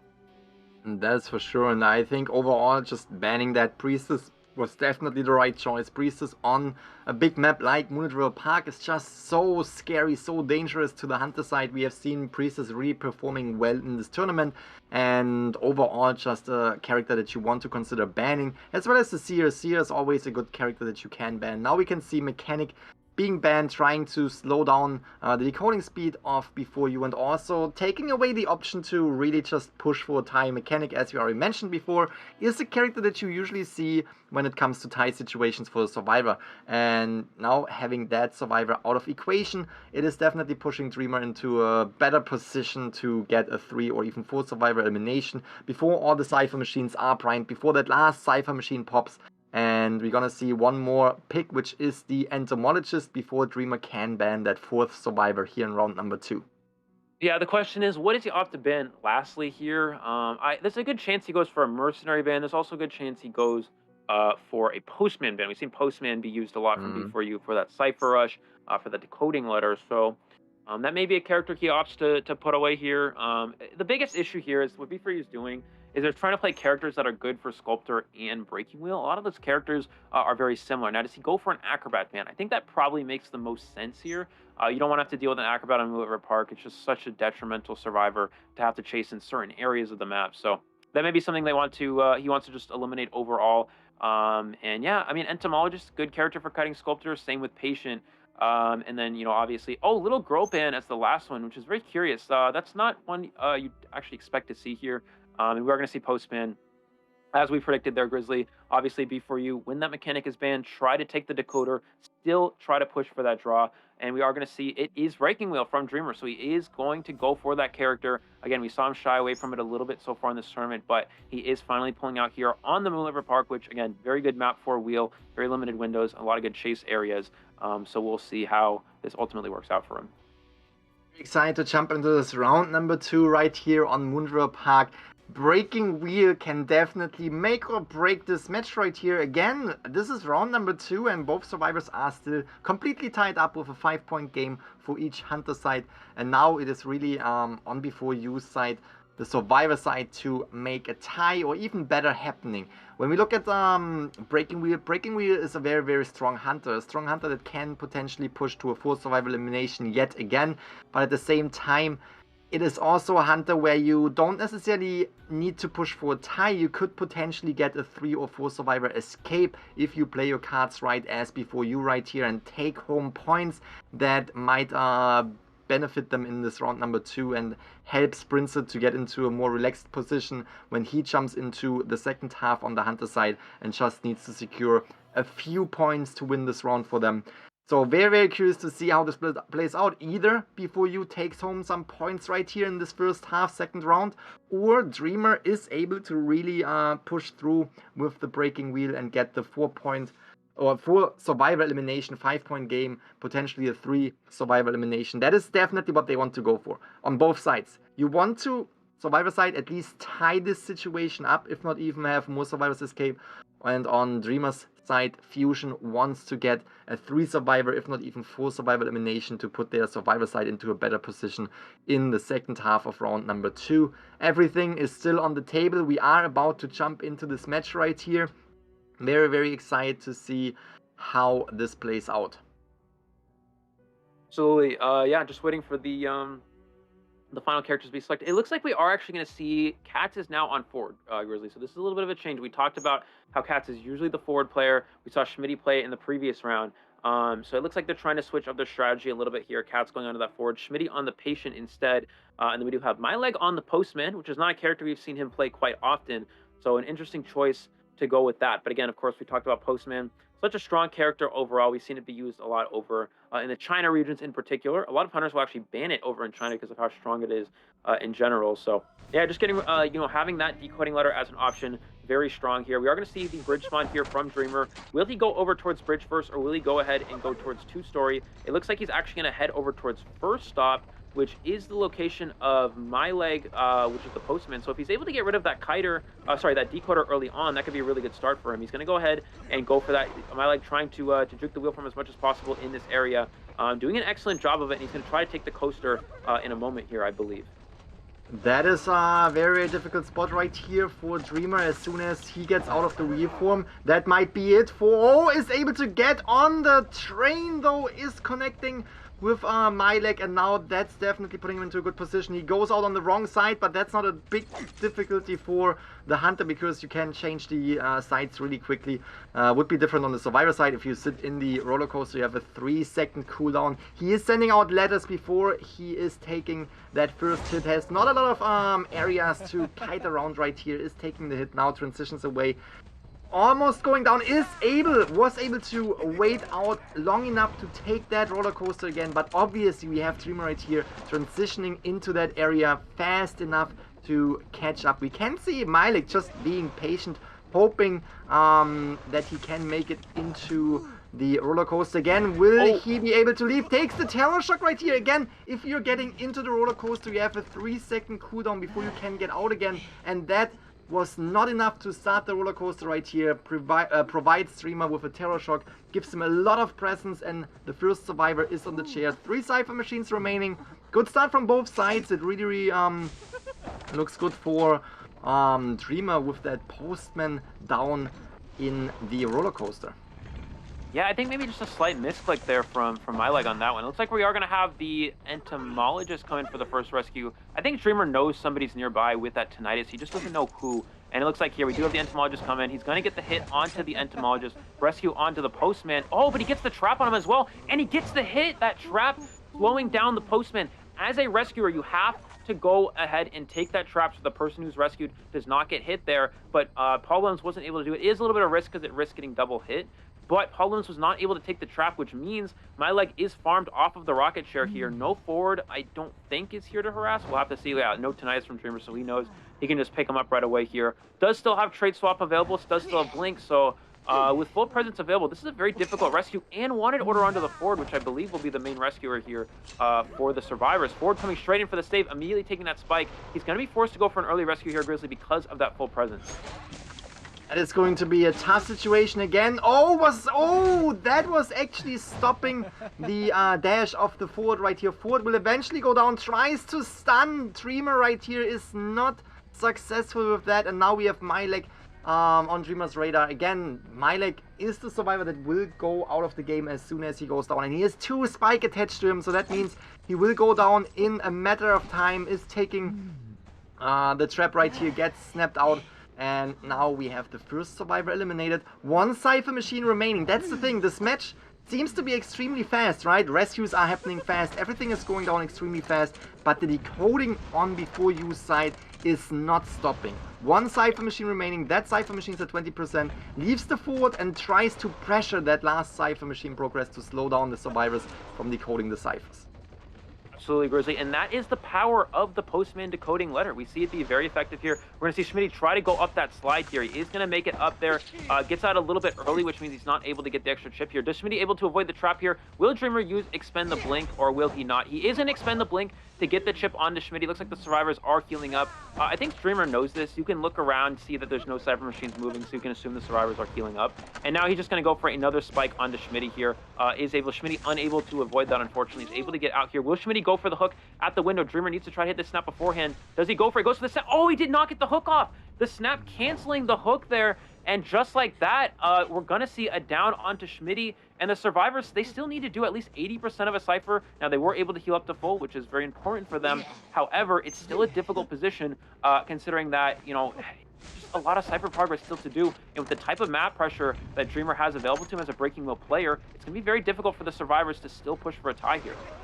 And the watch is just concentrating on that Cypher machine at last stop, and we can see that Dashstar Cats is transitioning into the area, tries to be sneaky, but I think Dreamer found the forward right here, was able to spot him, and now that is a difficult situation because you can't re-rescue anymore. You can't re-rescue. You have 2 spikes attached to yourself. If you take the hit, it's gonna be impossible for you to go anywhere because you will immediately go down. And now we can see Dreamer getting into the weird one, not trying to catch up to any of the survivors, but the survivor that is on that Cypher machine. Again, you want to slow down the decoding as much as you can.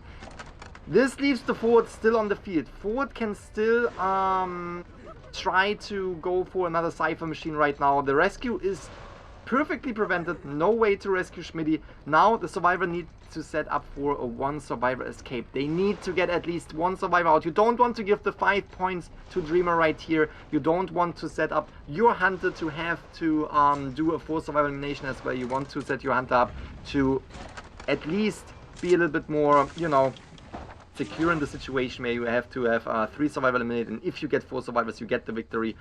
It's gonna be difficult. It's gonna be difficult. We can see forward start the Cypher machine right there, but the trap is going on. We have peepers active now. It's a difficult match now for Before You. It's gonna be a back and forth with Dreamer right here, and since he is the breaking wheel, it's extremely easy for him to go back and forth with that speed of the breaking wheel. Yeah, the goal here for the survivors is just try to get 1 out here. It looks like he's trying to find where the the forward is hiding. Paul Williams is going to leave his Cypher machine a little bit early. He doesn't want to get found out here. Yeah, just really a back and forth game here. You know, Dreamer does have peepers, so there's no option to abnormal, no option to teleport. The question is, will the survivors try to heal up, or will they try to push the Cypher? I mean, their best bet is really to try to push Cyphers here. We see Dashstar Cats 007 trying to hide out as much as possible here. The question is, does Dreamer see him? It looks like no. Problem's going back to that Cypher, and this is kind of just a mind game right here. They're going to go back. They're going to hit these Cypher machines, slowly adding progress to them. And they will get a one survivor escape at this rate unless Dreamer is able to locate one of them and down them. Oh, that's, we can see the Nidus is here and Dreamer is concentrating on this area. Tries to go around a little bit more, tries to figure out a survivor. Sees the beast, and the beast might be the key thing that he's spotting out right here to find the entomologist, the survivor that is already halfway damaged. Now we have Dashstar trying to finish off that Cypher machine because entomologist was able to avoid all spikes. And now Dreamer needs to, again, go back and forth. One Cypher machine, now it's 73%. That is extremely interesting. We're gonna see a back and forth right here, and so far this back and forth really plays into the hands of B4U. But, oh, Dreamer, I think, found the forward now, found Dashstar, and again, 2 spikes are already attached. All you have to do is you have to hit the forward right here, and he will go down. Great job, Cypher machine not ready yet, so close yet so far. Survivor is getting picked up, 99%. Cypher machine is getting popped, and Problems just tries to pull off the one survivor escape. Again, you don't want to give the hunter, you don't want to give your opponent another 5-point match. And obviously, with the speed of the breaking wheel, Problems knows that he will be back at the gate and tries to hide out for as long as he can. Yeah, we're gonna see him try to hide out. Dreamer has tonight, so he knows that Problems is in the area. He's gonna check the same area to see if Problems is hiding there. Just trying to hide behind this little area here, looking around. It's really just kind of a mind game here. So he loses tonight, so he knows that Problems has to be closer to 4-stop. So he's gonna go ahead and go back there. The problem here, Grizzly, is Dungeon is at God kiting. It's not even, it's nowhere near the entomologist. Dreamer, losing sight of the entomologist here or losing sight of Tinnitus rather. Will he go back towards 4-stop to look for Problems, or will he continue off in the other direction? Looks like he is going back here, has caught onto him, and he does see him. He does see him there, Grizzly, is able to get one spike here. He's gonna get out of wheel form, does have that full presence to work with, and does he get this trap? It looks like he gets the trap, and he gets the hit, and he gets the hit. And that is a 4-survivor elimination for Dreamer, another 5-point game. What is happening? This is a crazy finals. Wow. That is going to be very, very intense, especially now with before you on the hunting side. We have Sprinter. Sprinter needs to mirror this outcome. Sprinter needs to get a 4-survivor elimination as well if they want to tie it up. And I'm sure that if anyone can do it, it is Sprinter. We have seen Sprinter being one of the strongest hunters, such a scary hunter to go against. He definitely is able to pull off a 4-survivor elimination as well. But in case Fusion is actually able to get 2 or 1 or maybe even 2 or more survivors out against Sprinter, that might give them the advantage they need. That might give them the point that will lead to a victory for round number 2. And that is definitely something that they are going for. They want to get these points. They want to put more pressure on before you. They don't want to have another tie, because then basically everything falls into, you know, this round number 3. They have to get a point there, and if they can secure a point in round number 2 already, that would be definitely beneficial for them. With this first round half right here, with this first half of round number 2, Dreamer definitely setting a statement for Fusion.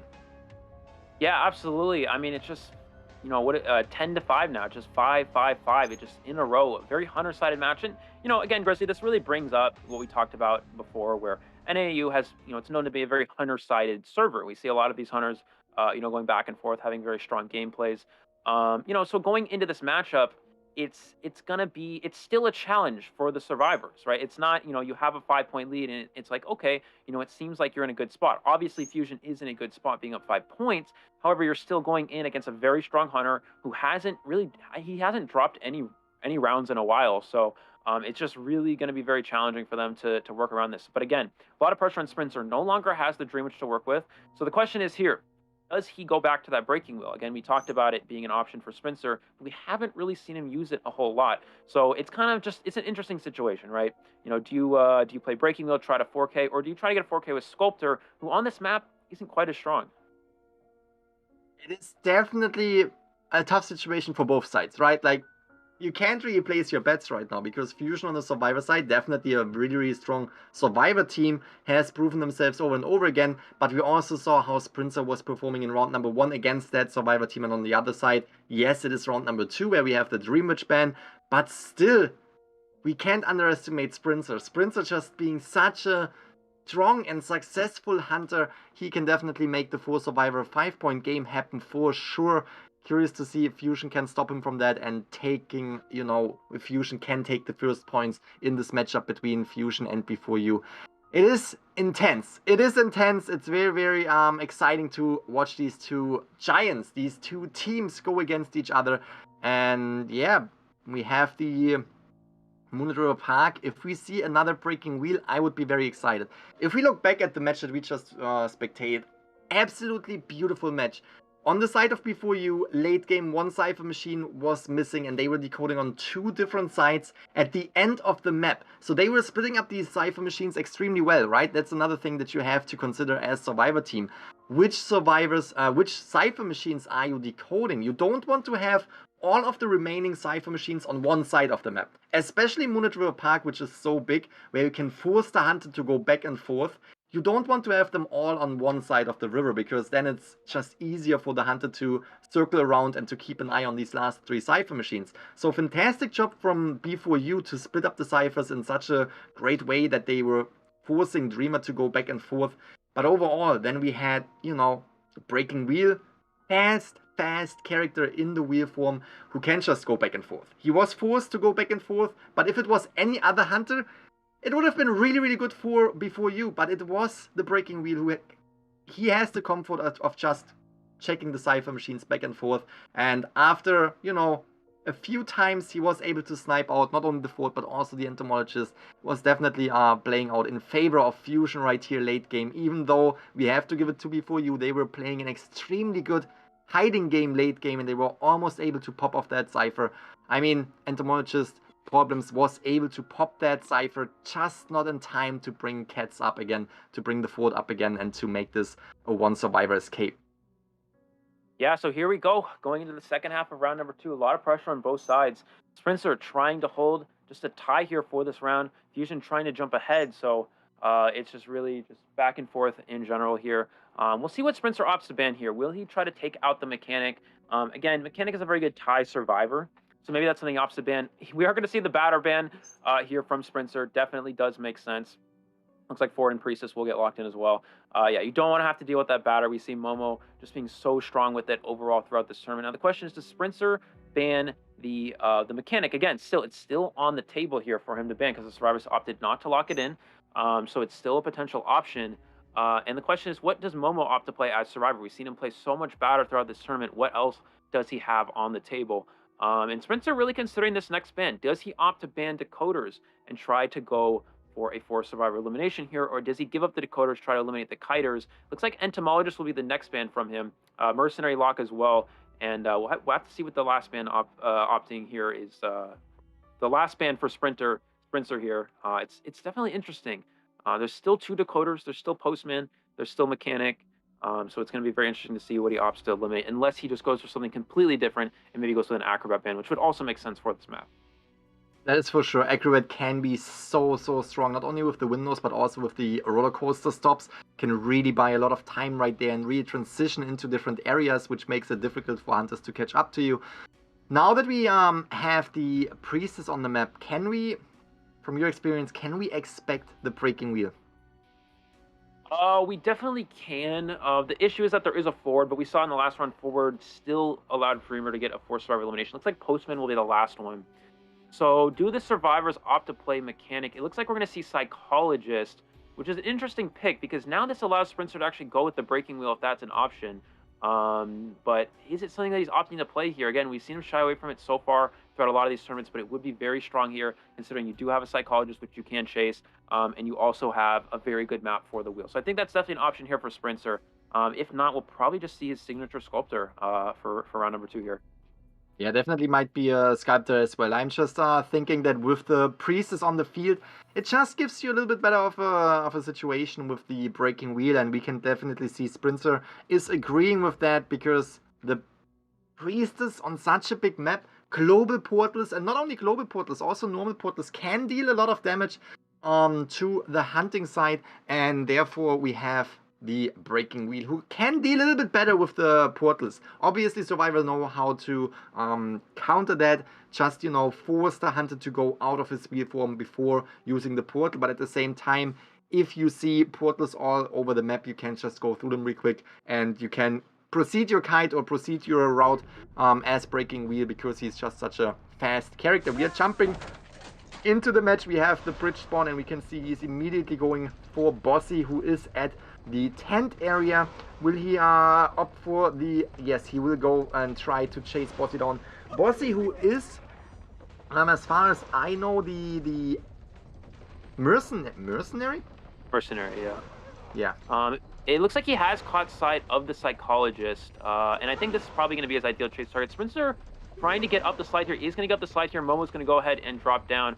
We do see a portal set up in the area as well. Momo's going to try to kite around this area. Psychologist, of course, being the best target for Breaking Wheel here, is able to get one spike on him right away. Will he go for two in a row? It looks like that is going to be the case here. Does get two spikes very fast here. Is going to get out of the wheel form, and a bit of a tough situation for Momo. He's kind of trapped in here. Is going to go down the slide. Can he get the trap onto him? He was not able to get the trap, and it looks like we are going to have a pause here, of course, just making sure that we're all up to standards with the ping and everything. Of course, we talked about this a little bit. The tournament server has some connection issues. It is newer for NAEU. We've seen them, of course, play on the normal server for a while, but on the official tournament server, there is some issues with ping. We'll make sure everything's good in a moment here. But yeah, so far this start, it looks pretty good for both sides. I mean, Mercenary was found first, which, it's not really a great find for the Hunter, but then he was able to find Psychologist, which in this case is, because Psychologist, again, is a character that doesn't really have a lot of options for kiting a Breaking Wheel. Psychologist is just really good against characters that are single hit hunters, but Breaking Wheel is a one and done hunter. You can down the survivors with one hit. So there, that might be a bit of a tough kite for Momo, and you see why Breaking Wheel can be very strong here. He's kind of trapped in a bit of a tough area. We'll see how the survivors are able to bounce back from this, but I think Sprinter has a pretty decent position. He does not have Blink. He does have Excitement, so we may see that come into effect here to help against that forward. One and done. That's very nicely said. I have to keep that. I have to keep that in mind. A one and done hunter right here, just bringing down survivors extremely fast.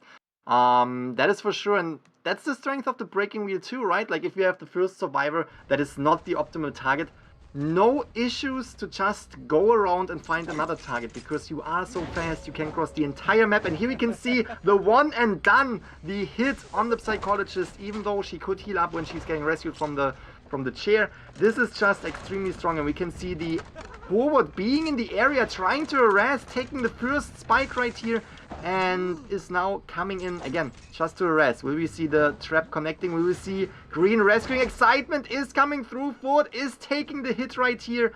That is a really good position for Sprinter right now. Ford, one chip damage away from going down, cannot really go in for the rescue right now, and first the Biopsychologist on the rocket chair. Yeah, so here we go. It looks like it's going to be the Priestess coming in for the save here. Now, the question is, does Priestess have Tide Turner?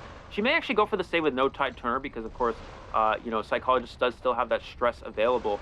Excellent jukes here from the Priestess, avoiding this wheel form as much as possible. Is going to take the second one, is able to get the rescue. We see the stress coming in, coming forward, goes to the stun, and gets the stun off. This is going to allow the Psychologist to transition away here. And keep in mind, Grizzly, Psychologist is getting healed up here. So this is the one upside of Psychologist versus a Breaking Wheel. And now is actually forced to change targets.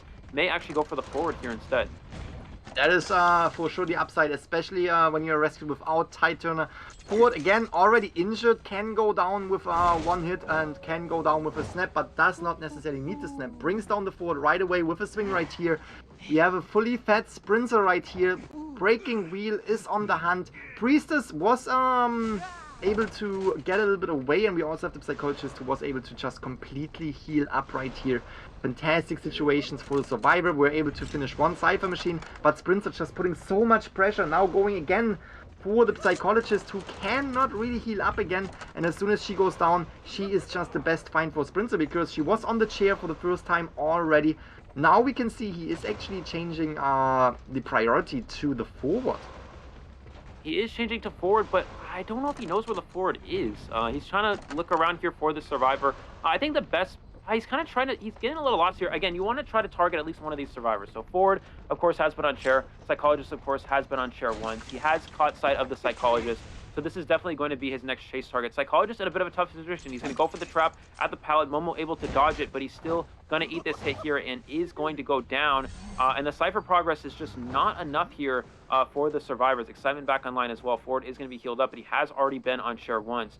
So obviously, sprints are able to find the psychologist there, being very strong from him. I think in that situation, it's better for the survivors, at least the survivors who've been on chair, to kind of just stay hidden or at least stay in good kiting areas. But the survivors weren't able to do that. Oh, it gets wanted order on the mercenary as well. That's an excellent, a very nice wanted order there for Sprinter, which can be very good. He's going to be able to spot the mercenary out early. He's going to force him to go for an early rescue. Let's see if he tries to force a farm here or if he tries to go for the save. Looks like he is going to get that rescue off. Oh, he was utilizing the snap right here, dealing damage to the mercenary. Great job. Now, really wants to concentrate on the psychologist. Again, psychologist will be out of the game. This is the third chair for the psychologist. She is doing a fantastic kite right here inside the two-story. Is getting slowed down. Takes that hit right here. Psychologist, first survivor out of the game. Cypher machines, 3 are done. And 1 is halfway done. 1 is at 30%. This still looks extremely good for Fusion right here. Was really a good start for Sprinter, but with the ability of the Ford to just get out of sight and really, force Sprinter to go around a little bit, bought a little bit more time to push these Cypher machines. Now Bossy, the mercenary, who's already extremely injured, took 1 spike, will take another spike. No, is getting out of range. Fantastic job. Will he make it to the global portal or potentially just the roller coaster? I think he's trying to aim for the roller coaster, and he gets in. Oh, I think he missed the snap. Oh! He's gonna get off the coaster, goes for the trap here. Yeah, I'm not sure why he didn't opt to just take the coaster. He's gonna get trapped and is gonna go down. I think he should have just taken the coaster. I'm not really sure why he didn't opt to do that there. Looks like he's going to go ahead and break that portal and just keep the mercenary on the ground here, changing targets to a new survivor. Obviously, the best find for him would be the forward because he has already been on chair here. But yeah, the Cypher machines are winding down here. Has caught onto the site of the Priestess, and it's just going to continue to go for the Priestess here, it looks like, but may actually change to the forward, of course, because the forward has already been on that chair once. Yeah, that is for sure. Forward doing a fantastic job right here in this little corner area, buying time, avoiding spikes. Taking the first spike, is not able to avoid the second spike, but can utilize the dash just to get some distance. And that might be just enough to buy more time for the survivor team to pop off 1 Cypher machine. Now, it is kind of a similar situation to what we have seen before. We have 2 Cypher machines that are remaining, but the upside for the survivor team right now is that they have 2 survivors up to decode that last Cypher machine.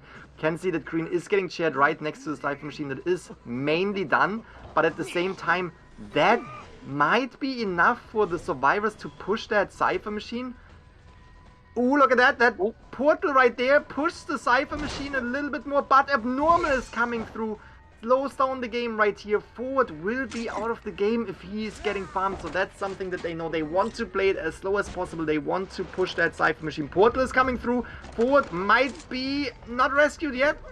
Very, very patient Sally right here.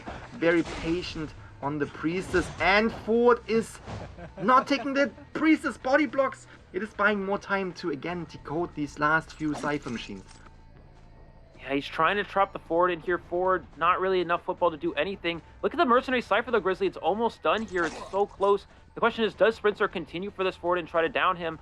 Oh, he's going to go for the swing at the window. Does get the hit on him. Can they pop the Cypher machine? It looks like it's... Oh, they popped the Cypher machine just in the nick of time. 3 survivors up at the exit gates here. It looked like such a great position for Sprinter, but you really just can see how strong that Cypher rush actually is here. Looks like he's going to continue after Green here. Green's going to go up the stairs, and he misses the football. Able to avoid it, but he does have this trap. You can drop this right at the bottom here, but the trap misses. So now Green's just going to try to force a hit here, which buys a little bit more time. Is able to get down here. I imagine Sprinter's probably going to slug here and push for the exit gates. Yeah, so he's going to leave him here. He's going to go towards that Priestess, try to get her down as well. Wow. But the gate's already open. The gate's already open. Priestess out the exit gate, Mercenary out the first stop gate, and it looks like Fusion survivors might be taking round number 2 here.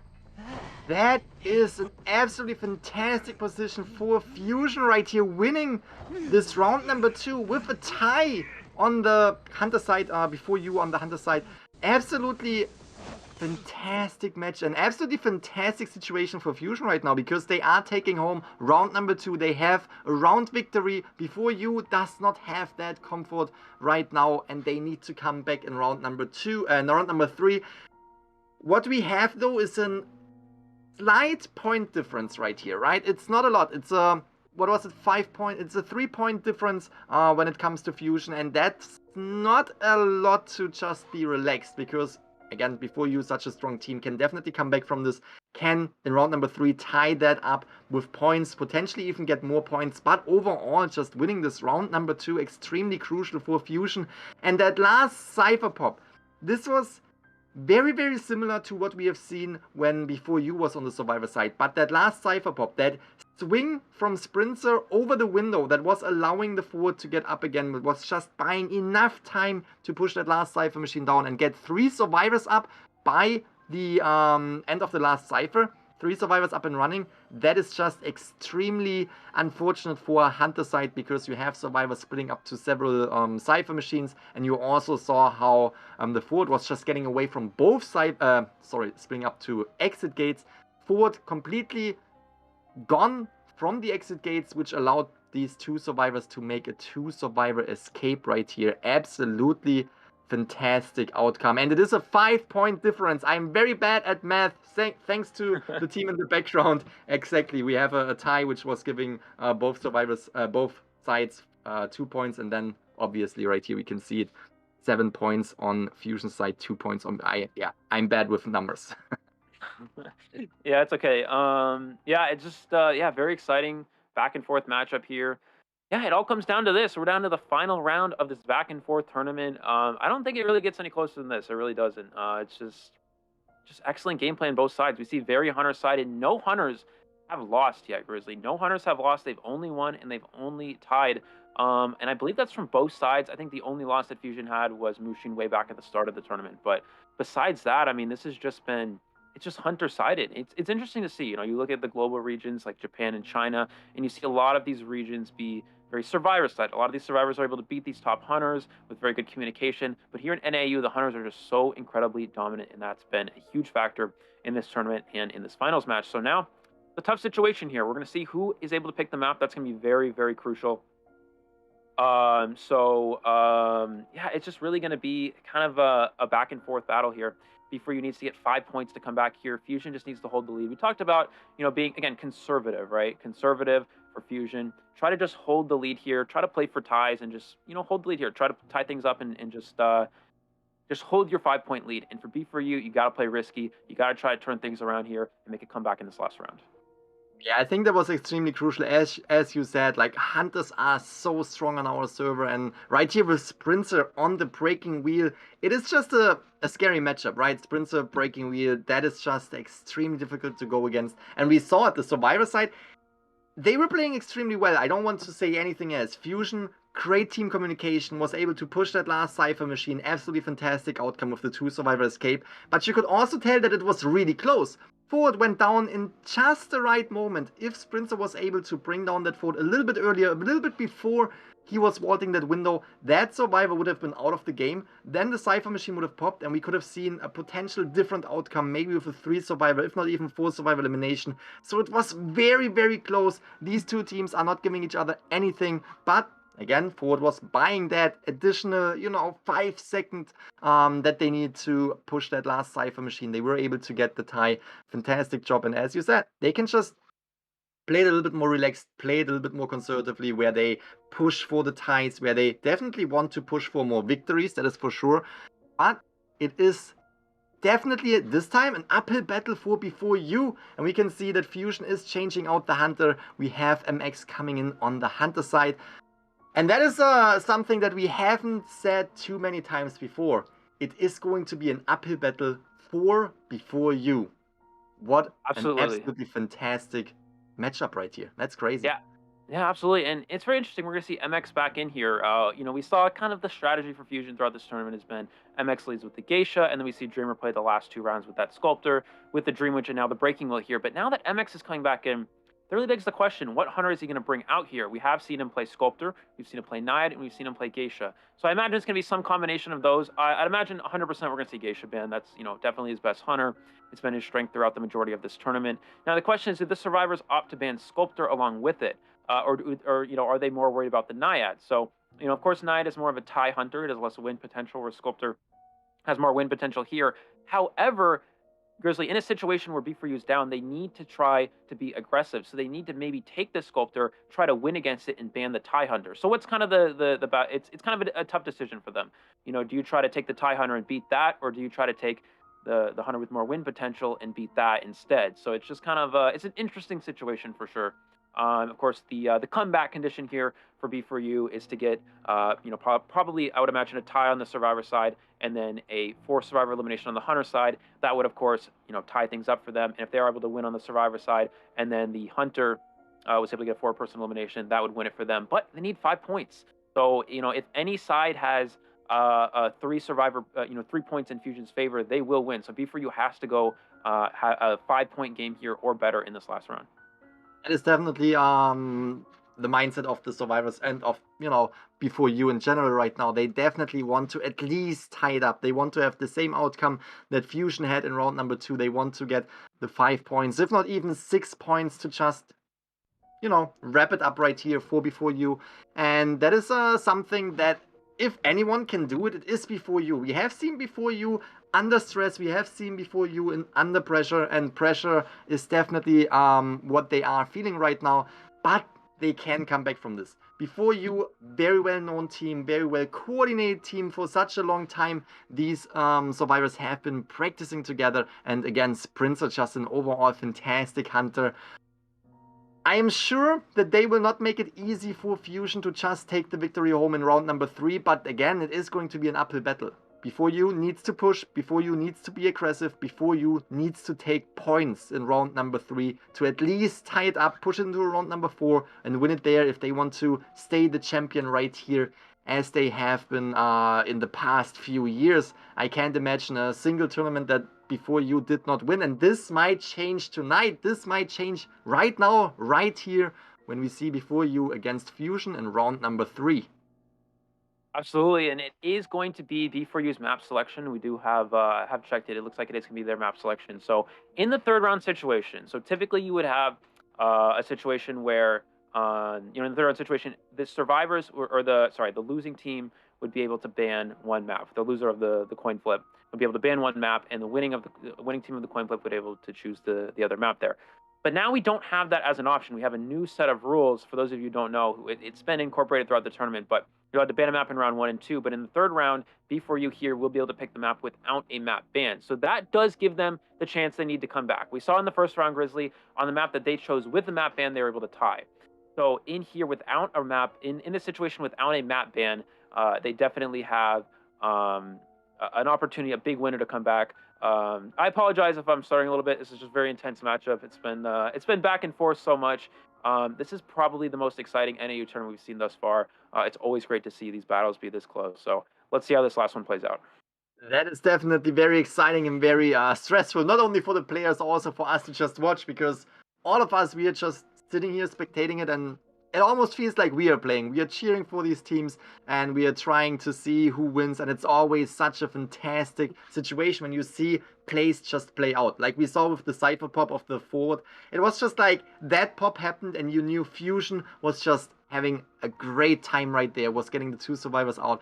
It's almost like we are in that match together with them, and yeah, it's very, very intense, very, very stressful for both sides right here. And yeah, I can absolutely understand if this is just, it's a lot, but that is good. We want to see these matches. We want to see the head-to-head top teams go against each other and really not give each other anything. And that is for sure the mindset of both of these teams. We are not giving the opponent any points, and B4U wasn't giving Fusion any points. No, Fusion was taking them. They were taking them. They were taking the 2 points, the 2 survivors out of the gate. They were taking the 5 points.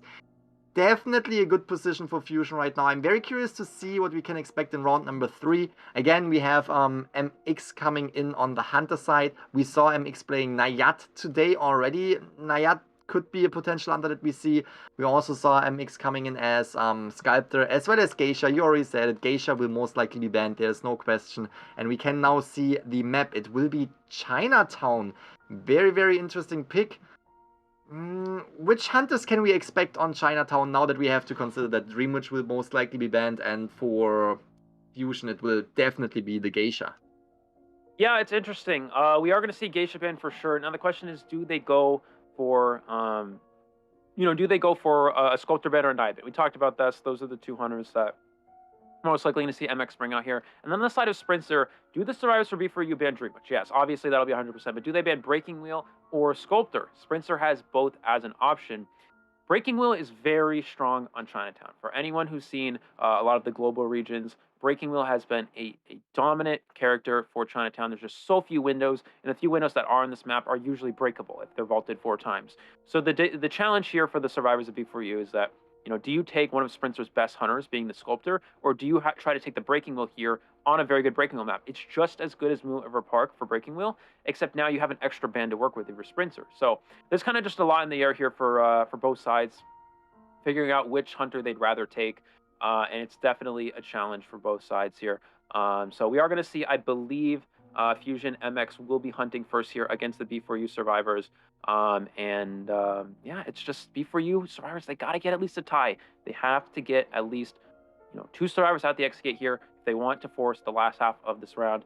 And if they want to try to go for a win, then obviously they can get 3 survivors out and their hunter gets a 4-person elimination. But it's just an uphill battle. But, you know, if there's any team that can do it, it is B4U. We've seen them do it so much throughout all these tournaments. They've dominated so many of these NAEU tournaments in the past. Let's see if they're still able to continue that streak.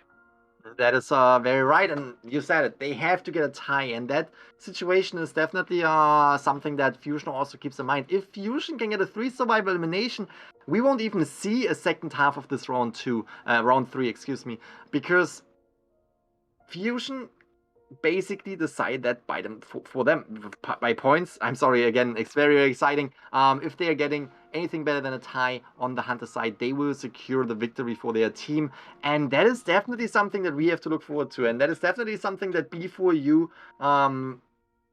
feels right here. The stress, the pressure that is on them to get at least that tie, to get a potential 3 survivor escape.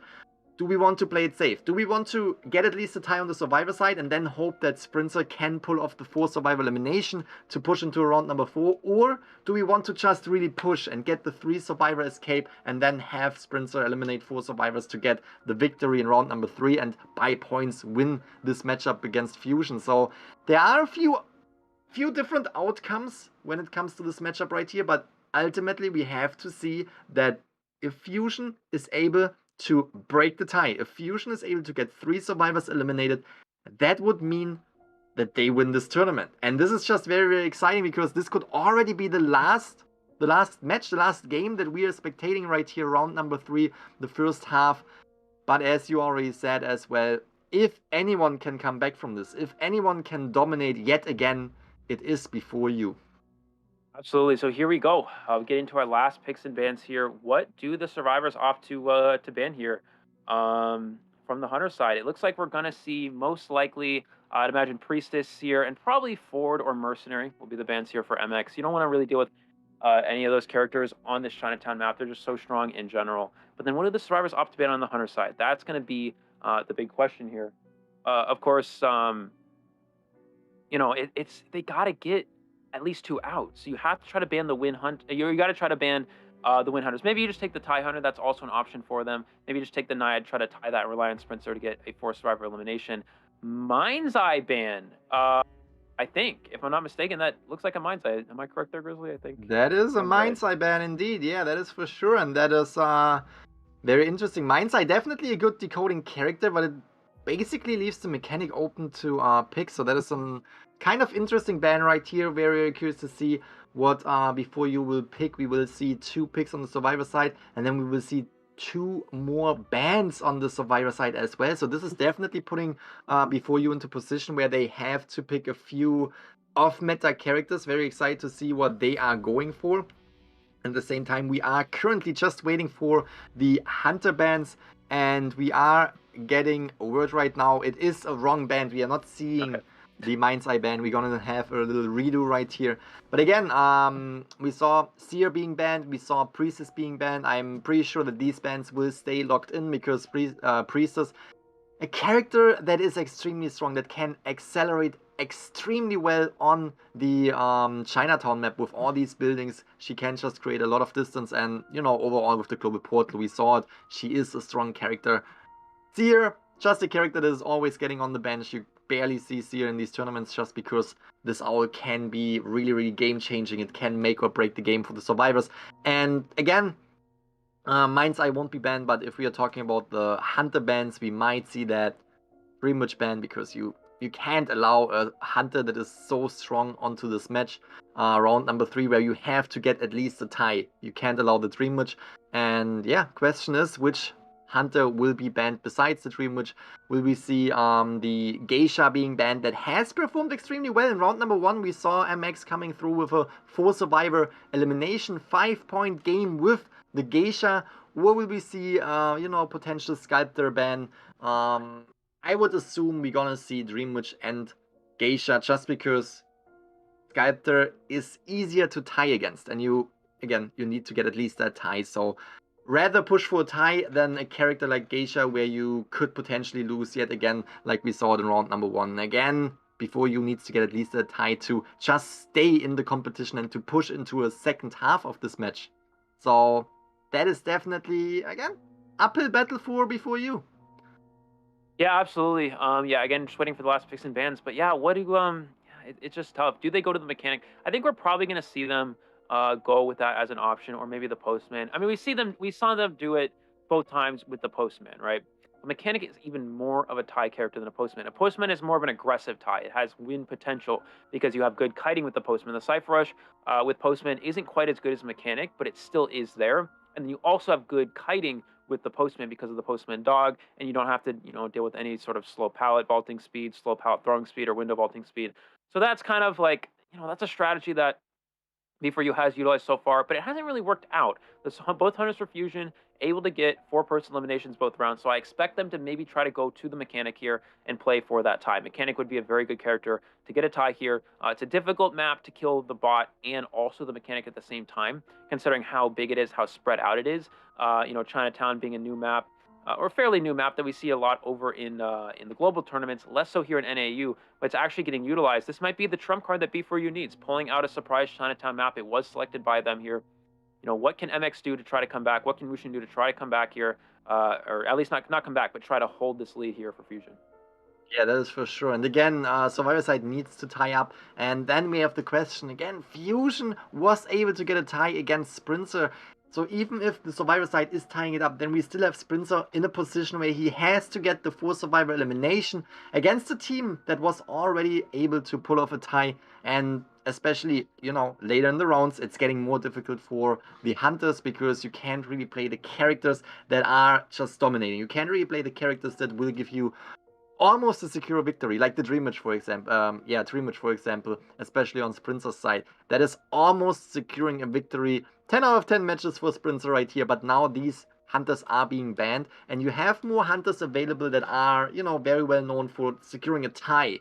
So that is also in Fusion's hand right here. Even if the Survivors tie right now, Sprinter is forced to play characters that are not very well known for pulling off 4-survivor, very, very strong 4-survivor eliminations. So that is definitely something that is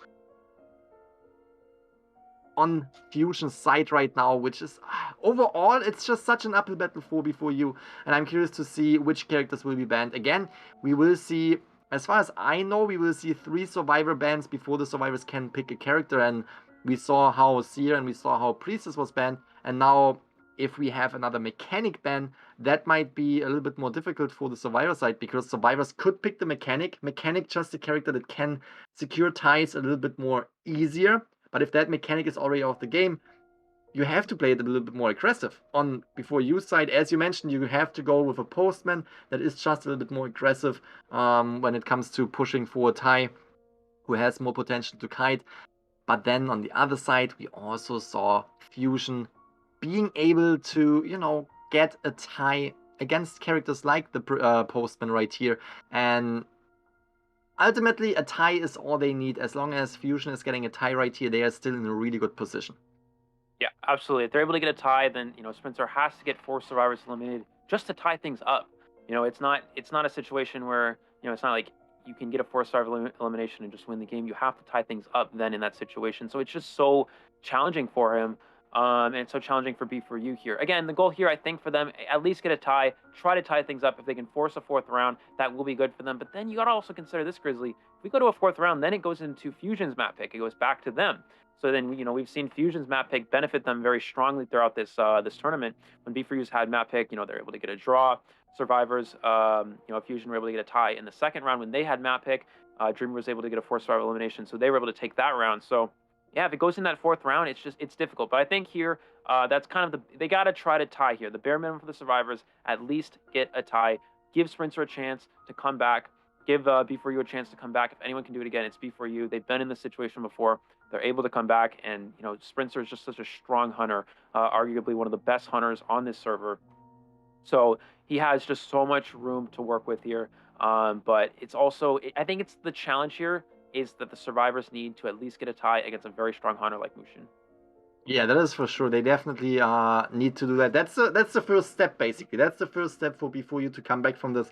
They need to get at least a tie, because if they are not pulling off the tie, we already mentioned it, that match will go to Fusion, because you can't come back from this by points, so you need to pull off the tie, and then it goes into the Hunter side for B4U, where they have to get the 4-survivor elimination for sure. It's going to be very, very intense. We are jumping into round number 3, and here we can see the bans. We have the mechanic on the field, and instead of the mine side that was picked earlier, we have a forward ban. Seer, forward, and Priestess. Again, Priestess is just a character that you overall just want to avoid on the Chinatown map, because it is just such a strong place, a playground basically for the Priestess. And now we can see the bans that we were kind of expecting, or not necessarily expecting too much. We don't really we didn't see MX play Dreamwitch too much, and B4U knows that, so therefore they are leaving the Dreamwitch open. But they are banning that Geisha, and they are banning the Nayat, a very, very scary character that we have seen being utilized from MX in this tournament before. So now we have MX open with a Sculptor, so we can expect the Sculptor, and a Sculptor is definitely a character that B4U can tie against, and that they have to tie against. Yeah, it's interesting. They're leaving the Sculptor open here. I think in this situation, we talked about it before, do you take the Naya, try to go for a tie, or do you take the Sculptor and maybe try to win? But in this situation, they just need a tie at least, right? So I think it actually made more sense possibly to ban Sculptor instead and just allow him to play Naiad. But I guess B4U, very confident in that Sculptor matchup. Entomologist, the next ban here for MX here. Now, what is the last two survivors opt to go with? Will they play the mechanic that we talked about, Grizzly? Or will they go to the Postman? I think probably we'll see it from at least one of them, Psychologist being the next lock-in. But for the last ban, what is it going to be? Patient here. Okay, so Patient very strong on this map, getting that off the table, and I expect maybe a Postman from them as the last option. We've seen that be a very likely pick here from B4U throughout this finals. Yeah, that is for sure. That is it is giving the option to the survivors to pick the mechanic, and here we see the mechanic pick coming in. That's basically a really, really good character that you want to pick, basically, because again, mechanic can push the survivor into a tie, and we see MX utilizing the Clerk, a character that is allowed in this tournament. Very, very exciting to see the Clerk. Again, we already talked about this over and over again. Which characters can we expect in the later rounds when we have all these characters banned? And that might be a surprising situation right here for B4U. Will the surprise, help Fusion to get the victory and to get at least a 3-survivor elimination against B4U? Or will B4U be able to, maneuver around this situation and tie against the Clerk, potentially even get a victory? We will find out as soon as this first half in round number 3 starts. Again, this is a deciding round, a deciding half. This match could mean that Fusion will win against B4U. This match could also mean that B4U has a really good comeback. Yeah, absolutely. We're going to see. This is the first Clerk we've seen in this tournament. We've seen the Clerk used a little bit over in the global regions, over in China. Not so much in Japan, but we'll see if it pays off for MX here. Again, needs to get at least one survivor eliminated. If he's able to do that, then the Fusion survivors can get one escape and win that way. But yeah, B4U here, they have, it's tough. I'm going to be honest, I don't really know how well Clerk is on Chinatown. It's it's the two newest things, the newest map and the newest hunter. Haven't really practiced that at all, so I'm not really sure what this is gonna bring to the table here. But it's gonna be very exciting nonetheless. Here, mechanic can be a very good Cypher Rush character against a clerk, and psychologist, acrobat, just good kiters overall here. But it also depends, Grizzly. Did B4U prepare for a clerk at all? It looks like maybe no, because they didn't ban it. But did they spend time practicing clerk in their practice matches? Because a lot of teams probably didn't opt to do that here. So this surprise pick here from Mushin, it could be either a game changer for Fusion or work right into B4U's favor. Yeah, it can go either way. That's what I think so too. Like, will this actually surprise B4U enough to get that match into to turn this match into a victory for Fusion, or will B4U be able to work around that Hunter and get not only the tie but maybe even the victory? We will see. We can see Dashstar, the first survivor, is being found right here. Dashstar is the acrobat, definitely a character that can have a lot of kiting potential right here, and we can see MX concentrating on Dashstar, taking that first survivor chase right away. Absolutely. He's going to use that bomb here, just trying to mind game as much as possible. We're going to see Mushin go around here. He's going to use that page here, putting onto the acrobat, using a red bomb here that creates some distance. Of course, you can just walk through this pallet. And he's going to record, I think, I'm going to be honest, this is going to be a tough matchup to commentate here. We're going to see him. He does pick up, I believe, that page on him throwing the pallet down. So he can, if he does drop pallets, he can pick them back up, I believe is how that works. We're going to see him try to mind game at this pallet, goes for the swing, does get the hit onto the acrobat there, Grizzly, and he does have Blink online in a moment here. No forward option here to support as well. He goes for the bomb at the window. Will he go for the Blink? He goes for the Blink right through that window, and can he get the down? And he can get the down. He can get that down onto the acrobat here, and will be on share for the first time. Yeah, Schmitty was coming into the area, was trying to body block for the acrobat, was trying to body block for Dashstar, but wasn't able to do that in time. Now we have the Cypher Machine progress isn't too bad for the first survivor being on the chair. We have two Cypher Machines that will be decoded in a moment. We can see that we have the recording on the decoding Cypher Machine right there. Schmitty now going in for the rescue, is taking the dash, but also taking the hit right here. Now Dashstar is trying to buy more time for the team. Again, they need to tie this, so Dashstar really needs to provide a kite for the survivor team right here. Cannot make it over the window in time, takes the last effort on the Cypher Machine, and we can also see Cypher Machine is being decoded but backwards, and that's gonna be the second chair for Dashstar. And it's actually kind of interesting. I believe Clerk can also reverse the bot's decoding progress, if I'm not mistaken. I'm not actually sure. It looked like that was going to be the case there. Excellent discipline here from B4U. They're going to use the Psychologist heal to heal Mercenary. And what that does is that actually makes it so the mechanic is still going to decode at a decent enough speed. When two survivors are injured, then of course, it's never ideal here. But it looks like, they are able to use that, so Mechanic can get back to that Cypher Rush. Now, he's going to use that again, just pushing the Mechanic off of that Cypher Machine. Mercenary coming in for another rescue. They're going to try this rebound kite. Mercenary's going to body block here. Now, the question is, Grizzly, does he double hit Mercenary? He is going to double hit Mercenary. So this gives a little bit of an opportunity, a little bit of an opening for Acrobat to potentially kite this here. And he is going to use that last ball to create a little bit of distance. He's able to get the flame on him, so he's not able to use his ability for a few seconds here. So that's going to be very interesting, because again, there we have the Mercenary who is trying to just take another hit to buy more time, because if MX would have hit the Mercenary right there, that would give more time to the Acrobat, but really concentrating on that Acrobat. You want to get that Acrobat out of the game. Again, would be the third chair, would send the Acrobat back to the manor, and Dashstar really buying time for the team right now. We have the Mercenary on the floor, very, very slow save heal, and now we might see a little bit of a tough situation right here with the recording. You can't ward this window anymore, you have to transition out, and Milek sees the opportunity right here to body block, to buy more time, but the Acrobat goes down right in front of MX, and that is the first survival elimination. Two Cypher Machines remaining, 80 and 60%. That is the thing when we have a mechanic on the field. The decoding progress will go on, no matter what. Progress is very, very strong for the survivors, but again, they still need to tie this up. It is a tie situation, I would say, for B4U right now. They just have to take it, and they just have to push into this second half and potentially into this fourth round right now. Yeah, absolutely, but we do see the basement here for this Clerk, and he does still have Blink available. Now the question is, Grizzly, I don't know if he has Trump card. It could be an up-down build. We're gonna see Mechanic coming in for an early rescue. Goes for the Blink hit. He isn't able to do it. What he was trying to do is he's trying to go for the drop-down hit, And he does hit that mechanic in the process. Mercenary going to go ahead and elbow pad out there. And we're going to see him get placed on the rocket chair here. The last Cypher has good progress. You have to be careful if you're Clerk here. He's going to spike, or not spike, but you know, the spike is for the Sculptor. But he's going to use that ability to try to slow down the decoding progress. We're going to see Schmitty come in for that rescue, and he's going to try to stop Problems from decoding. He's going to block off that pallet, eliminate the bot as well. That Cypher Machine 80% of the way done here. Can the survivors push it here, or will Mushin continue after the Cypher Machine?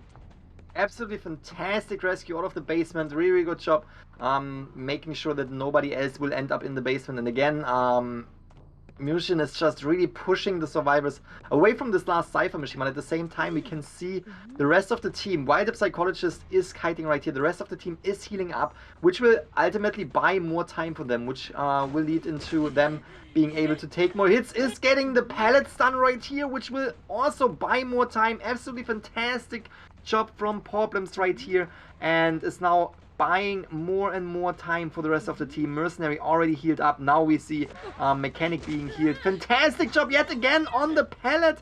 We have MX in a little bit of a tough situation. Now tries to snipe out the rest of the survivor. Both of them are healed up. 3 survivors up and running. 1 Cypher Machine at 80%. And we can see Milek transitioning over there to, Schmitty transitioning over there. And the rest of the team transitioning towards different Cypher Machines.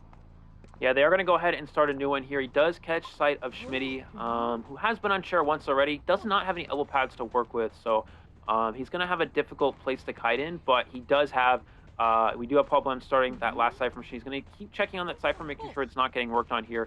Schmitty's going to try to mind game the best as he can at this pallet. He's going to throw it down. Oh, good bait there from Schmitty as well. He's using that ability on Problems to slow down his decoding, but Milek is going to go back to that last Cypher. He has switched to teleport as well.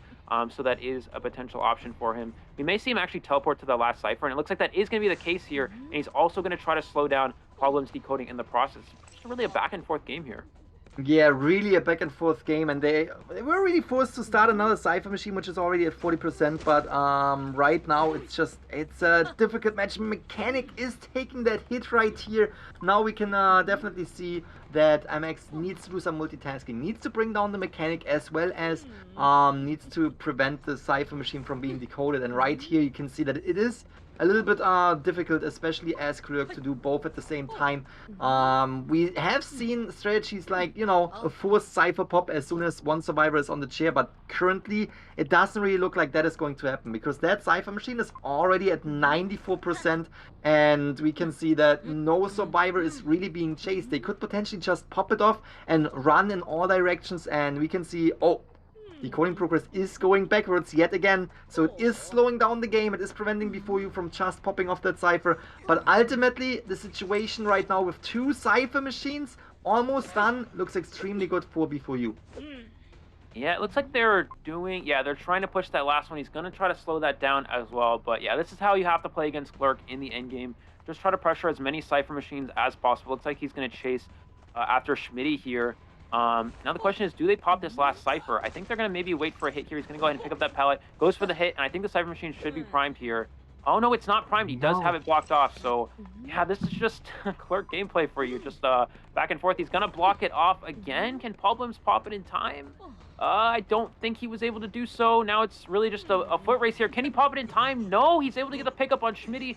And I think, Grizzly, he can drag him back to basement. The survivors may just pop the Cypher Machine and not even try to rescue. Oh, this is a very smart play. So what they're going to do is they're going to use the whistle of the Psychologist to heal up that Mechanic. Mechanic has a perfume as well, so she can go ahead and go for that rescue. So that's the power of that Psychologist. Not only is it a 3-hit character, he can also heal survivors from across the map.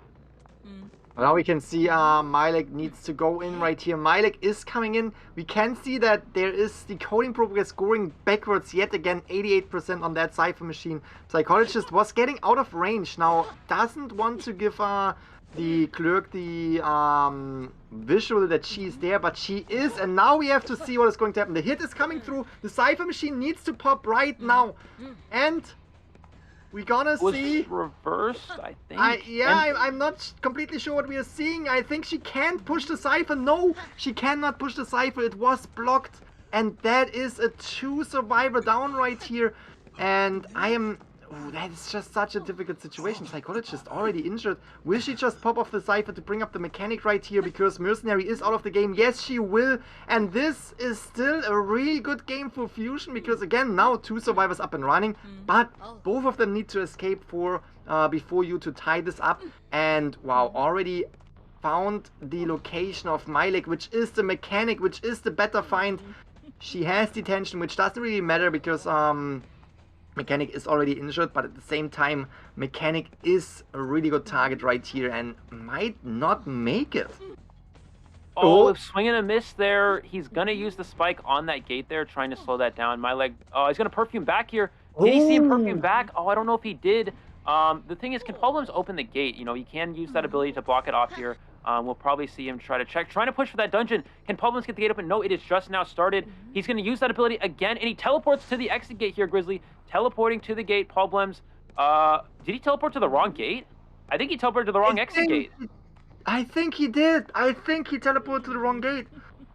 Still, it's going to be very difficult for Problems to open up that gate, so it is still, everything is on the table, even with the wrong blink, with the wrong teleport. Yeah, I was just very confused what was going on right here, but you can see how strong the Clerk is, because even with the teleport to the wrong gate, she is able to block off the exit gate opening speed right here. Problems now on the way to the dungeon. A little bit of a strategy change right here is getting into the 2 stories. If they are able to kite out detention, that might still be a very, very good situation for the survivors to tie this up. Now we can see it is another back and forth between these 2 exit gates. Problems making its way back to the exit gate right here, but that might be very, very risky because MX is right here, right in the area. And now we can see that detention is running out in around 7 seconds. Probably not enough to get close enough to Problems right here and to land that hit. So now we have the potential chance of the Psychologist just taking an additional hit. Yeah, he's going to be able to take 1 extra hit. There's the hit, trying to push for the dungeon. But again, can they get the gate open? We see Milek isn't able to do it.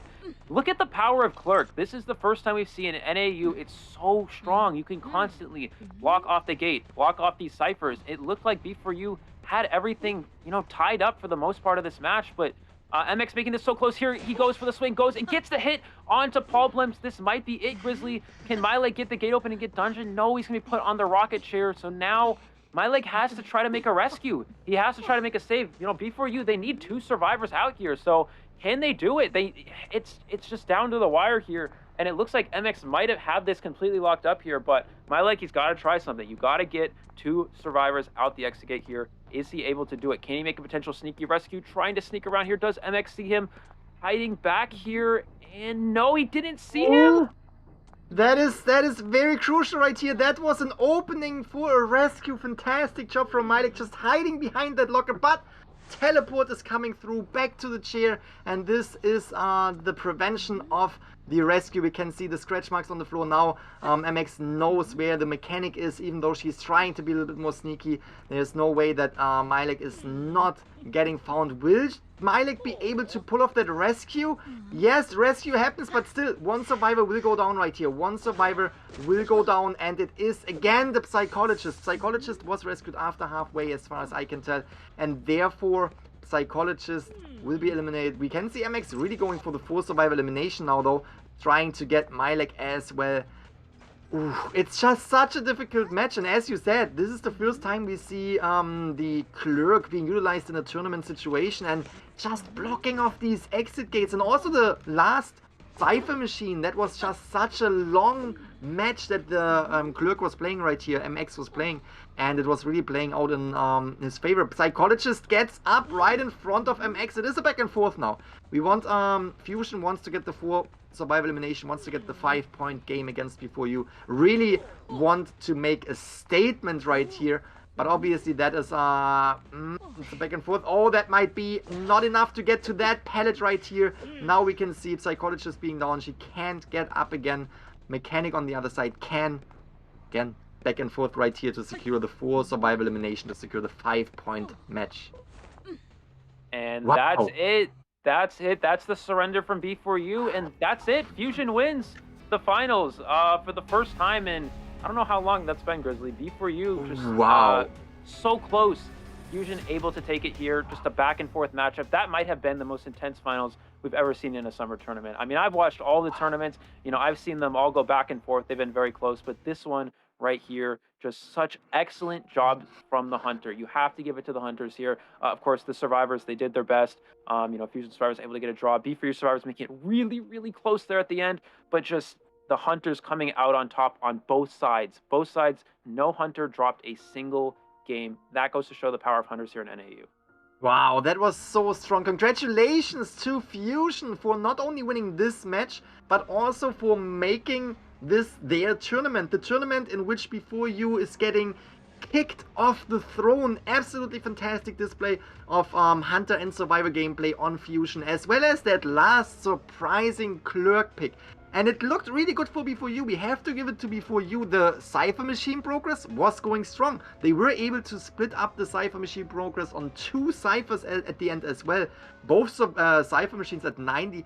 But they just couldn't pop it. They just couldn't pop it because the Clerk was preventing them to do so. As soon as you utilize the Clerk to slow down the decoding progress, the Cypher Machine is locked. And the same thing happens with the exit gate, and that was the beneficial situation for the Clerk right here, for MX, to lock the Cypher Machines, to lock the exit gates, to make this last rescue and this last Cypher pop with borrowed time for the Survivors impossible, and at the same time, prevent the Survivors from opening up the gate. We saw the Clerk, we saw MX teleporting to the wrong gate. You have to let that sink in. Teleporting to the wrong gate right here, which usually means that's it. That's it. The other gate is open, the dungeon is open, 2 Survivor escape, fantastic tie for the match. But with the Clerk, where you still have the chance to block the exit gates, this was not the case. We are having a 5-point game right here, which ultimately by points makes Fusion the winner of this tournament, of this matchup against B4U. Congratulations again to both teams. B4U, absolutely fantastic, was dominating in this tournament just as we are used to see B4U. They were performing just as we were used to see it up until now. Up until they... Sorry, my voice. No, bro, I'll take over. Yeah, just, back and forth. I mean, B4U, they performed as we expected them, right? Just winning every round all the way up until the finals. I don't think they dropped a single round this entire tournament. Fusion did drop 1 round, of course, stage 4 in the first round. And then after that, they didn't drop a single round. I mean, both these teams, they won every round from that first round on, right after that first round. And up until the finals, tied for the first round. It looked super even. Round 2, it looked very even as well. Sprints are so close to a 4-person elimination. Of course, that Mercenary just doing 1 extra Cypher Machine, making the difference. Fusion squeaking out our win in round number 2. And then in round number 3, the Clerk. Who would have thought the Clerk in the finals, a character we haven't seen the entire tournament, Grizzly, the entire tournament here in NAEU. Clerk comes out as the final Hunter to secure the win. That's just about as exciting as it gets. Just such a close finals, such an exciting tournament, such an exciting back and forth finals, and a Clerk to finish it off. Could not have asked for a better match here. Yeah, you couldn't have asked for more with that Clerk match right here to really just wrap it up on Fusion's side. That was absolutely fantastic. Really enjoyed this match, and again, first display of the Clerk right here in a tournament situation where we could really see the strength of that new character. And this is also kind of showcasing how IdentityV characters work. A new character will be introduced to the game, and a lot of people immediately say, alright, this character is OP. A lot of people immediately jump to the conclusion this character is OP. Then the character gets released, and people realize, okay, maybe that character isn't OP. Maybe we just have to understand how to use that character first before we can judge. And then after a few months, usually, we saw it with the Dream Witch. Dream Witch was a character that, as soon as she came to the game, not a lot of players understood how to perfectly play. And after a few months, players understood it, and that was the main hunter that since then is one of the strongest hunters in the game. But it took a little bit, and here we have the Clerk, a new character that usually needs, a little bit of time to get, the complete understanding of the player base. But with that match right here, I think we got a pretty nice view into the abilities of the Clerk, because that 5-point game against B4U, we can argue that it was throwing off B4U that a hunter like the Clerk was coming out, but at the same time, it was just absolutely perfectly played by MX right here, and deserves the MVP for the surprising Clerk pick in round number 3 right here. Yeah, absolutely. And, you know, when a character comes out, I'm the kind of person who I love to study the characters and figure out everything about them, and I still don't understand Clerk completely. But you know what? I mean, you really just saw an excellent display of it here. I'm very glad we got to see it. I learned something from this match. I hope all of you guys did as well. It really just goes to show the power of this character. I mean, we saw that match, Grizzly. 2 ciphers, 99+%, and they couldn't pop it for how long? Like a good 3+ minutes. I mean, that's Clerk cipher control. I mean, we have a new hunter in this game that has excellent cipher control. But yeah, absolutely, MX with the MVP, well deserved here. Obviously, both hunters from Fusion doing an excellent job. Both hunters from both sides, Sprints are doing a beautiful job as well. But yeah, ultimately here, 4 survivor elimination, both rounds that he played in. 34 total strikes. I think he had like 20 plus. I don't know. I don't even remember. But it really just goes to show how Clerk can really just be a surprise character that a lot of teams don't necessarily expect. And it worked out perfect for Fusion and MX. Congratulations, especially to MX for that MVP. Yeah, that is for sure. It played out very, very well. And I want to give a huge shout out to all the teams that were competing against each other today, because we have to keep it in mind. Today we saw Omega, Before You, NFC, and Fusion, the 4 top teams on our server. So definitely make sure to spam some hearts right now. Show your support for these teams, because being one of the top 4 teams on the server, that is an achievement in itself. That is extremely difficult to achieve. And then we saw how Before You and Fusion was proceeding into the tournament finals. Now we also saw how Fusion was taking the victory. Definitely something that is very, very exciting for us, because again, Before You was just a champion for such a long time, kept the championship title to themselves over the past few years, and now with Fusion coming into the mix and taking that championship title away, I'm very, very excited to see more of Fusion in the future. And of course, I'm excited to see how Before You will respond to that, because obviously we have Call of the Abyss, the tournament that will have one team from our server represent our server. Will this year maybe a different team represent our server at the Call of the Abyss tournament? That is a question that we have yet to ask. And yeah, right here for the North American European IVT tournament outcome, we have Fusion on the winning side. Wow. Absolutely. Yeah, just wow indeed. Yeah, who would have thought going into this tournament, you know, you really expect Before You just to be so dominant, and they were. Both teams were super dominant coming through here, and I think actually this is a little bit of a change up from last IVT. If you guys recall the last IVT, Fusion came in second, Before You coming in first. So, you know, really just a bit of a switch here. So both these teams, it really goes to show how strong both these teams are. The 2 top teams in NAEU here really making a statement. NAEU, it's a region to watch out for. We will be ending in a moment here. Thank you guys so much for watching. Watching this tournament, the entire thing. Very exciting. Thank you for everyone with the positive energy. Grizzly, any last words before we sign off? Yes, I want to say thank you to everyone in the chat for being here with us today and to just keep the positivity up. It was an absolutely fantastic matchup. I want to give a huge shout out to all the teams that were competing in this tournament, because again, this is a stress situation. You have eyes on you, you are competing against the top teams on the server, and you want to make it to the championship title. So whoever makes it into this tournament, that's already a huge achievement. So don't let that, that you maybe got eliminated in earlier rounds, don't let that bring you down. Just keep going and push for, reach for the stars. That's what I want to say. Reach for the stars, because anyone can make it. And usually, again, we saw Before You on the championship throne, but today a different team was taking that. Fusion, congratulations to Fusion yet again. So everything is possible for you guys. So make sure to just train hard and practice more, and in the next tournament I'm curious to see who will win.